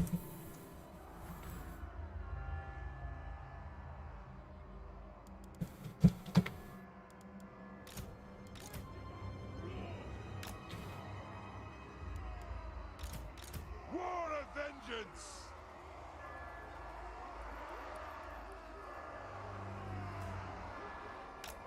nice one, Nicholas.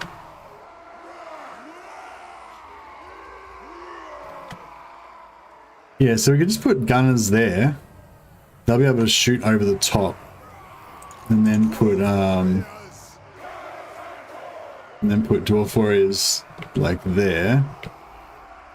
Yeah, see, it doesn't really work because it's not like they're not gonna like hold out forever, you know.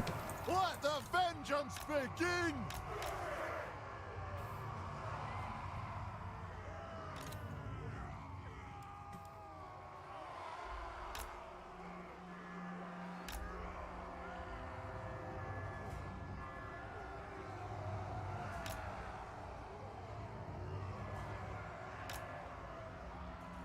Dwarf warriors. I'd kind of like to see just how much damage we can do to them, but it's probably not going to be all that impressive. The ancestors.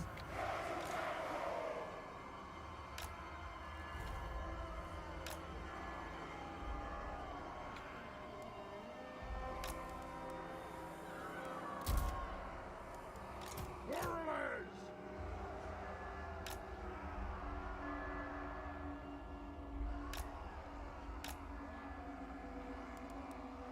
War of vengeance! Thunderers! Crunch thrower! And we'll get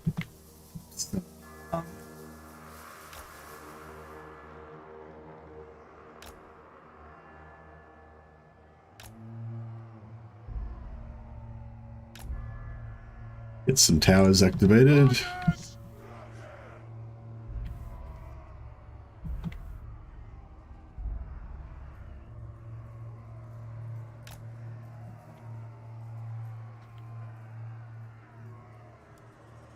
Dwarf warriors! The vengeance begin!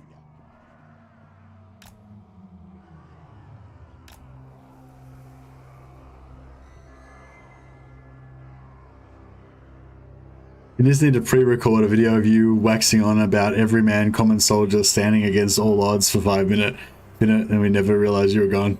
I do. That is one of my favorite topics. That is true. We probably should just do it on fast forward since it's not gonna like.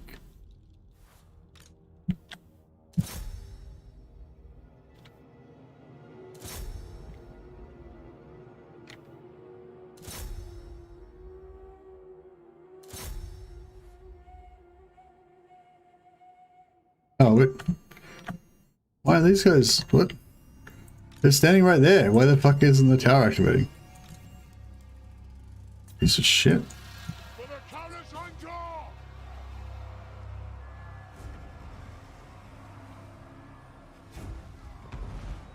Miners! Charge! Move! They have wronged us. Oh, there's all of the army over there as well. Fine. For the ancestor gods!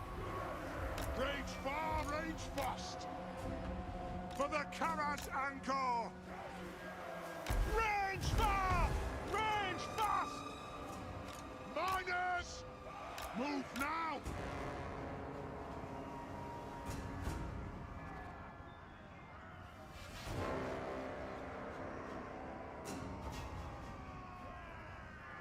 So maybe we should do something like this.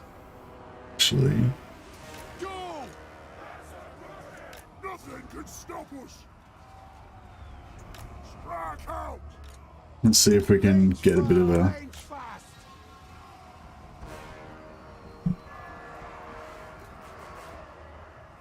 Miners! Off we go!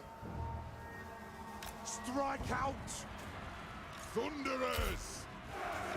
On the way! Pump those dwarven legs! Very well! Stop firing! Dwarf warriors! Move! Change formation! Satisfy the grudge! Dwarf warriors! Right far, right fast! Dowie ready!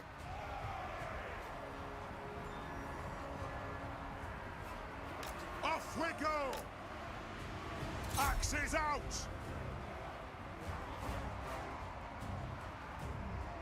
They have wronged us! Dwarf warriors! Let the vengeance begin! Now we halt! Dwarf warriors!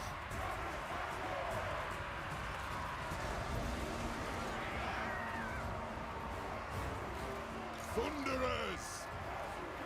Range fire! Range fast!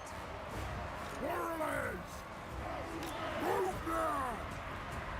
Thunderers! For the ancestor gods!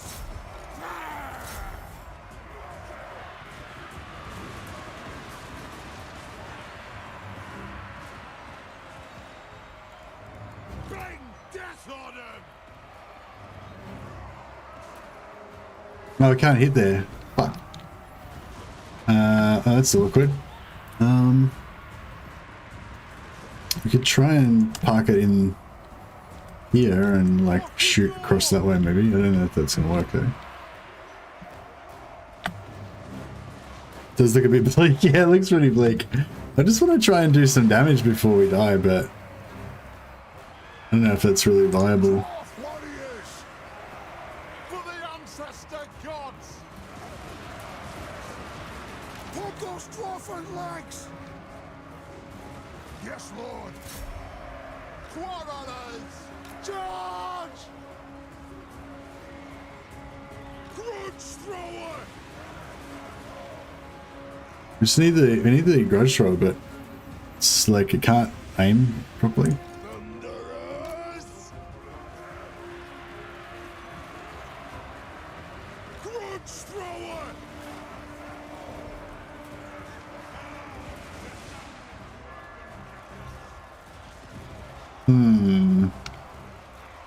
Maybe if we move it forward a little bit. Yes, Lord. Do that, that'll work. Moving out. Not really sure what I'm trying to achieve here. I know what we're going to achieve, which is nothing, and we're going to die.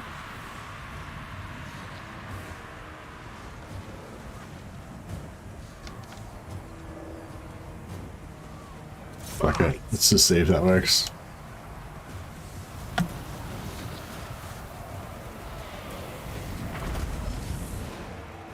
Nope.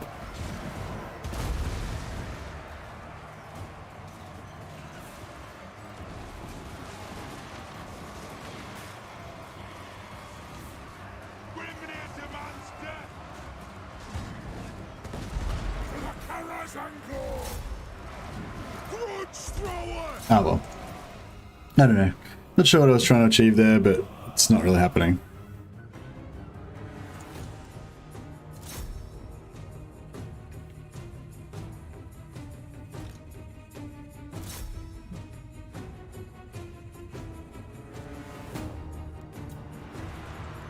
For the High King! Drain the herbs! Kill them! Warriors! Let the vengeance begin! Catch them! Joey, attack! Grudge thrower! Aye, as ye command!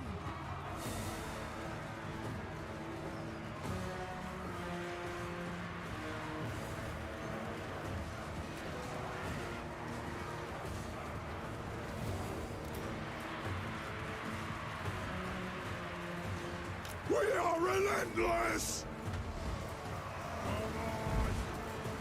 Dwarf warriors! We demand blood! The clans unite! Yes, Lord! Plow through! Kazoo! Move now! Dwarf warriors! Yeah. I put them in the wrong spot. Cut their heads spitting tongues out!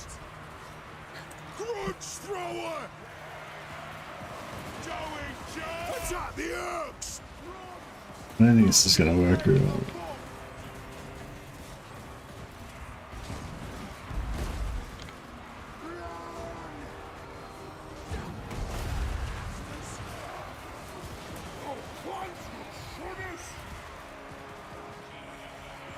Dwarf warriors!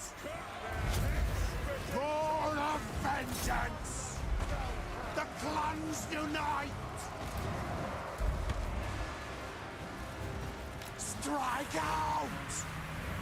Now they're wired up on me. Select target!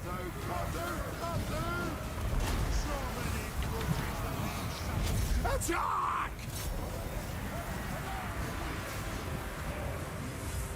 Quarrelers! Move up! Blow through! Pump those dwarven legs! Shoot, lads!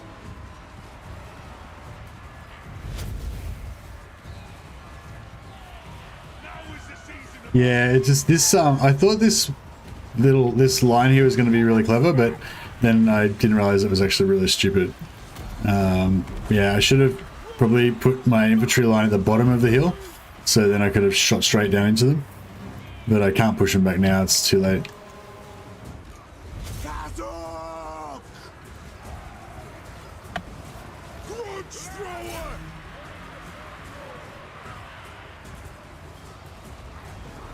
Move!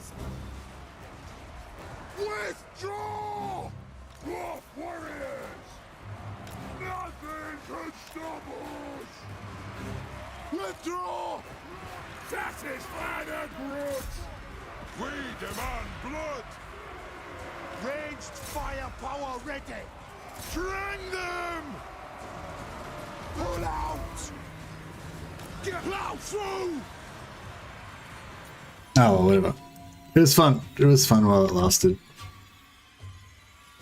It was an interesting tactical problem which I completely failed to even address correctly, but it was, you know, it was educational.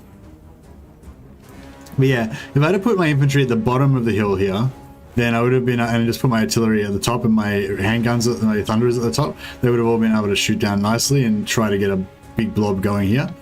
I mean, it could almost have worked, maybe even, I don't know. Yeah, probably. I mean, probably not. I mean, we just didn't have enough ammunition and everything, probably. But yeah, we could have had 2 grudge showers, maybe, and if I had it set it up properly, maybe.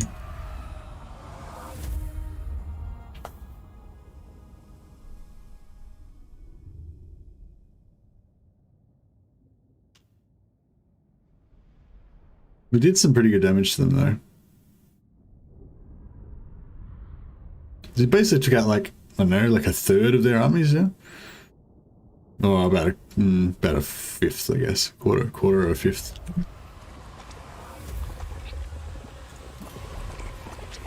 Oh well. Mighty Morgheim finally falls.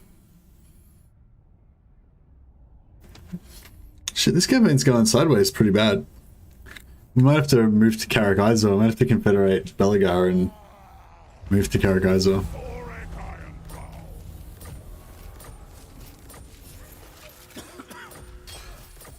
At least we've got, you know, less territories to worry about, I guess.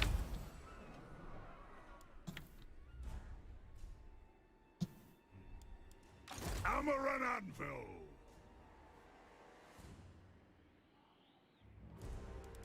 Dwarves never tire. All ways are best. Retake the realms. Wipe out the trespassers!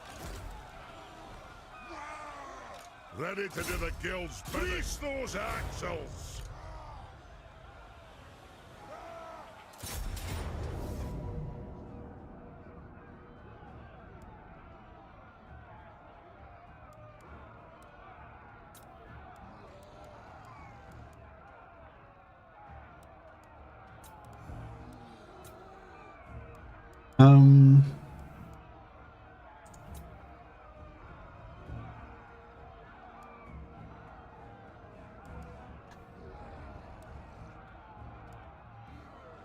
We've got a lot of artillery, so I kind of feel like we should be able to do this without taking much damage.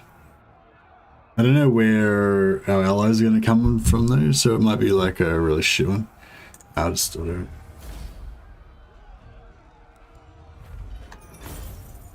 it. Yeah, it's fine.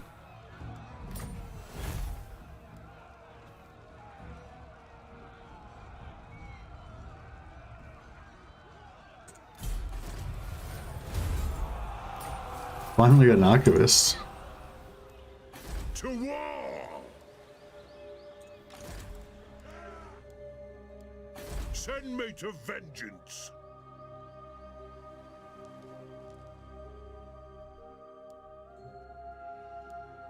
We honor the ancestors!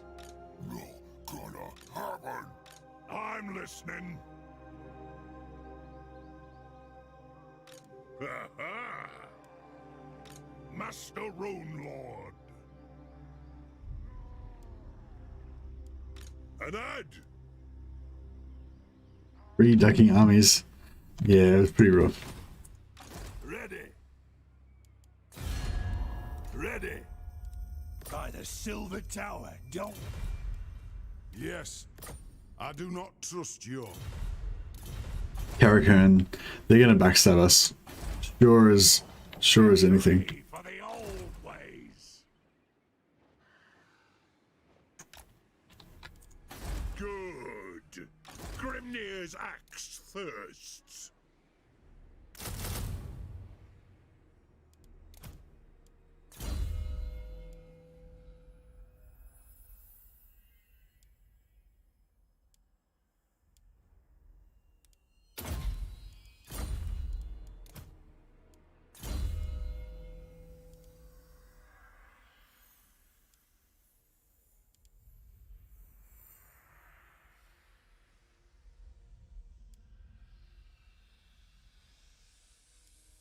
Hmm.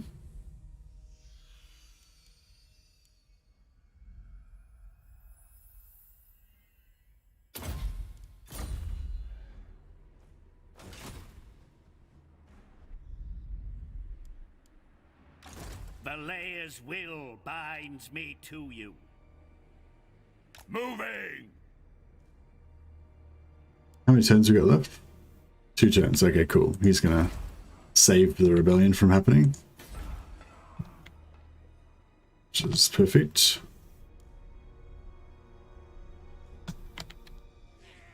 Check this out. Just dogpiled it. Oof. Alright. Fuck. This is rough. How much stuff has Water Princes got? They've got 3 provinces. 3 regions, sorry. So they've got Lucchini, Ackendorf, and Varenka Hills. Okay, cool. So that's not too much. Is Sartosa or anyone at war with them?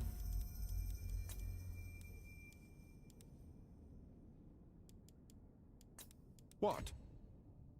They are all with Sartosa. Okay, so we can probably rely on Sartosa to take out the other. Probably rely on Sartosa to take this out, and this stuff will probably get taken out. Plus, maybe the Greenskins will declare war on them. One more grudge avenged.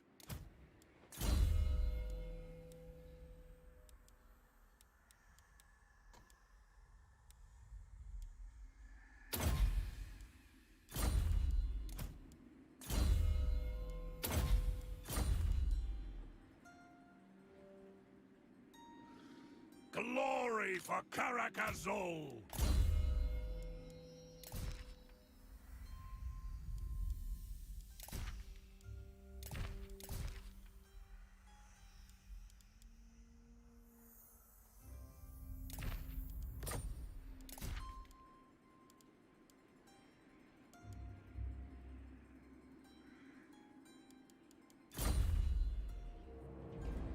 Yeah, the Rune of Spite just makes him pretty good.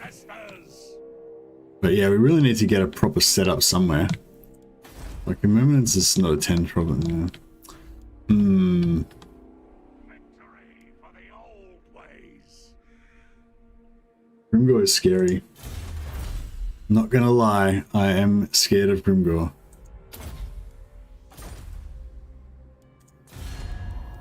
We've got the plus 30 relations with plus 30 relations with everyone now, but we still don't seem to be doing all that great with our diplomacy.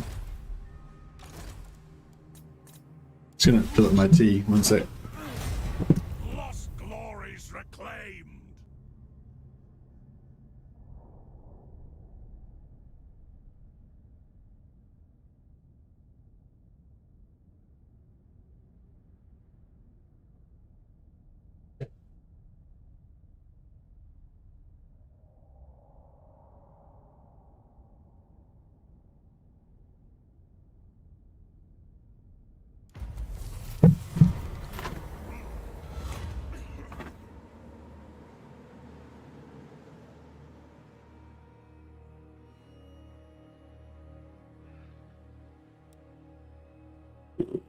Man, that crush the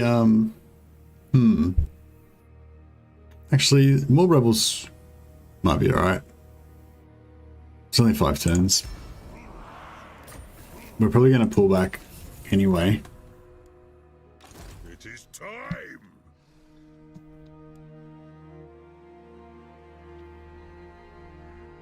Damn, I want this actually we've got walls here, don't we? Yeah. There's no breaches in the walls.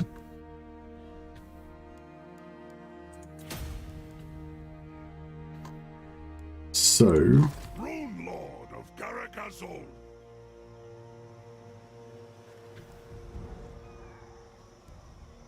Yes.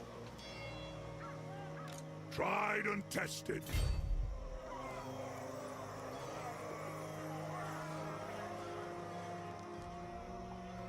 Seeking knowledge. If you Right. want something done right, Try and come through here. off we go. Nice. Throw And bearers. we'll Let's march. put Thorgrim there as well. The High King acts.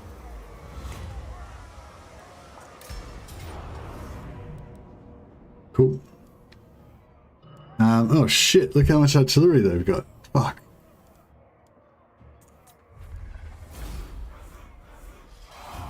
Wow, I feel like I would have taken a lot more damage if I had fought all this artillery.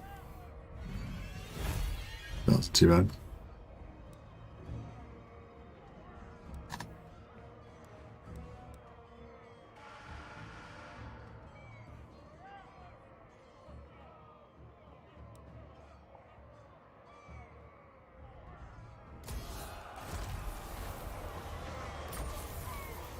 $20,000 is pretty good. Oh, and Wind Blast as well is nice too.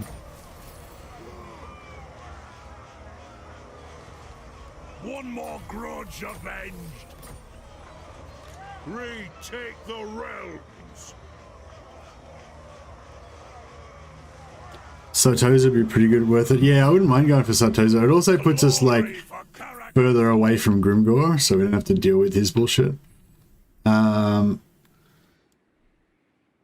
Yeah, I feel like if we I don't want to hold Mallorca, because if we want to hold like Eckendorf and Mallorca are a settlement, so I don't really want to have to deal with that. So we'll probably just get rid of that. Ancestors. Good. Grimnir's axe thirsts. Aye, it will better our cause. Nope. Not in my name. Beards in belts? Got then? Send me to vengeance. Unbending. I don't know if I should just like kind of charge.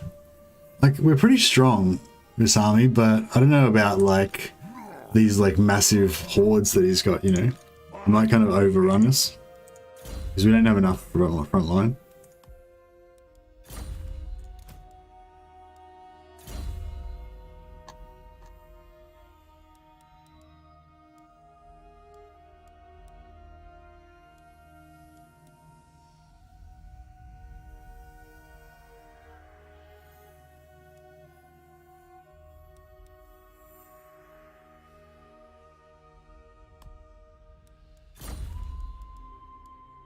Arcane wisdom.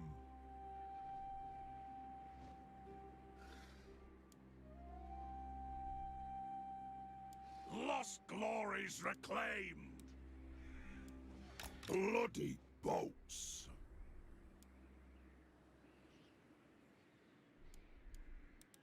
We push onward. THOREK'S.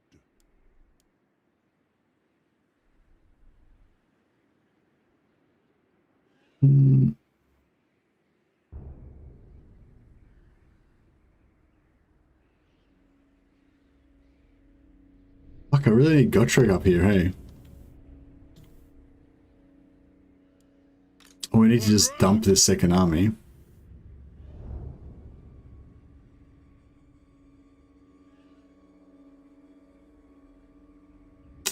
I mean, it's not really doing much at the moment, is it?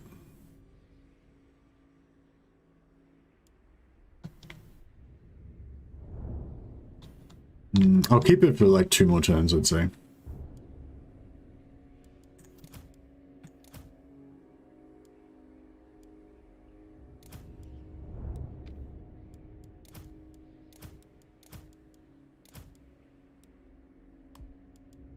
Throne bearers. Hey Sems, how you going? Who has he got his wire on? It might run out soon. Oh, okay, sure, yeah. How do I tell who's got his wire on? It should be like a green... It should be like a green ball on something, shouldn't there? Can't really tell. Must be outside of our... Oh no, there it is. Fortress of Vorag. I wonder if that's Imrik. Must be Imric still alive. Yeah, I don't know. See, it would be good to keep this army around, in case we need it, I guess. Hey, CEST says you just became a member. Must be your anniversary. Member for 6 months now. Let's add another 6. Thanks a lot, man. I appreciate your support, man. Much appreciated. I'll have to rename one of our elite quarrelers in your honor. Glory for Karak Zron.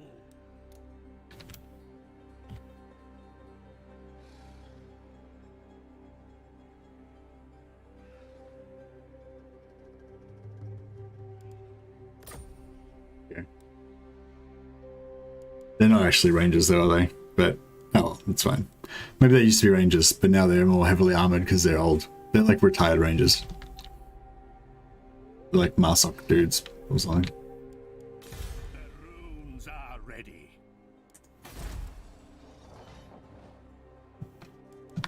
Alright. I think we are good for another turn.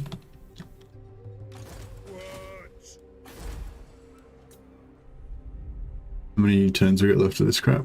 One more turn. Yeah, we can pop this back up to growth.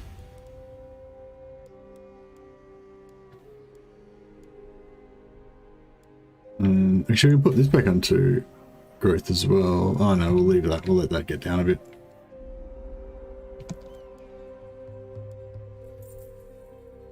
Did we get Gotrek? I don't know. We could get him and have him for 10 turns. I suppose if we... Yeah, I suppose we may as well get him because, like, if he dies, then he dies, and if he doesn't die, then you know.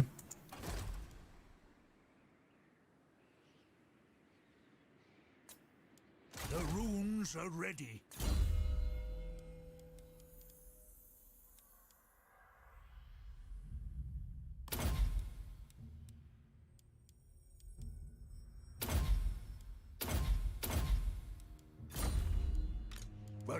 Will binds me. Yeah, I mean, if he makes it, if he doesn't make it up there, then I haven't lost anything. Like, never recruiting him is the same as him dying, basically, you know. And if he does make it up there, then, you know, even if it takes 10 turns, then at least we'll get still have like 20 turns left of cheap 20 turns of reduced supply lines, so it'd be good. Thanks for the rename. Oh, no worries, man. Thanks for supporting the channel, man. Much appreciated. Hopefully I'll be able to bring you some cool Warhammer 3 content soon. Probably not too soon, but... Oh, Wurzag's there too. Nice. We need to go after these for sure.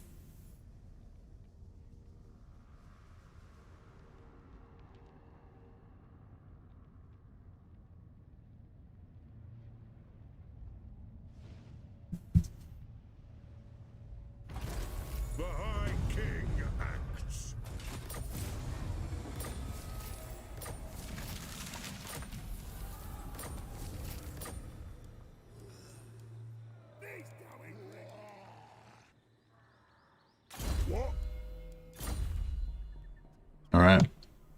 Get some rebels. These rebels, how cool do these rebels look? Ready? Really pretty badass. For the Caravan Corps. Alright. Well. Dwarves never tire. Bugroff. Yeah, we'll just keep these guys together. I agree. Aye.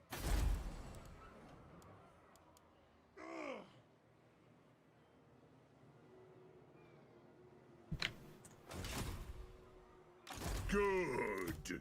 Grimnir's axe thirsts.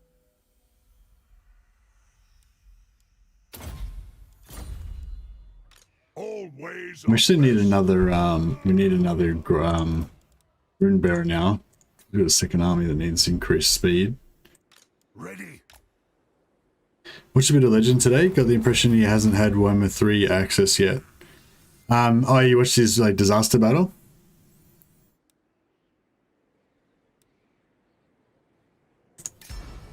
Felix Jaeger. Yeah, I don't know. They don't tell us, you know.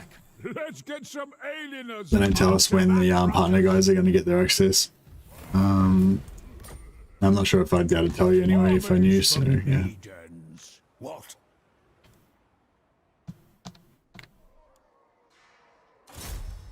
The rune's duty is never done. Ahead! Alright, it's Operation Gotrek. Gotta try and get to here without dying. There's like almost no chance of him surviving this trip, I don't think. 0. Arcane winds under control.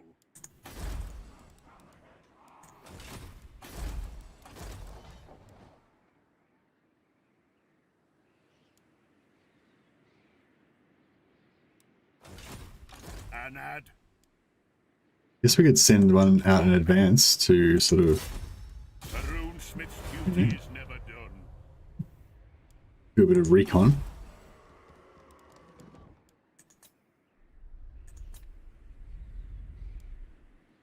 Rune Lord of Karak Zron.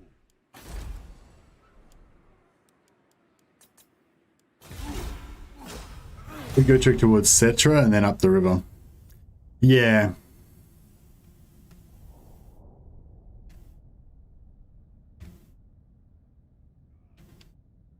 Yeah, it was a Tomb King's thing. He swapped a Force March Lord for one that could ambush.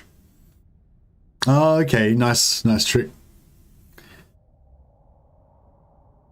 Yeah, I never think about those type of tricks.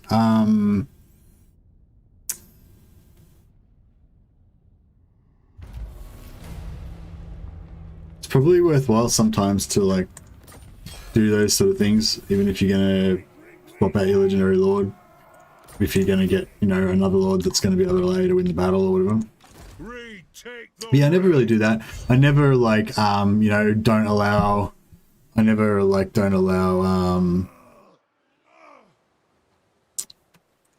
Ironbrow. don't allow reinforcing. I never don't allow large armies or any of that kind of stuff, you know. To war.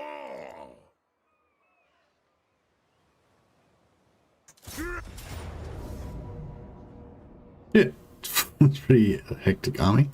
Alright, we'll fight this. See if we can pretty much decimate them, but I might try and keep them alive to try to farm them one more turn for Thorgrim, sorry. Well, maybe we should just kill him this turn, I don't know. Well, Gotrek does say that his quest is doom. That's true, he does say that. Even if Legend did have access, he's not legally allowed to say or imply it. Yeah, that's right, and he's allowed to say if he does have access.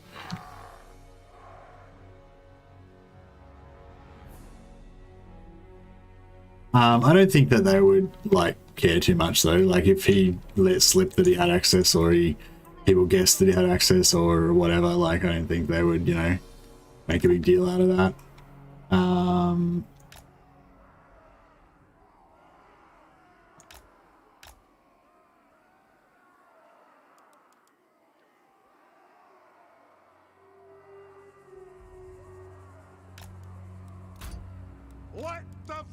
If he actually like revealed stuff about the game or whatever beforehand, even then, you know, like I don't think CA aren't like Nazis about it or anything. As long as you don't act in bad faith, you know, like I think, I mean, it is pretty serious. Like you have to sign a contract and all that stuff. I believe I haven't done it because they need it verified. You don't have to. If you're verified like me, they just give you a little bit of early access to the point where they don't really care if you leak it, you know, too much. But obviously if you do, then they won't be too happy. But you know, they don't make you sign an NDA or anything, so it's not that important if you do leak it, I guess. But for the partner guys, they get stuff a lot earlier than we do, so they have to, you know, sign contracts and stuff to make sure they're not going to give the game away. But you know, I think CA realizes that, you know, people are human and all that, so they don't, if, you know, you let slip something accidentally or you accidentally show something on stream you're not meant to or whatever, they're not going to like instantly ban you and shit. But on the other hand, if you sort of were acting in bad faith and broke their trust or whatever, then, you know, that would be a different thing, I think. Goes on your towers to the north. Yeah, I know. I think I'm going to just have to accept that we're going to lose that settlement, temporarily at least. But the reason why I initiated this with Thorgrim was so that Thorek can actually go back up and reinforce that settlement if we want to, or otherwise just move up and go into like ambush and then get ready to counterattack and take it back.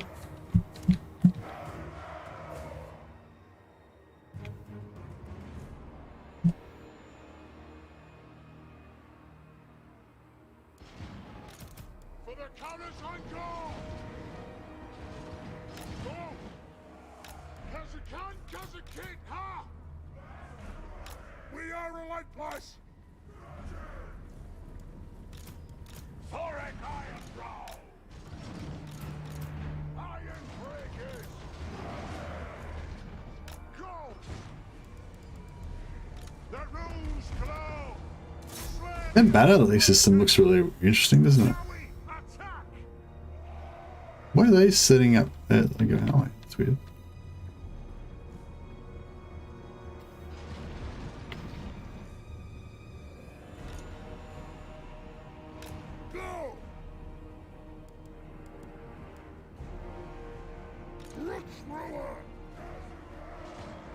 Dwarf warriors! Bang back every grudge! Quarrelers! We are relentless! Charge! Born of vengeance! Plow through! Thorek Ironbrow! Quick about it! Yeah! We are relentless! Move on! These Corollas are getting pretty good damage through this. That's good. For the Caravan Corps!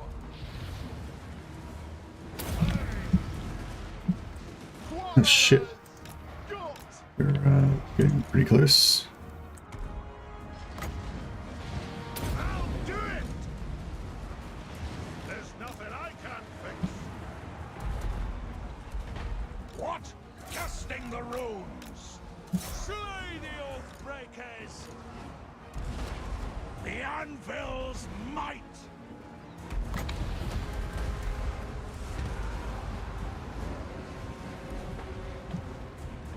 There is no greater authority!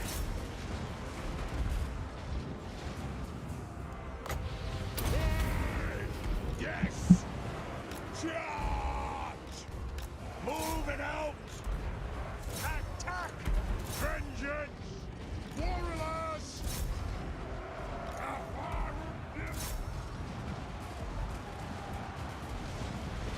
Quarrelers! Attack the Earths! No shoddy contraptions here! Yes! Oaths fulfilled! Kasuk!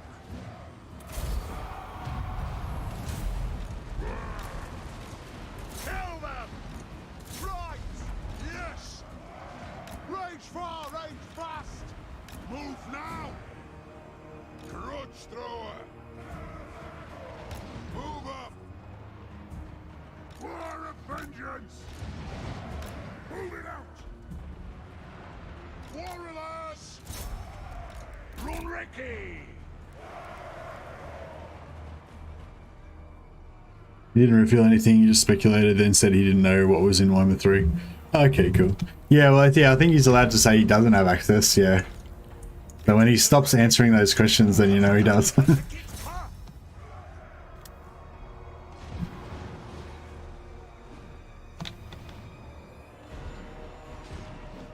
But yeah, I mean, CA knows, like, people try and trick him and stuff to get him to reveal things by accident and all that, you know, so I think CA knows that all that stuff goes on, you know, and with live streaming especially, it's pretty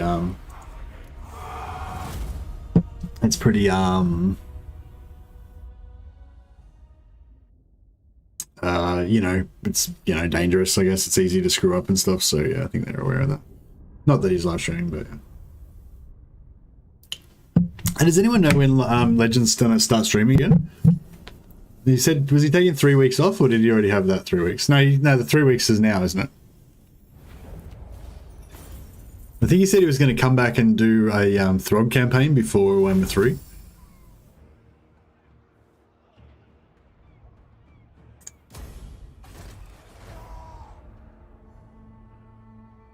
The High King moves. So yeah, so Thorek is in range to reinforce Zvorak, but it's not really a terribly big loss. I think he's back tomorrow. Oh, okay, cool. It's not really a terribly big loss if we do lose.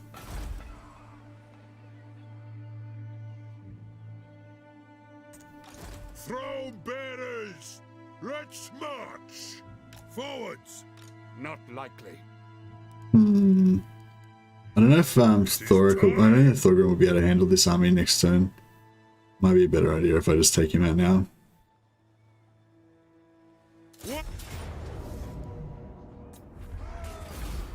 Because they could respawn with, like, you know, they could recruit like demigriffs or, you know, fucking whatever, you never know.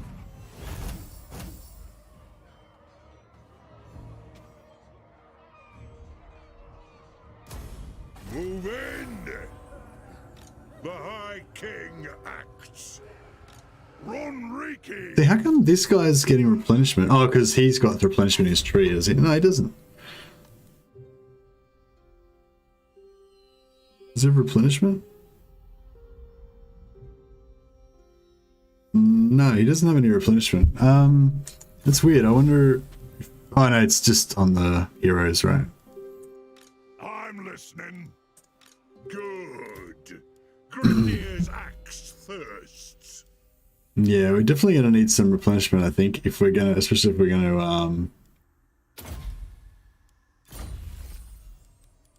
gonna be sitting in this non-friendly territory.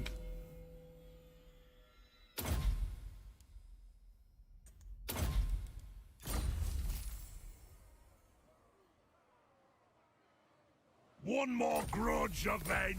Yeah, no, Legends Disaster Battles are great.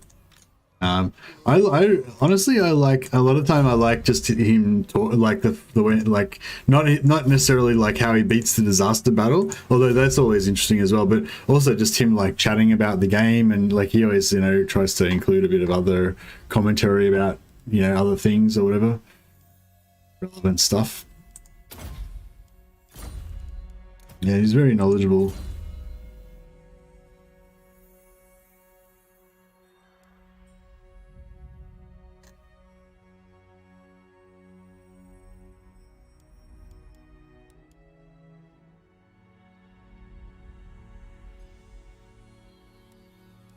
What are we going for with Thorek?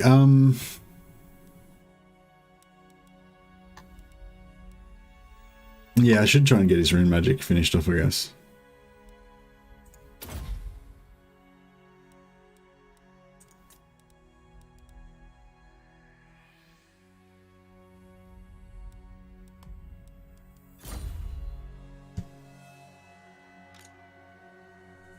Glory for Karak Zron!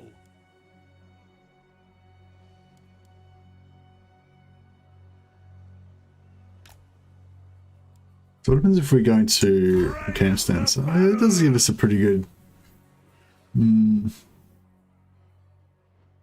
I think we'll be in range to attack Grimgor if he does occupy that, or, yeah, or raise it. Aye.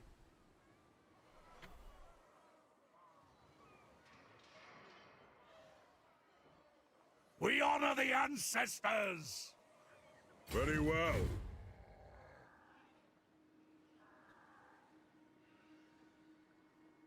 March!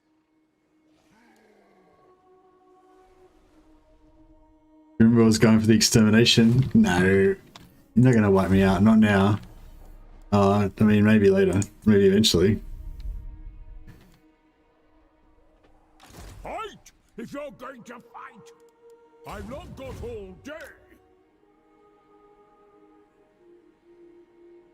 I have the forge fires glowing. The runes are ready. The runesmith's duty is never done. No, man. So it's like, well, it's 201. All right. Well, we know that. So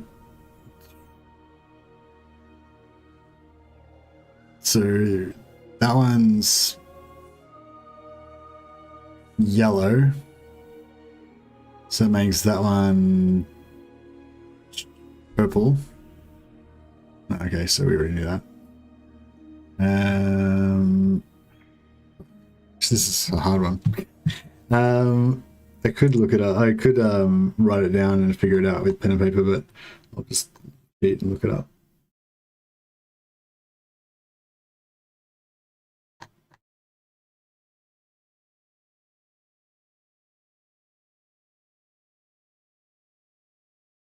I do. This is actually my favorite. I like doing these Sudoku ones. They're actually kind of fun. They're, normally I do it, but I've got to wrap it up soon. So shipwright. Well, that's fucking completely useless. Excellent. 2 red dot. I think you're exactly correct, Melon. You're a bit too slow though. I already on my screen. I already chose it. Yes.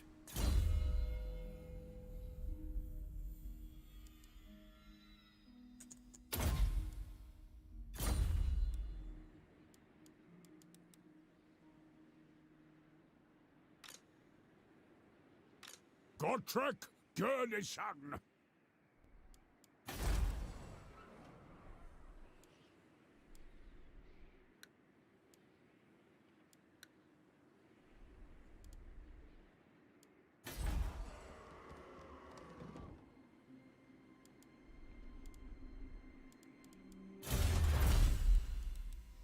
Okay, what are we going for in tech now? Yeah, we need a volley fire and stuff, ammunition volley fire.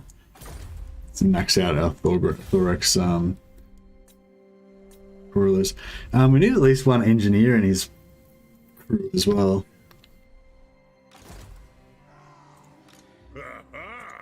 Rune Lord of Karak Zron.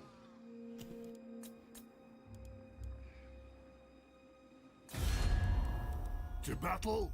Long have I fought and suffered for my people.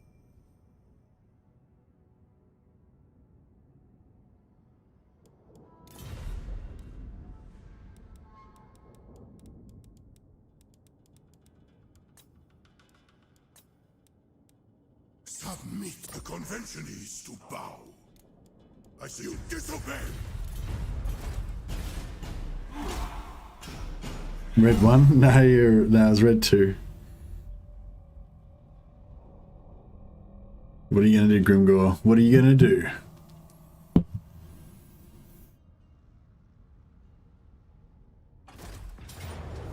Okay. Expected that.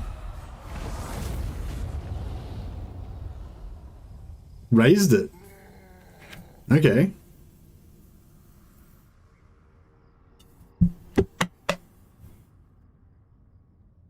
Interesting. Doing the old slash and burn method.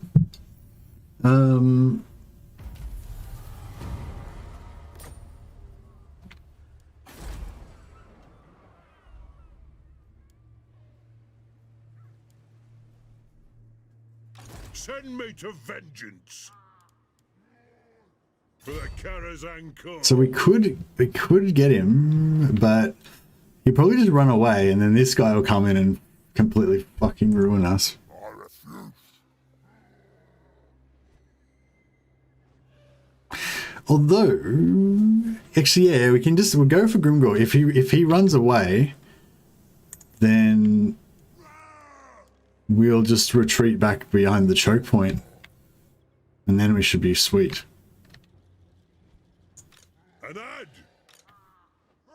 Oh, I can't fight the battle though. I don't have time. Ah, well, we'll just set it up, I guess. Yes. If you want something done right, quick about it. Retake the realms. We mark another. Oh, he's gonna fight it. All right. Decisive victory low. Oh, I could do the auto resolve.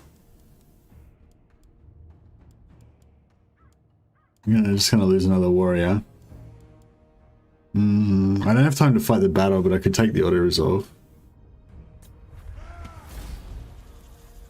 Oh man, my Ironbreakers are getting really damaged.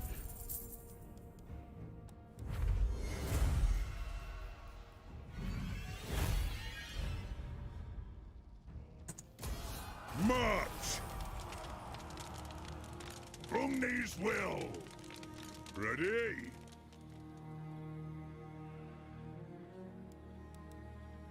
North. Aye, it will better our cause.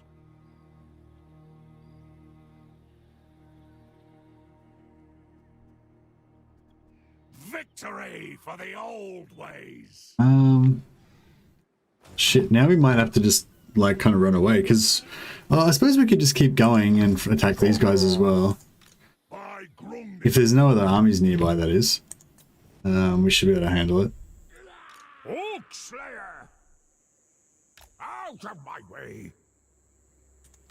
The layers will He's probably going to be better off. I'm moving. Where's the ale?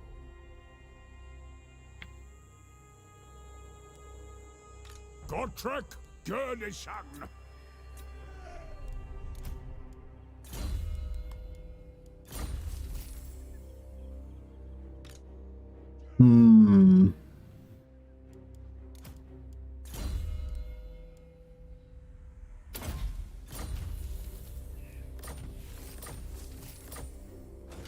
Yeah, so I could keep advancing, but they could have a heap more armies around here, I don't know.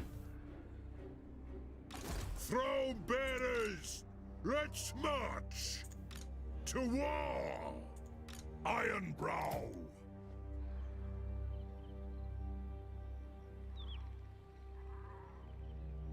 Move.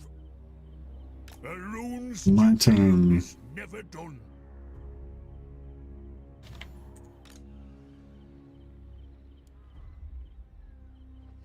Moving out. We push onward.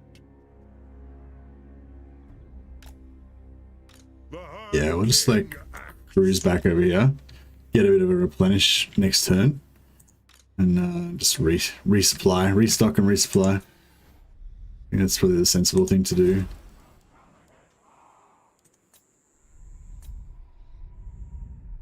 That was a big knock because of the war as well. Like he won't be able to, he can't re-war Grungor because he wasn't, you know, he didn't get the war army at the start. Like if he creates a new army with Grimgor, he won't be able to, you know, get another war army or whatever. He can replace an existing one, but yeah.